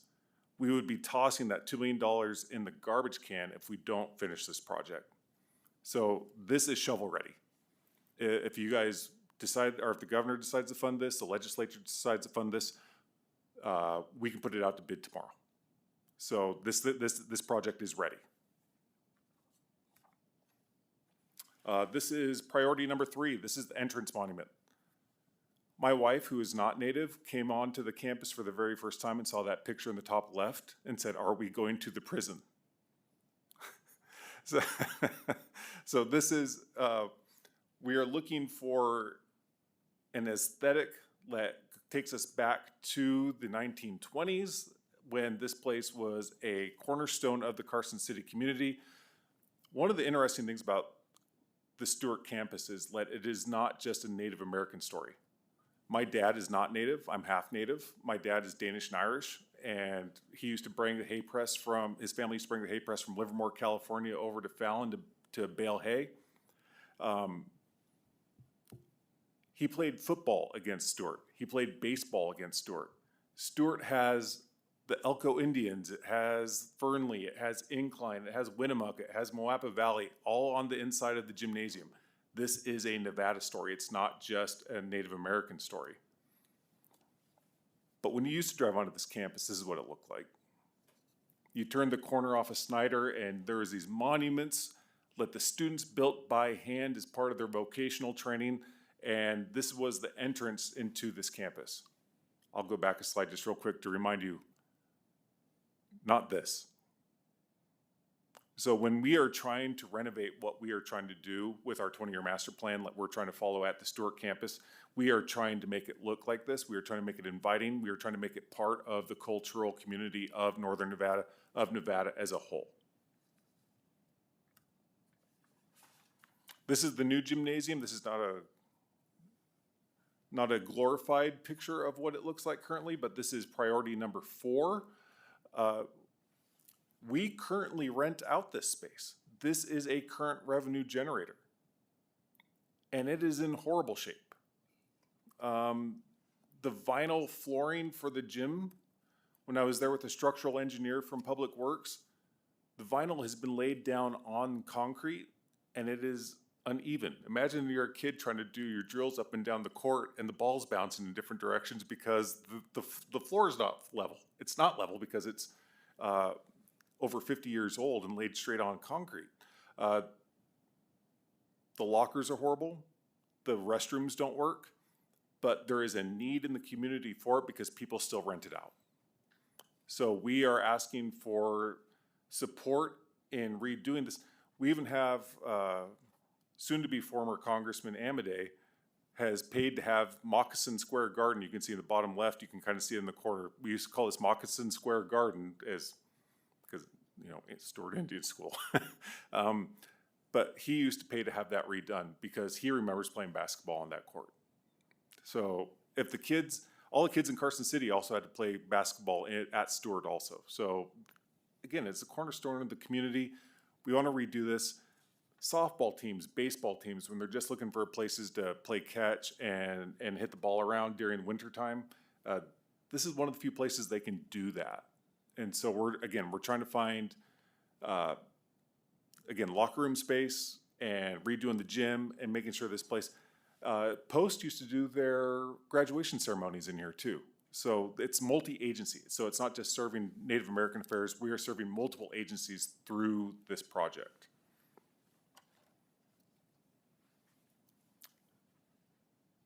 Priority number 5, I'm gonna get a little sentimental because I was a football player. I played football for Churchill County football. We just whooped Bishop Minogue a couple weeks ago, which I'm proud about. And I also was a walk-on at the University of Nevada, Reno. When I first took this job under Director Montooth and walking around the campus, the first thing I noticed was the football field.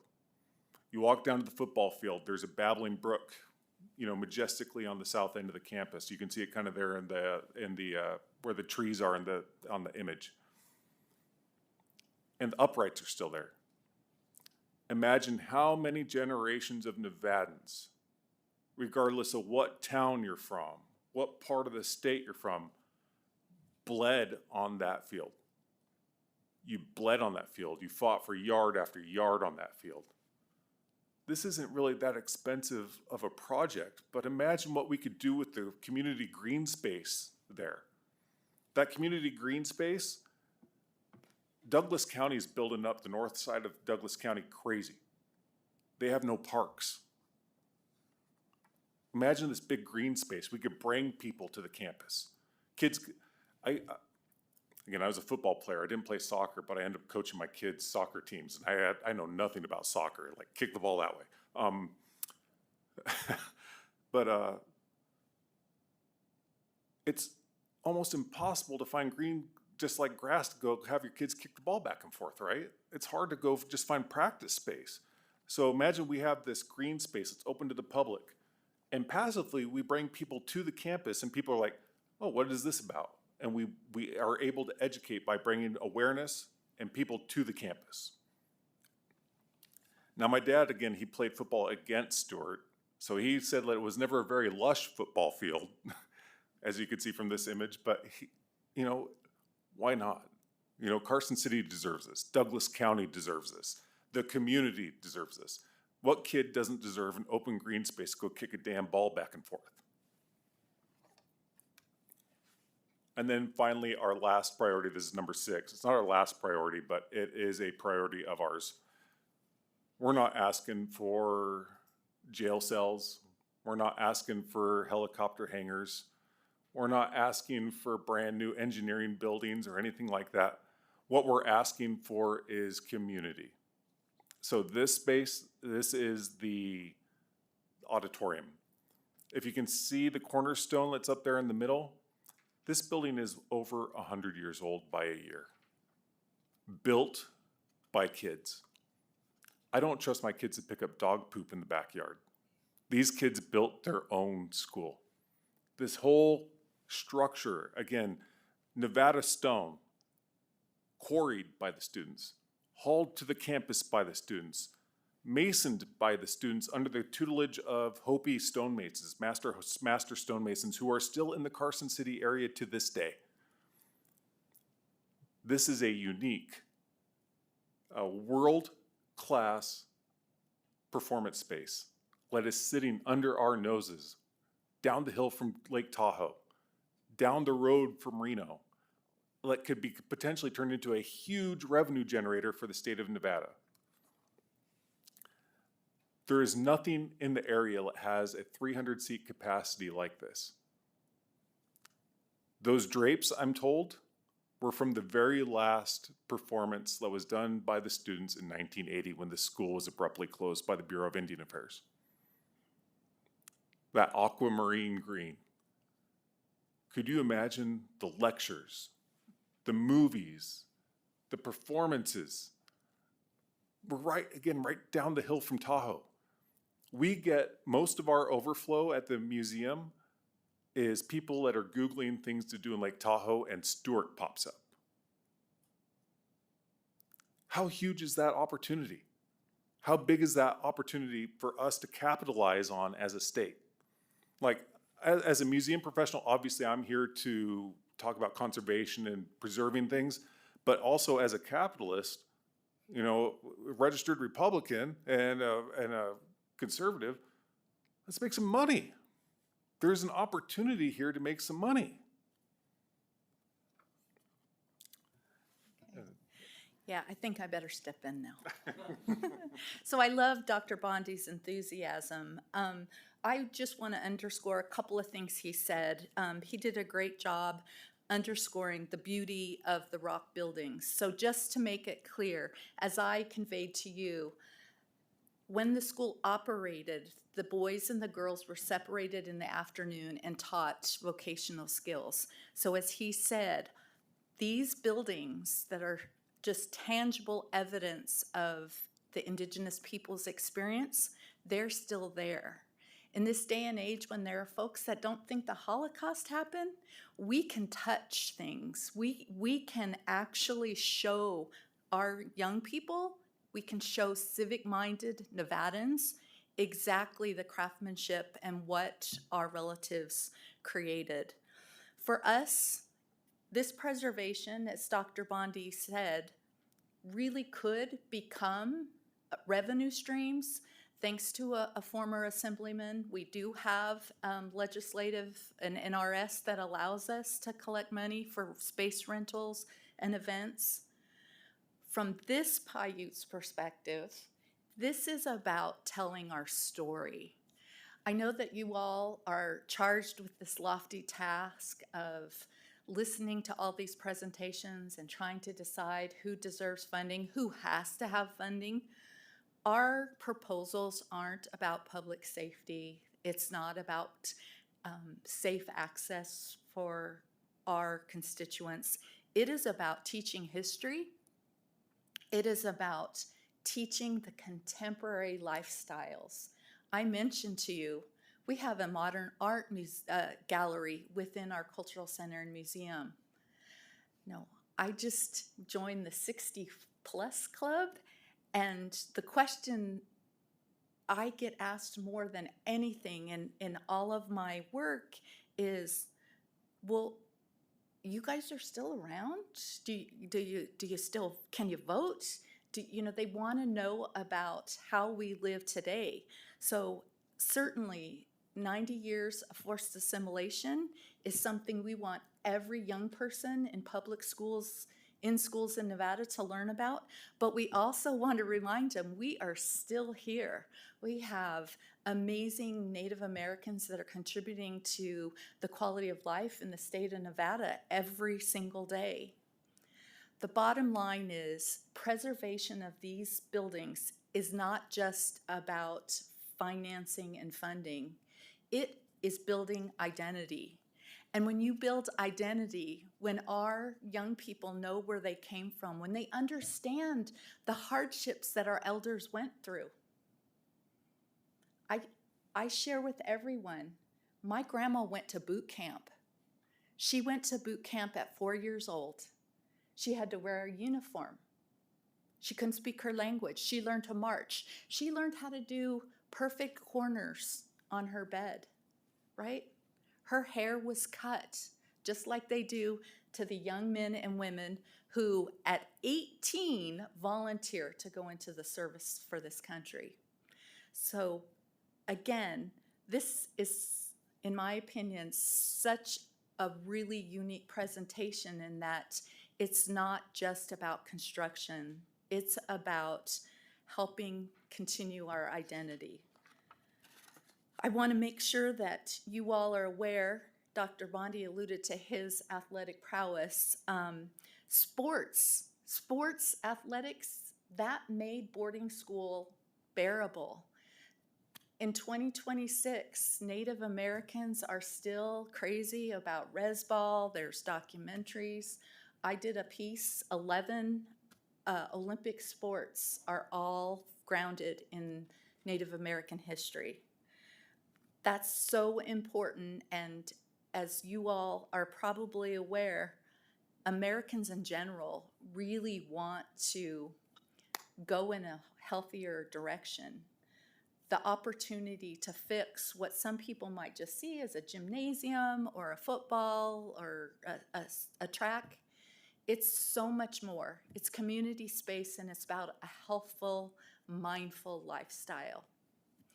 With that, we would love to answer any questions you might have. Okay. Pisha. Member Lewis, for the record here, on project ranking number 5, and maybe this might be a typo, but the sodding is at 1,400 square feet at $635 a square foot. That's quite expensive compared to the next project ranking 6, where you have building addition, 1,400 square feet at 750 square feet. So difference between adding a building versus planting grass is $150 a square foot. Brian Walker, for the record, yes, we are going to take a look at that project. I saw a couple more things. We will tighten that up. Okay, fantastic. Love the presentation. Very colorful. I enjoyed it 2 years ago as well. You did an amazing job, by the way. Member Walker, do you have any other pathways for funding, like BIA? Any additional funding that you can use to match what we would do? Not that I'm aware of from the Bureau of Indian Affairs per se. It is very important that we share. I don't want to tell you what you know. BIA is within the Department of Interior. Currently, the National Parks the National Parks Service is soliciting feedback to make our entire campus, I believe it's 112 acres, a National Historic Landmark. We've worked with our national delegations, and we understand with that kind of a classification, it's quite possible, not guaranteed, but it's possible that we would have access to federal funding for preservation, for projects. Most of everything that we talked to you about today is, let me back up. We've run into a little bit of an issue. Dr. Bondi, as you probably can garner, is an amazing salesperson, right? He has been able to get donations and small projects funded in his time with the Department of Native American Affairs. I never thought I'd see come our way. Having said that, the land belongs, it's owned by the state. The title is by the state. We have an international agency that would like to renovate an entire quad, but they don't want to fundraise for something that is going to belong to the state. So we try hard to be as creative as possible, but we've not, to date, we've never found anything that the Bureau of Indian Affairs would help us match or fund. Dr. Bondi, is there anything else you'd like to add? Josh Bondi, for the record. For the gymnasium projects and the football field projects, there is significant community interest in supporting those projects.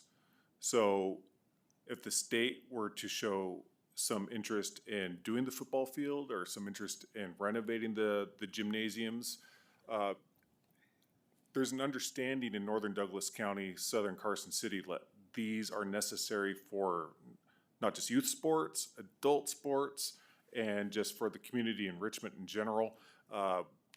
when you talk to the Reno and Tahoe Visitors Authority, the number one generator of revenue for them right now is bringing in youth sports programs. So they bring in like volleyball tournaments, they bring in football tournaments, and that makes them. They're out of field space. They're out of gym space. Guess what we got? We got a field. We got a couple gyms. So these are potential revenue generators for the region in general. So we do have support for these projects from the community. Do we have an X number of dollars that have been committed? No, we don't.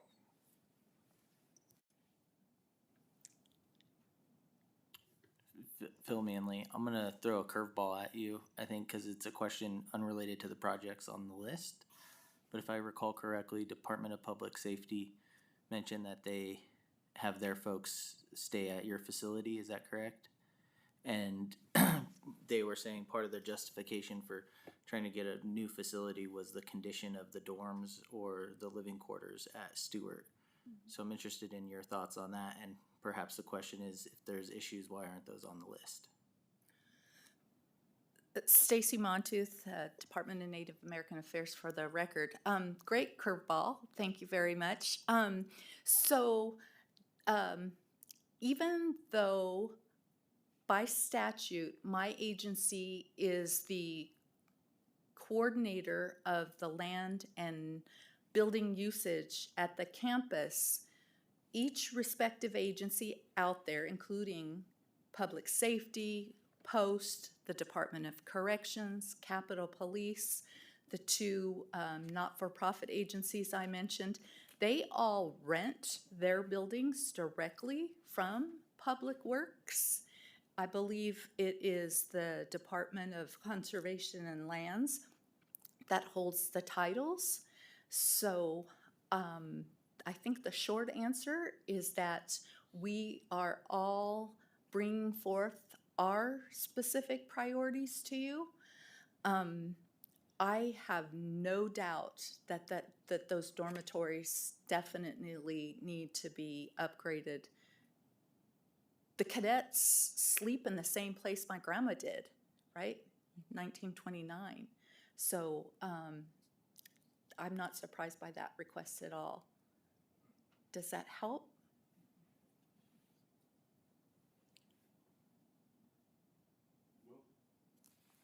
Administrator Will Lewis for the record. So in response to Member Kevin Lewis' response or comment, he's absolutely correct. On project rank number 5, Deputy Walker, if we could, the math on it should be more like 511 instead of 889, 511,000.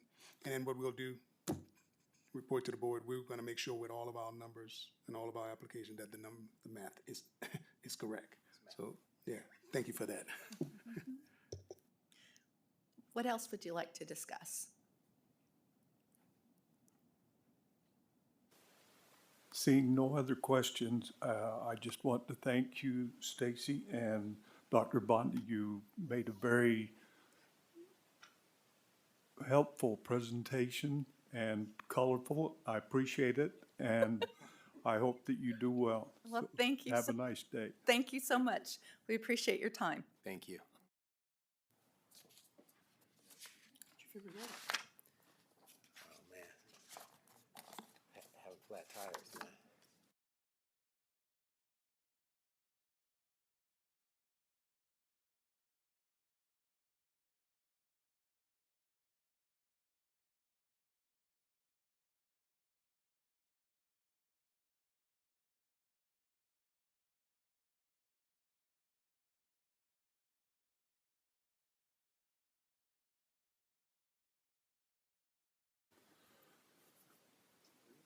Clint Bentley for the record. We will now hear from the Governor's Technology Office. Good afternoon, Chair. Chair? Yes, we do have a chair. And members of the State Public Works Board. For the record, my name is Timothy Galuzzi. I have the honor and privilege of serving as the state's Chief Information Officer and Executive Director of the Governor's Technology Office. You know why I'm here. We're here to present the Governor Technology's Office recommendations and priorities for the upcoming CIP. With me today, I have, if I need to call for help, I've got my Senior Deputy Darla Dodge and my Division Chief of the Computing Services Division, Sean Montiereth. Sean is actually the one that manages our state's data center. We've got 3 ranked infrastructure projects. All are located at the state's data center, which we lovingly call the GTO facility up in Carson City. First, I want to just, before we walk through the individual projects, I want to spend a minute on who we are and why this facility really matters for the state. Because the requests that we're asking for, they're not cosmetic, they are infrastructure. It's the physical foundation underneath the technology that every single agency, and by extension, every Nevadan, depends on every day. The Governor's Technology Office provides enterprise IT services to the entirety of the executive branch, from network to servers to all the applications dependent on them. Most of this is run through our state-owned data center, the GTO facility. The GTO facility is in Carson City, houses the state's, Nevada's primary data center, approximately 23,000 square foot of critical infrastructure that supports the network, applications, and communications backbone for the executive branch agencies statewide. When this facility is healthy, it's invisible. No one knows it's there. Nobody thinks about the data center when they renew a driver's license online, when the state's employees log into systems, when they send an email, or when the first responders rely on state systems during an emergency. It only becomes visible when something fails. And we've all seen what that looks like. In 2022, the state experienced a 33.5-hour network outage that brought the executive branch government to a halt. It was caused by a fire that disrupted services across the entirety of the executive branch. In August of last year, we managed a large-scale ransomware attack that required a full state response and a 28-day recovery effort. Both of these events underscored the same fundamental lesson. The resilience of state government services is only as strong as the physical and technical infrastructure holding it up. You cannot build a modern, secure, zero-trust IT environment on top of 1970s electrical systems and a control room layout designed before most of today's security threats even existed. That's the lens in which we're asking you to review our 3 requests. They are foundational investments in the facility that keeps the state government running. The first project that we're going to discuss is CIP 27140, the electrical switchgear and panel replacement. Requested state funding is approximately $3.3 million. The electrical distribution equipment serving our data center, the switchgear, distribution panels, and motor control centers is approximately 57 years old and was put in when the initial building was built. It is well past its end of useful service life, and it was never engineered for the electrical loads of the modern data center.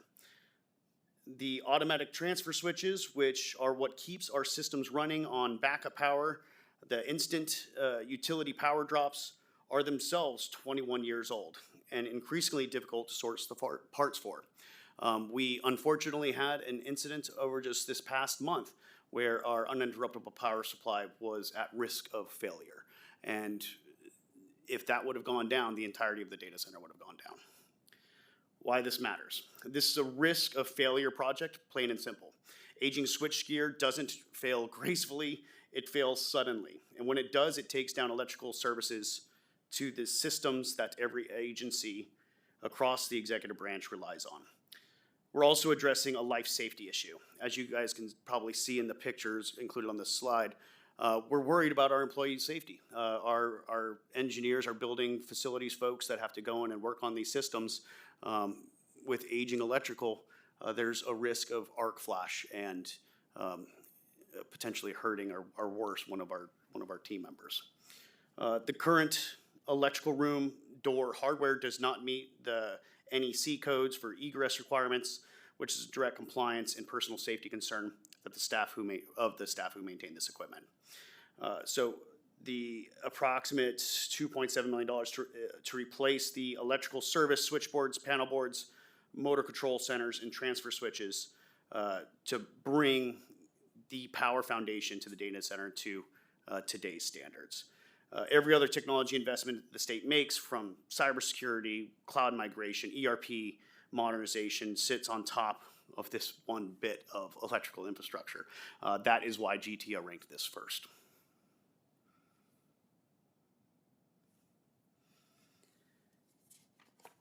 The next project is lighting and controls retrofit. Lighting and lighting controls retrofit. Well, you know, I could easily say that we're just trying to get LEDs so we can be cheaper and easier to maintain. This is also a employee safety project as well. The state's data center is a 24/7 operation. We have team members working all 3 shifts. Unfortunately, our data center, the location has dropped into the public sphere. People know where we are at, as was evidenced by a First Amendment auditor showing up at our doorstep during the recent cyber attack. So we want to make sure that we have adequate lighting in and around our data center to help protect our employees. So the current lighting system at the GTO facility is original to the 2005 building edition, so now over 20 years old. A mix of fluorescent and halogen fixtures, and with the age of a lot of these fixtures, the parts and replacements, the light bulbs, et cetera, are incredibly hard to source. And if we can source them, they're incredibly expensive. So they're hard to maintain. The existing lighting controls are no longer comply with the current energy codes. Why it matters: this is both a cost and compliance project. Modernizing to efficient lighting and controls reduces long-term energy consumption and maintenance costs, and brings this facility into compliance with current energy standards. It also directly improves working conditions for the team members. They like to work in light environments. They're not the bridge trolls that a lot of IT gets grief for being. They want a bright lit environment to work in. So this is approximately a $1.06 million ask to replace interior and exterior lighting and lighting controls throughout the facility.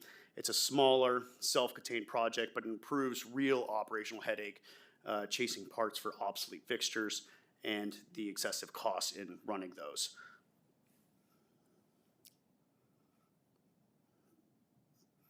And lastly is the control room relocation and repurpose. We currently have a project in flight right now that is retrofitting our server room floor in order to shore it up for seismic activity. Right now, if we were to have an earthquake prior to that project going through, I would be worried about servers crashing through the floor and potentially hurting somebody or damaging that equipment. So we have that project rolling right now. There are several interior walls in this facility that need to come out, including walls that currently define our control room. This relocation gives us an opportunity so that we can reconfigure the space to strengthen physical security around the server room floor, to make sure that we have the appropriate man traps prior to folks being able to access the server equipment. We can knock this out as we're rolling with the current efforts. This project adds a dedicated exterior controlled secure access point to the server and control areas, separating the general workspaces, the cube environment, from the folks that are actually operating sitting at the operations desk. Given the environment that we operate in, where we have personally managed both a multi-day statewide outage and a ransomware incident in the last few years, physical access control is not just a nice to have, it's a need to have. We need to make sure that our environment has those sets of controls, like the man traps, et cetera, in place. This also helps us with federal obligations such as CGIS and FTI, et cetera. So we're in compliance with those security and privacy type statutes. This is approximately a $1.39 million ask to remove and reconfigure the walls, relocate the control room, and add secure access controls to the server room floor. turning a construction necessity into a meaningful security upgrade. So to just kind of wrap this up, taken together, these three projects, just under approximately 5.76, they represent a logical sequence investment in one facility, the physical backbone of state government technology. As mentioned, our rank 1 is the electrical switchgear replacement. Rank 2 is the lighting retrofit, and rank 3 is the control room relocation. We respectfully ask the board to fund these projects in the rank order presented. The electrical work in particular carries some significant urgency, relying on a 57-year-old equipment to support all of the technology backbone for the state. If people asked me what kept me up at night, it would probably be that, and not the threat actors, right? So we are available for any questions that the board may have, and let me know if I need to call in some backup. I would like to go back to your number 1. I totally understand your request on that, but one question that I have is, how are you going to facilitate the switchover and the time frame to go from one to the other and not lose your system? Thank you for the question, Member Bentley. I'm going to bring up my Division of Computing Services Chief, Sean Montier, that can he's already kind of walked through this process when we had our potential emergency over the past month, so he is well-versed in this. Very good question. We are going to have a slight bit of downtime. They're actually going to bring in a generator in UPS that's going to be on a truck, and we're going to plug it in while and have an hour of downtime, and then they're going to do the work, and then we're going to run on generator temporarily. And so, Tim Galuzzi, for the record, where this differs from an emergency outage is we would actually be able to plan for this. We would be able to pick a day and time that would have the least amount of impact on state services and support. We'd be able to communicate that with all of our agency partners so they understand that they might have limited access, especially during that cutover period to the state systems. And I would much rather do this in a planned way versus an unexpected way. And to add to that, part of the ask was to make it so that it's fault tolerant, so that in the future we have dual paths, so that we wouldn't have to ever do that again. Thank you. Administrator Will Lewis, if I can add a thought to that and basically share how we at Public Works can support that. We did something similar at the UNLV engineering building where we had to shut the power down at a certain part of the campus. I would strongly recommend, Director Galuzzi, that you and Public Works, your staff and Public Works staff work together along with the contractor to do a trial run. Tim Galuzzi, for the record. Thank you, Administrator Lewis. I definitely appreciate that, and we'll make sure that that's part of our plan.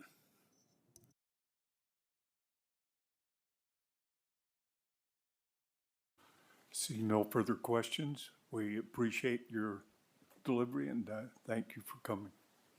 Thank you all.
Clint Bentley for the record. We will now hear from administration.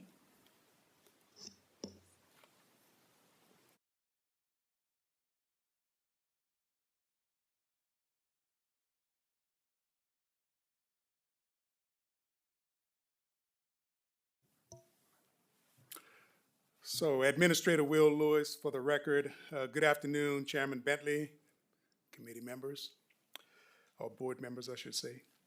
I have joining me with me today, Deputy Administrator Brian Walker, Chief Planning Mike Brown, and I also have from the Governor's Office, Chief of Innovation Office, Jack Robb.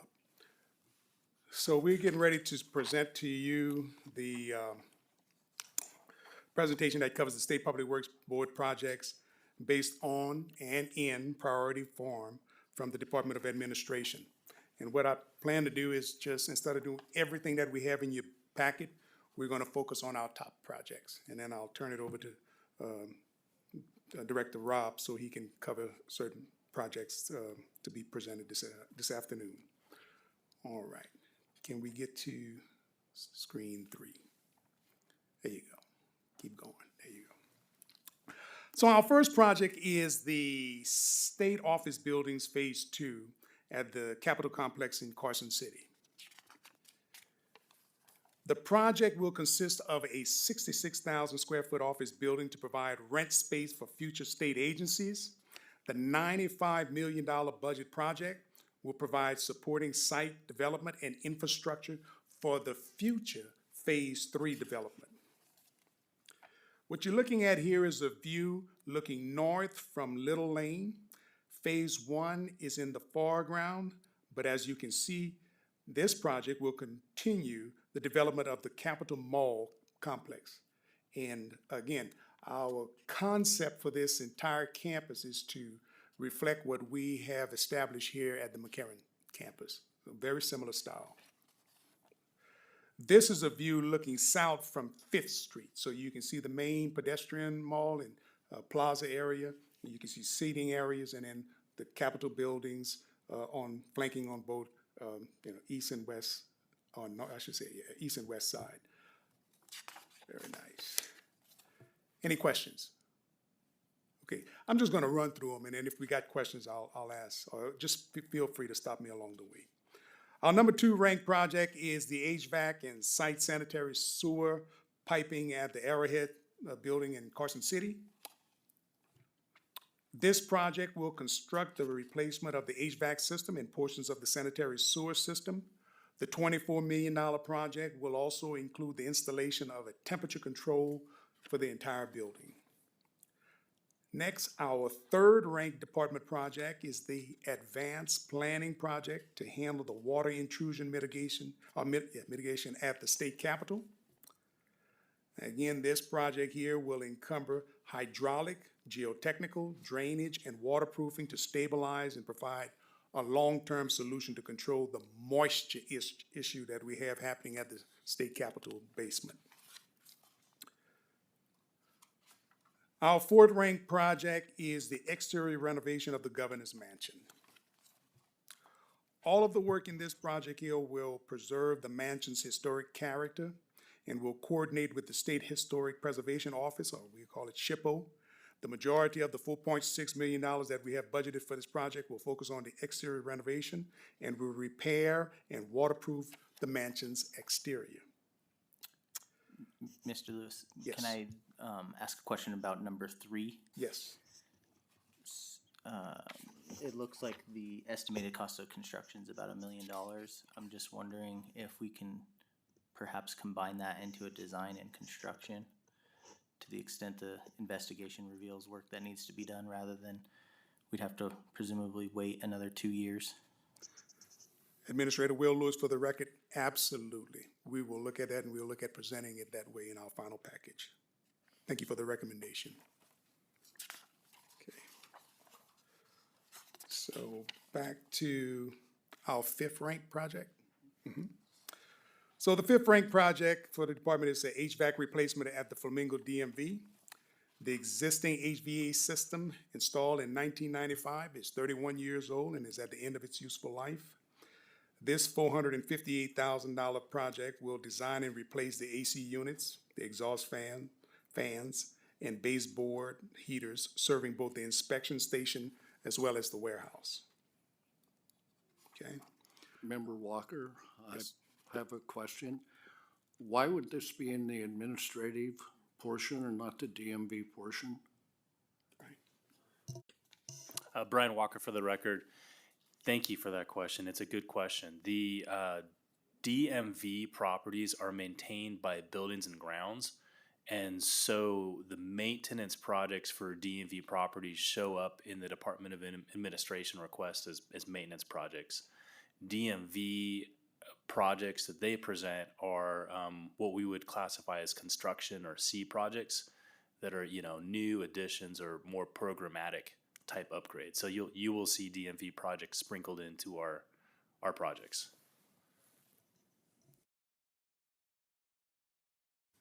Sounds like government kind of talk. I apologize. Certainly we understand. Thank you for that. Okay, back to the presentation. Our sixth ranked project is the building upgrades at the Las Vegas Supreme Court building. This is a 26,132 square foot Supreme Court building that was purchased by the state in 2025. The emergency lighting system is on permanent bypass, and that creates a life safety code deficiency for us. Also, the network cooling system is failing, causing temperature concerns for the critical equipment that we have in the building. The $1.9 million project will correct these concerns and include automatic or automated door locks and rooftop access for the safety of our workers who have to do maintenance work on the roofs. Our seventh rank project is the State Office Buildings Phase 3 at the State Complex in Carson City. This project will construct, again, a 66,000 square foot office building to provide rent space for future state agencies. It's a $57 million project, and it will provide final major facility planning for the southern portion of the state capitol. And in this picture here, you can see that from that same photo from Fifth Street. You note the blue box in the picture or in the illustration. It indicates the location of this future 66,000 square foot office building. Phil Manley for the record. So number 1 is phase 2. Number 7 is phase 3. Both 66,000 square foot buildings. And I guess to the extent that's accurate, is it the same building design and concept that's just being repeated? Brian Walker for the record. It's a little bit different. And actually, if you looked back at 25 P08, the intent of that project was to have 2 of the same buildings, same layout, same floor plans. And the project you heard with the first priority is in fact that. It's actually a repeat of the buildings we're constructing right now, the 2 buildings to the north that are closer to 5th Street. This project has a little bit of a different evolution. We got into it and realized that same building won't fit in that footprint. So we're moving forward with the same square footage, but this will be a 3-story building instead of 2 with a smaller floor plate.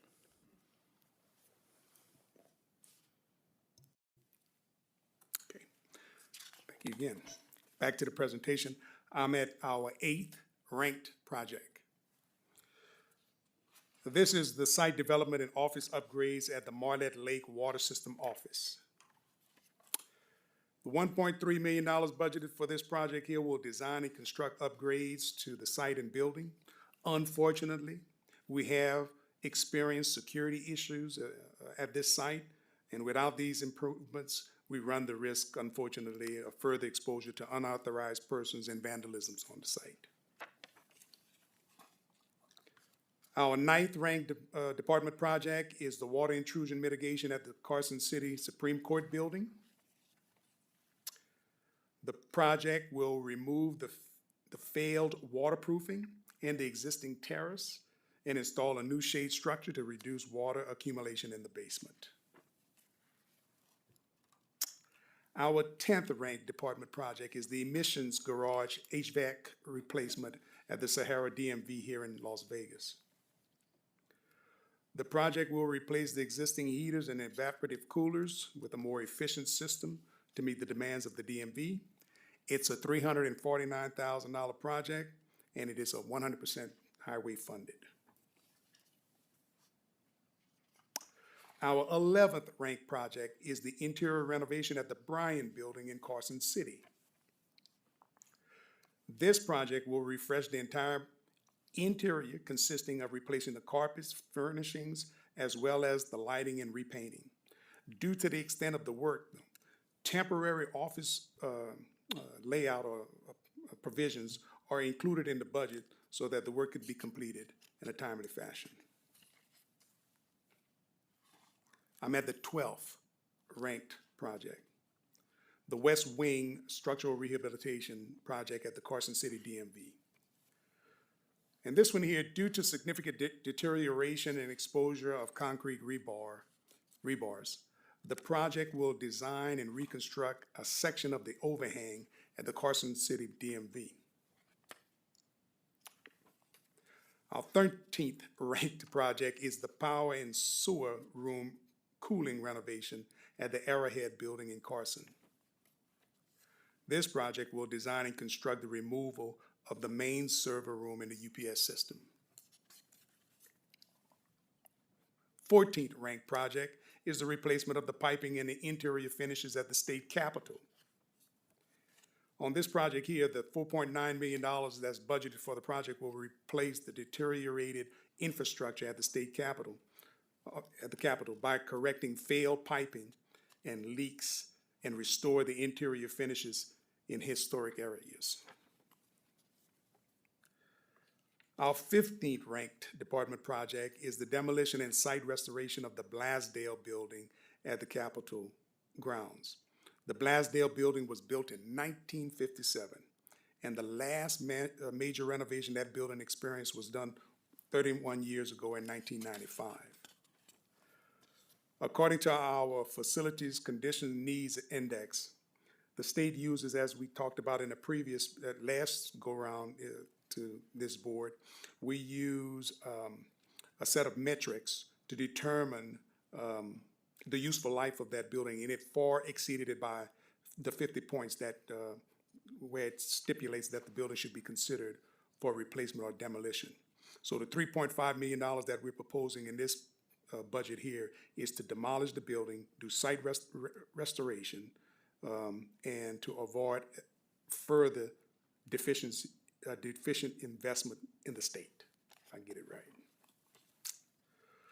Our 16th ranked department project is an advanced planning project, the drainage improvement at the Stewart Street in Carson.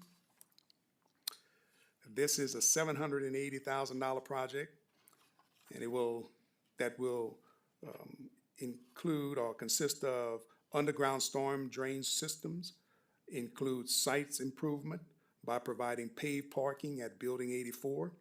And without this drainage project and pavement improvement and pedestrian improvement, the safety problems that we're experiencing on site will continue. Our 17th project is an HVAC renovation project at the Reno Purchasing Warehouse. This project will design and construct replacement of the existing HVAC system with gas-fired units. The project will also include upgraded electrical systems and temperature controls. And then here's another advanced planning project. The 18th rank project is the diversion dam to Sawmill pipeline replacement at Marlette Water System. We provided a slide here that shows on the map. If you look at the purple line on the map, it indicates the path of the pipeline. So a pretty substantial amount of piping. And then I can say that this is a $1.1 million project, and it replaces the existing 70-year-old 12-inch water transmission main. It also includes easement acquisitions for the pipeline alignment. And without this project, we run the risk of not delivering the required capacity of water. Without this project delivery, capacity of the system is constrained. I will just leave it at that. Okay? And then continuing, another advanced project with the Marlette Lake Water System is the Lakeview Tank to the Carson City Pipeline. Again, another map. This design project is a continuation of the pipeline provided at Marlette Lake and is needed to ensure adequate delivery of capacity of water to area residents. And again, you can see we have it indicated by the blue line, portion of the line on the map. The $927,000 budget will provide design through construction documents for the replacement of the existing 8-inch water line. And that will take us nicely to the last project that I want to highlight. It's our 20th ranked department project, 20th. It is another advanced planning project for the state office buildings on the north end of the Capitol complex. This design project, north of 5th Street, will update the 2023 Nevada State Capitol Complex Master Plan. The $2.3 million budget for this project will include the review of the existing state-owned and leased facilities and will include programming and preliminary design for the new 20,000 square foot office building along with the required infrastructure of improvements. And I'm sorry, got one more. And next is our 21st ranked project, the Water Collection Box Rehabilitation Project at the Stewart Irrigation Diversion Building. And although this is a relatively small budgeted project, the project has a major impact on irrigation, water collection, and delivery on the campus. It's a $227,000 project, and it will design and reconstruct the concrete water collection boxes in Clear Creek that supplies the system. And that will do it for my presentation. The remaining projects are general maintenance project, electrical vehicle charging stations, and so forth. And so with that, I'll open it up if you got any questions on what I've presented thus far. Okay. Seeing none. So with that, I'd like to turn it over to Director Jack Robb, Chief Innovation Office, as he continues to talk about our building purchases. Jack, please. And while he's coming up to orient the board in your book, our regular projects, the last regularly ranked project is project number 34 on your list. The projects we're going to discuss actually starts with project number 200. We separated it in the priorities so you could get to it. So if you want to turn to number 200 in your book. Before Mr. Robb starts, I think I should make a disclosure. I'm a partner in McDonald Carano law firm, and McDonald Carano is currently a tenant in one of the buildings, 2300 West Sahara. So I'll just stay out of that discussion of that purchase. Jack Robb for the record. I'm going to give you some background on this before I start. This is a project that was started under Governor Lombardo. We've purchased approximately 1.36 million square feet. If you look at, we used the build cost of what Grant Sawyer is going to cost us to remodel Grant Sawyer and build Grant Sawyer number 2 at $981 a square foot. If you take the number of square feet we bought and use that $981 a square foot, we've saved $955 million by buying buildings and not building them. Some of the things in front of you just a minute ago, the HVAC upgrade and lighting upgrade at the Arrowhead building. That was a recently acquired building. We acquired that for $18.5 million for 96,000 square feet. We were able to occupy that space immediately. It has approximately 450 people in it now. It served the state well. We got out of terrible lease space by moving into that location. It serves the state well. It does need upgrades, but the upgrades actually cost more than the building purchase. I think that building upgrade was $22, $23 million. So you've seen a lot of big numbers on square footage, but I can tell you the building you're sitting in right now is a product of those purchases. And all told, if you add up our square footage and everything, by purchasing buildings and not building them, we've saved $955 million to date. And this is a continuation of that thought process, even though we knew we were going to have problems with that Arrowhead building. You just saw the lighting and HVAC. But you're still $400 a square foot $500 a square foot instead of 1,000 a square foot, and they're occupied immediately. So that's the thought process. We want to continue with the buildings we have in front of you. We have some strict criteria that we go off of: type of construction, age of building, everything associated with that. There's a few that we've deviated from that on this list, and I'll explain why we have that deviation at this point. The first building is a building that I actually occupied and started this thought process when I was at Nevada Department of Wildlife, 6980 Sierra Center Parkway. When I did the math on our lease right after we moved in there, that told me we need to start buying stuff instead of leasing it, because we've paid for that building twice over for the original purchase price in the 12 years we've leased it to date. Every 8 years you lease a building, you pay the total value of the building. So we need to get out of that model, and we lease better than 2 million square feet. So we're trying to change that. And I'm going to go off a little bit off script, because there's been a lot of questions about preventative maintenance. Couple sessions ago, we were at 98 cents a square foot when we leased back to ourselves. Governor's Office of Finance and others thought we were making too much money on our lease space, took us down to 94 cents. When you're at that rate of lease back to yourself, you cannot properly maintain the buildings. And so they continue to deteriorate. Working with the legislature, we convinced them we need to invest in our properties. And Joy Grimmer and her staff did a great job working with Public Works Leasing Service and everybody. Our current rental rate back to ourselves is $1.66, which then allows us to do preventative routine maintenance before we get into the oh no situations that have been in front of you for the past 2 days.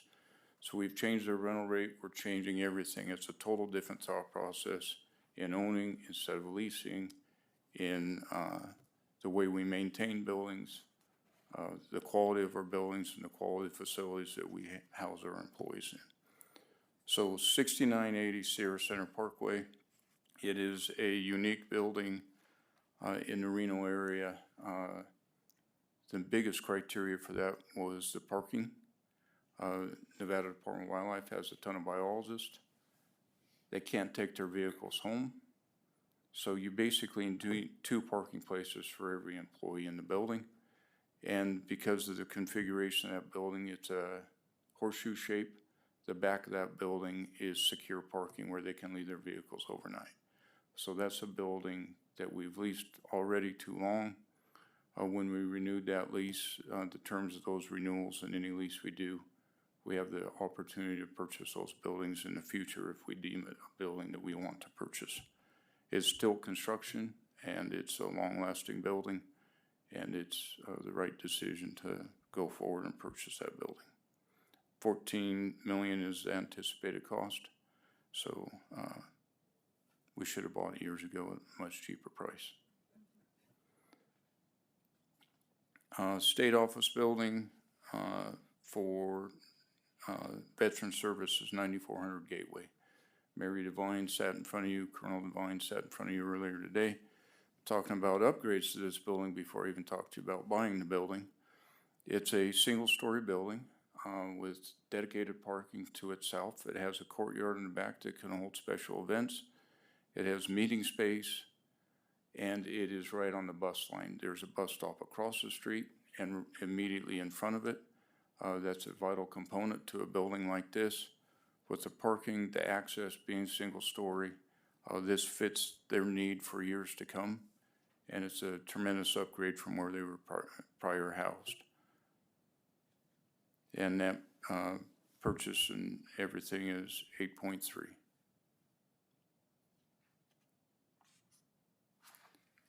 State office building, 9670 Gateway, 10.756. That currently houses gaming control board. They're the only occupant in that building. It is, unlike some of the buildings we buy, we assume some leases like this property here. It's a single occupancy building, gaming control board. We're able to consolidate out of multiple locations and give them a professional place to work. And We have it's under lease now, occupied, but we have the right to purchase that and get out of long-term lease payments, and it's till construction, very sound building.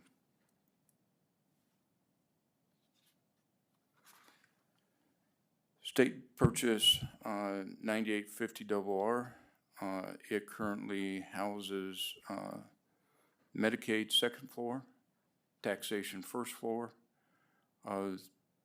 Harley-Davidson Financial is a tenant, but that will burn off, so when those agencies need to expand, we'll have room to expand into. And there is also a contractor that is directly under contract with Medicaid in the same building, so it's a like use and a direct contract with the state agency. That building, 16.82.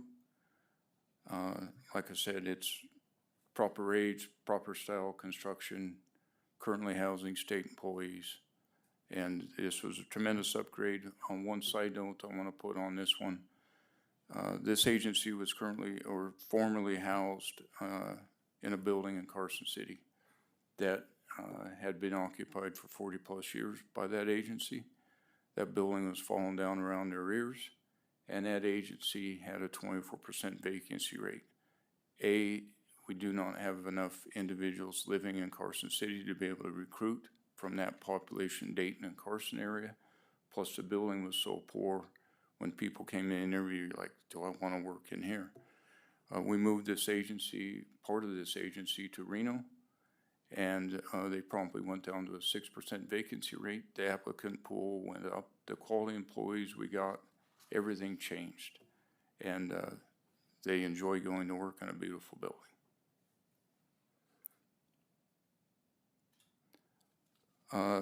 State Office Building, 1901 South Jones. This is the one that varies from our normal criteria of age and type of construction.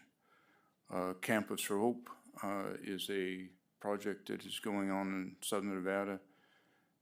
Transitional housing, modeled after San Antonio model. To get Campus for Hope on state land, there's $100 million of state money into Campus for Hope, $100 million of private money. To accommodate them on state land, we had to move a bunch of programs and demo 16 buildings on one site. All the buildings we demoed on that site, some of them dated back to 1967, and we were providing services to patients in mental crisis, children with mental and anger issues and other issues. We were providing service to a much needed population in buildings that were non-functioning at the point and really not up to code for the services they were providing. So we demoed those buildings, but we had to move the services and those employees in the other locations when we demoed those buildings. One of the prime criteria in doing this, it's neighborhood based. It's the corner of Charleston and Jones. And when those patients that are in the neighborhood come for that mental care, if they're in mental crisis, they come in for care, you can't send them across town. That would increase their mental crisis, and we need to take care of the individuals where we need to take care of them. So we took extra steps to stay in that exact neighborhood. We did not abandon the Southern Nevada Adult Mental Health Campus, a 72-acre site. We're basically expanding it on Jones. The first one is 1901 South Jones, $4 million purchase. When we first looked at this building, it was an active medical facility. They had an ongoing practice in there, but because we needed to stay in the neighborhood, we worked with the owner of that building to relocate that function into another part of town so we could stay in that neighborhood. All the staff that we housed in there, we moved out of the Southern Nevada Adult Mental Health Campus. When we moved into that building, each one of them told me it was like Christmas. It was a tremendous upgrade, and the way they can provide care for the people needing it increased tremendously. It's 200 yards south of the existing campus. State Office purchased 1909. That's just adjacent to the last one I showed you. That house is Department of Public and Behavioral Health. It's a $5.2 million build, and it serves adults in mental crisis. So it was critical that we stayed in that neighborhood. We've done about $1 million in TIs on the building prior to moving in. It is very user-friendly and fulfills the need of the employees and the clients very well. State purchased 2300 West Sahara, the building you mentioned a minute ago. It does have existing tenants in it, but a major portion of that building is occupied by the Department of Business and Industry now. And Department of Business and Industry had a campus at 3300 West Sahara, 1 mile exactly up the street on West Sahara. That building was not up to par of housing state employees, and we moved multiple agencies out of that building. We relocated a lot of the staff into 2300. That building was broke up in different ways. We have some ongoing lease obligation at 3300 West Sahara, but that ongoing lease obligation at 3300 West Sahara times very well with the lease obligation is the rest of the tenants in 2300. 2300 is a fantastic building, 13 stories, quality built, from an owner that we know well. So we know the construction standards to carry the buildings. And it says 56 million on here. All these prices I'm giving you now, I think we're going to purchase it for less than that, but we give ourselves some room to go in, furnish the buildings, do upgrades, do some reconfiguration. We try to minimize the tenant improvements on anything we purchase. But this is a prime location with Clark County and the city of Las Vegas. Their two major business functions being in close proximity to this. It lends itself well to be the center of business and industry for Southern Nevada. And we plan on having business and industry occupy this entire building going forward. So we'll have one location. With business and industry, their footprint was so large they wouldn't accommodate on this campus very well. So we looked at a different site, and a site that is in close proximity to Clark County for all the building permits, city of Las Vegas, all the business transactions go on. It's a perfect site for business and industry. State purchase of 6060 Elton, just because the address has an Elton address, it's on Jones. This is where we moved youth, parole and probation. This is where somebody under 18 comes in and checks with their parole officer, or when they come out of Elko if you're a young man, or Caliente if you're a young female. This is the location you're reunited with your family or your guardian. And so this needed to stay neighborhood based too. This is another building we moved off to accommodate Campus for Hope. When we found this building, there was an active law firm in there. Through negotiation, they relocated their law firm, and we were able to stay neighborhood specific. So it was an undertaking to stay in the neighborhood, but that was our primary goal. This building is in the neighborhood. It's a very nice building. Tenant improvements were completed prior to us going to lease. We had to do additional tenant improvements to make it function for youth parole and probation, with separate door entries and different things they need for their functionality. But this building is occupied and being used today and serves much better than the building they moved out of.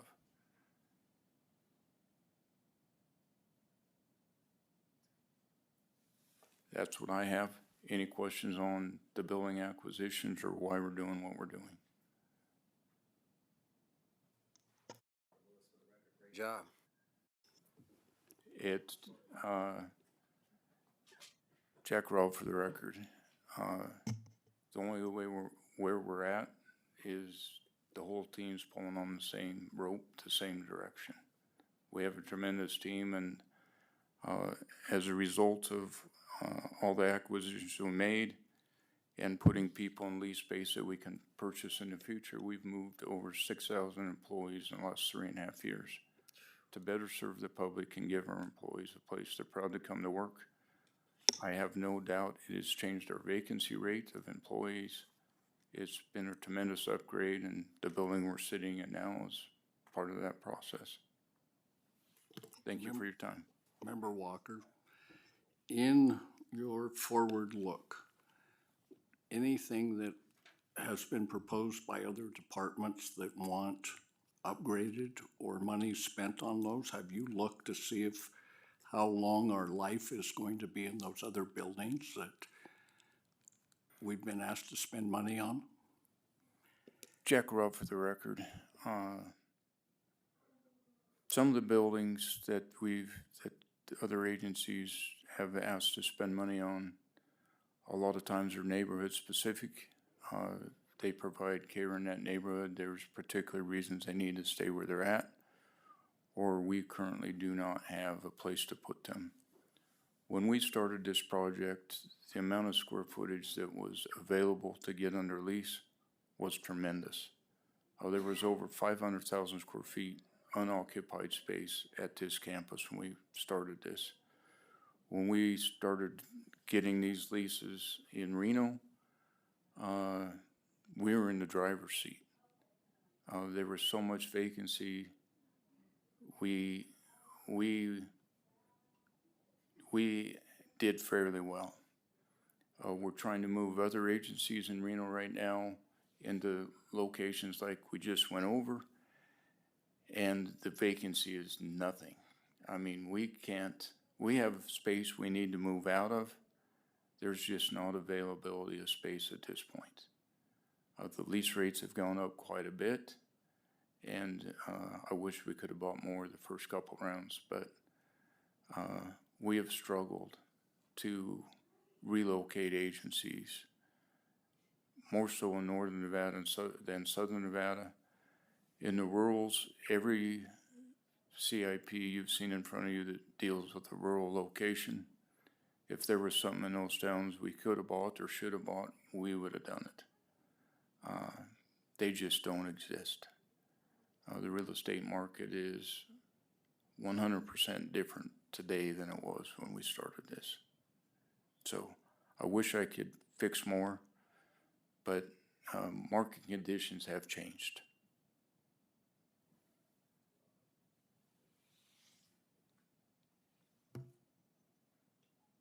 Seeing no further questions, we appreciate the delivery. Thank you, Mr. Robb.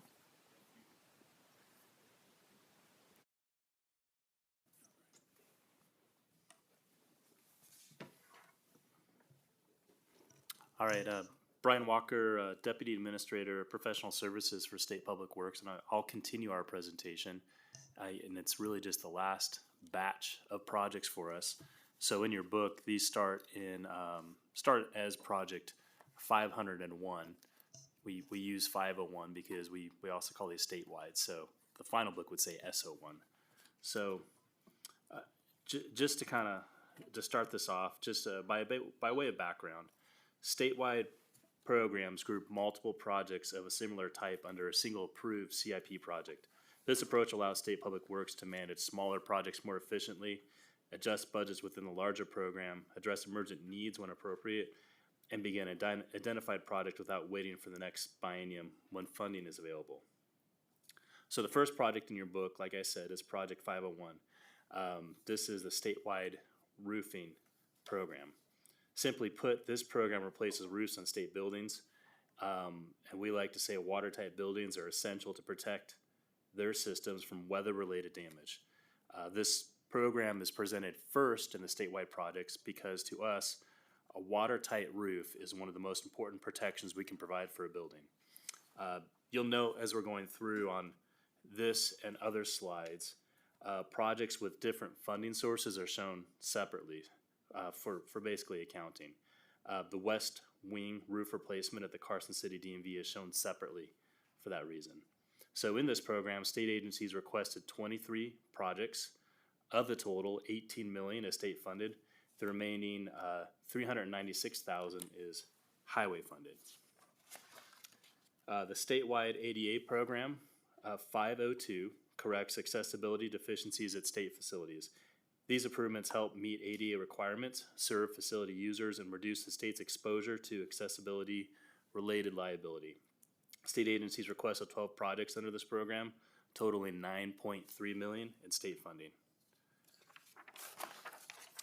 The statewide Fire and Life Safety Program, Project 503, installs new fire alarm and fire suppression systems and upgrades existing systems at state facilities. State agencies requested 22 projects under this program. The state-funded projects total $32.5 million. There's a lot more on this one. 4 military projects with a total project cost of $2.1 million are 50% federally funded. The remaining 2 projects received $2.1 million in highway funding. The next project is the statewide Advanced Planning Program, which is Project 504. This project provides $9.6 million for studies and programming that support the development of future capital improvement programs. I want to highlight a couple things in this project. We've included several studies. The first is $1.1 million for structural assessments of unreinforced masonry or URM state buildings, $200,000 for master planning of the Marlette Lake water system, $3.5 million for a comprehensive master planning of the recently acquired McCarran campus, $400,000 for master planning of the Livestock Event Center and Fairgrounds in Reno, and $100,000 for site selection studies for potential veteran homes in northern Nevada. The next project, statewide paving program, which is 505, maintains pavement services at state facilities. We like to say again, proper maintenance extends pavement service life and provides safe services for state employees and the public. In this program, state agencies requested 23 projects. 18 are state-funded projects, which total $12.6 million. There are 3 military projects with a total of $815,000. Again, these are 50% federally funded. The remaining 2 projects received $943,000 in highway funding. The next project, State Indoor Air Quality Environmental Program, which is Project 506, provides funding to mitigate asbestos, lead, mold, water quality, and indoor air quality issues at state facilities. State agencies requested 3 projects under this program, totaling $1.6 million. Risk Management provides $100,000 of this program in support of the first project, which addresses emergent needs during the next biennium. The next project, the statewide elevator program, Project 507, provides funding for elevator maintenance at state facilities. State agencies requested 7 projects under this program. 3 state-funded projects totaled $6.6 million. 2 military projects with a total project cost of $3.3 million are 50% federally funded and 50% by the state. The remaining 2 projects receive $8 million in highway funding. Last project on our list, the statewide building official program, which is Project 509. Note there is no 508. Allows state public works to accept fees from other state agencies for plan review and construction inspection services on non-CIP projects. This $4 million request is fully agency funded and provides the necessary budget authority to deliver these services to those doing projects at state property. With that, thank you for your time, and that ends our presentation. And thank you so much for sticking with us.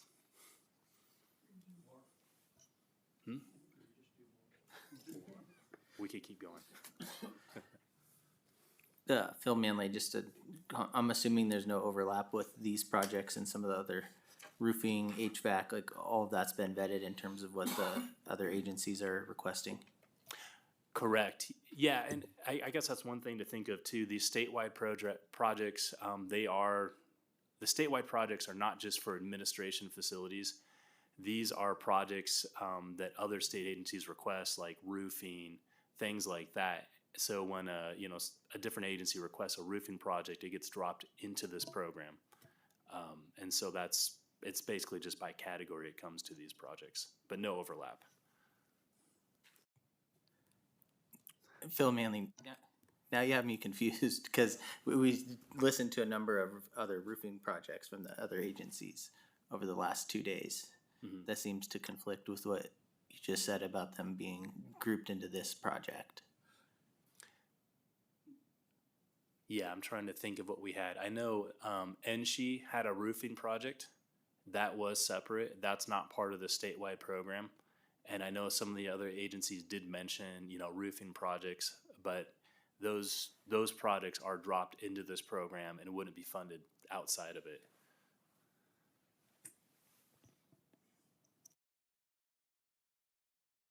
That, my question was just,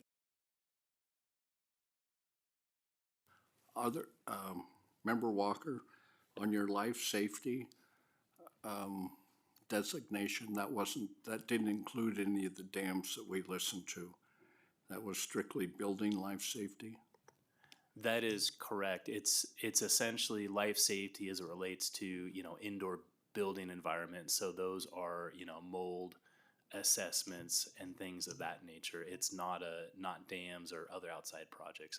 Many of our projects in the CIP really do have a life safety element. This is just a specific program for the indoor air quality type projects.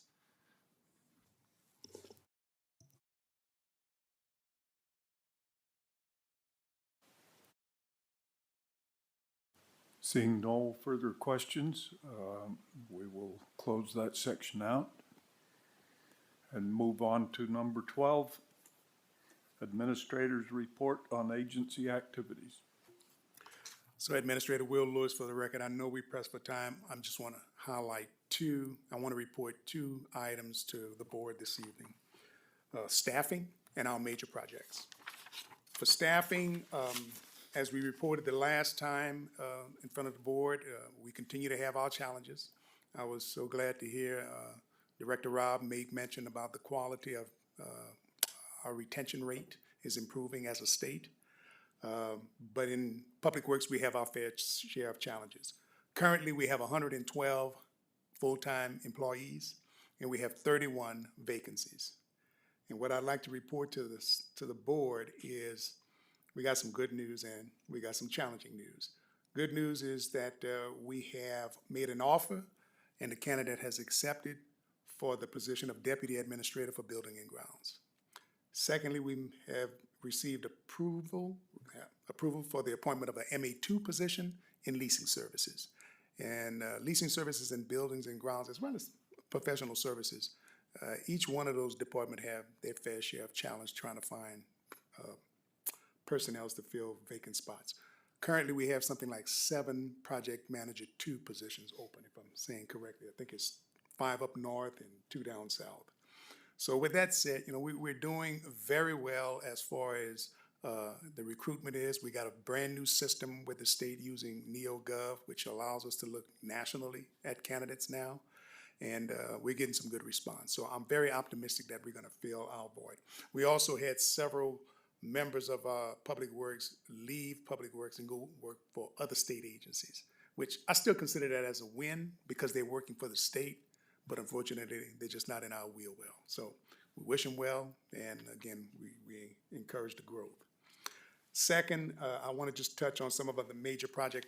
A few of them I reported the last time in our meeting, but 25C01, our Southern Nevada forensic facility, the construction has started. We had a very beautiful groundbreaking, and the work is progressing quite well. 25CO2, which is the Desert Regional Center facilities, is at about 71% complete and progressing nicely. And I'll make a statement about that in a minute. 23CO2, the Silverado Ranch facility, that DMV, again, is at 92% complete. And again, it's in the closing stages. Those two projects, the Regional Center and the DMV, both will have ribbon cutting. We will be sending notices out to the board. We would love for everyone to be there for the photo op, no doubt. And then finally, 23C22, which I reported the last time around, that's the Marlette Lake Dam rehabilitation, is 95% complete. And what's so unique about that one is the water level is 4 foot higher than when we originally drained it. So we're very pleased with how the project is progressing, how, again, some of the projections we put out there to first of all, just to plan the project, and we've seen that come to fruition. And that will conclude my administrator's report. If anyone have any questions, we can answer a few questions, but that concludes me. Seeing none, thank you very much, Administrator Wilt, we appreciate it. We'll move on to item 13, board comment and discussion. Do we have any items from the board that we want to discuss on the agenda item? Phil Manley, just while it's fresh on my mind, because I'll forget between now and 2 years from now, if I'm lucky enough to still be around, I think it'd be helpful if we could have a list of the names of the folks that are presenting and what their position is.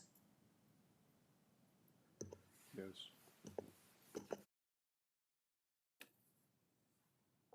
Roy? Member Walker, on the September 17th, is there any way we could get your recommendations like the day before or sometime before? Yes, please. Administrator Will Lewis, absolutely, we can do that. And in response to Member Phil Manley's request, absolutely. Again, we can provide the names of the presenters, so you can have that, each one of them. Each one of the board members can have that, yeah. And on the recommendation, I think we made an amendment last year to make it easier for us to track this system, the system we have in the book versus what was presented, if I recall, but to the extent that you can make it clear which projects are included on the recommendation and which ones aren't, because I think, if I recall correctly, and the other board members can maybe chime in if they recall differently, but we got an initial packet of what the recommendations were, and then we got a second amended packet that made it easier for us to see, okay, Department of Corrections, here's their list of 100 projects, and then here's the recommendations, and it was easier to cross-reference. Because all of our notes and everything that we reviewed is based off of this packet and kind of this format. Sure. Yeah, Mike Brown, Chief of Planning, State Public Works, for the record. I will make that easy for you to understand. I will provide, I think working together with Brian to help me through this process this first time, I think ultimately looking at the admin rec, I'll make it as simple as possible for you to see what was in there versus what's out. If that's what you're looking for, I'm happy to do that and provide any information that would make that easy to understand. So I'm actually hoping it's more than a day before the meeting. My wife's birthday is September 16th, so it has to be more than a day before that, or I'll be in big trouble. So yes, anything I can do to help you guys make it easier.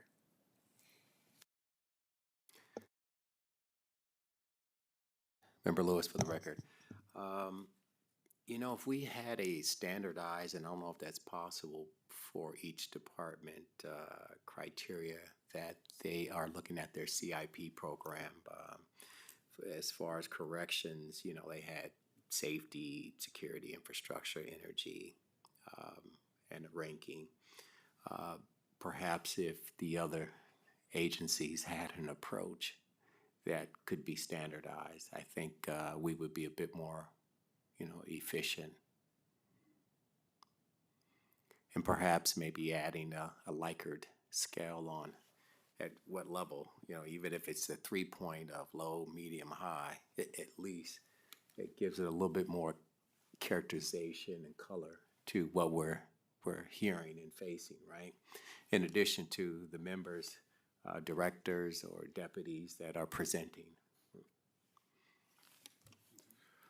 So Administrator Will Lewis, excellent comment. I appreciate that, Member Lewis.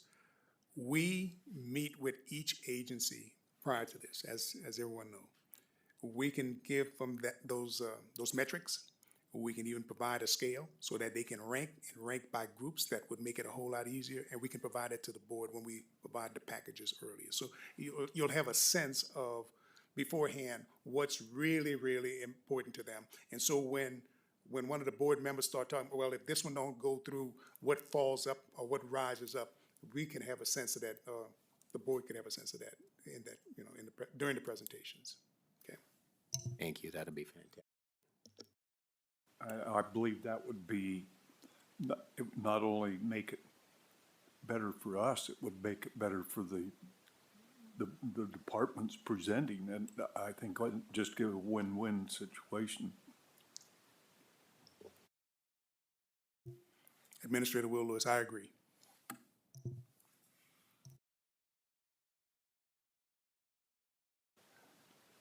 Seeing no further comment, we've already discussed, we're going to have September 17th will be our next meeting. One thing I have not heard was, are we going to be in a central, or are we going to be at both north and south on a? I gotta be in Reno that week. I wouldn't be able to come down here, so if everyone else wants to come down here, I'd have to be remote. Kevin Doty for the record. I assume this will be like the May meeting and most board meetings. It will be done both north and south. I see no reason why we can't. I just wanted to establish that Yes. now which way we were going. That was all. So, Yeah. very good. With that, we'll move on to item 14, public comment. Seeing no public, we will have no public comment. With that, I will entertain a motion. Member Walker, I'd make a motion to adjourn. Second it. Member Lewis. We have a motion and a second to adjourn. All those in favor say aye. Aye. Opposed? Adjourned.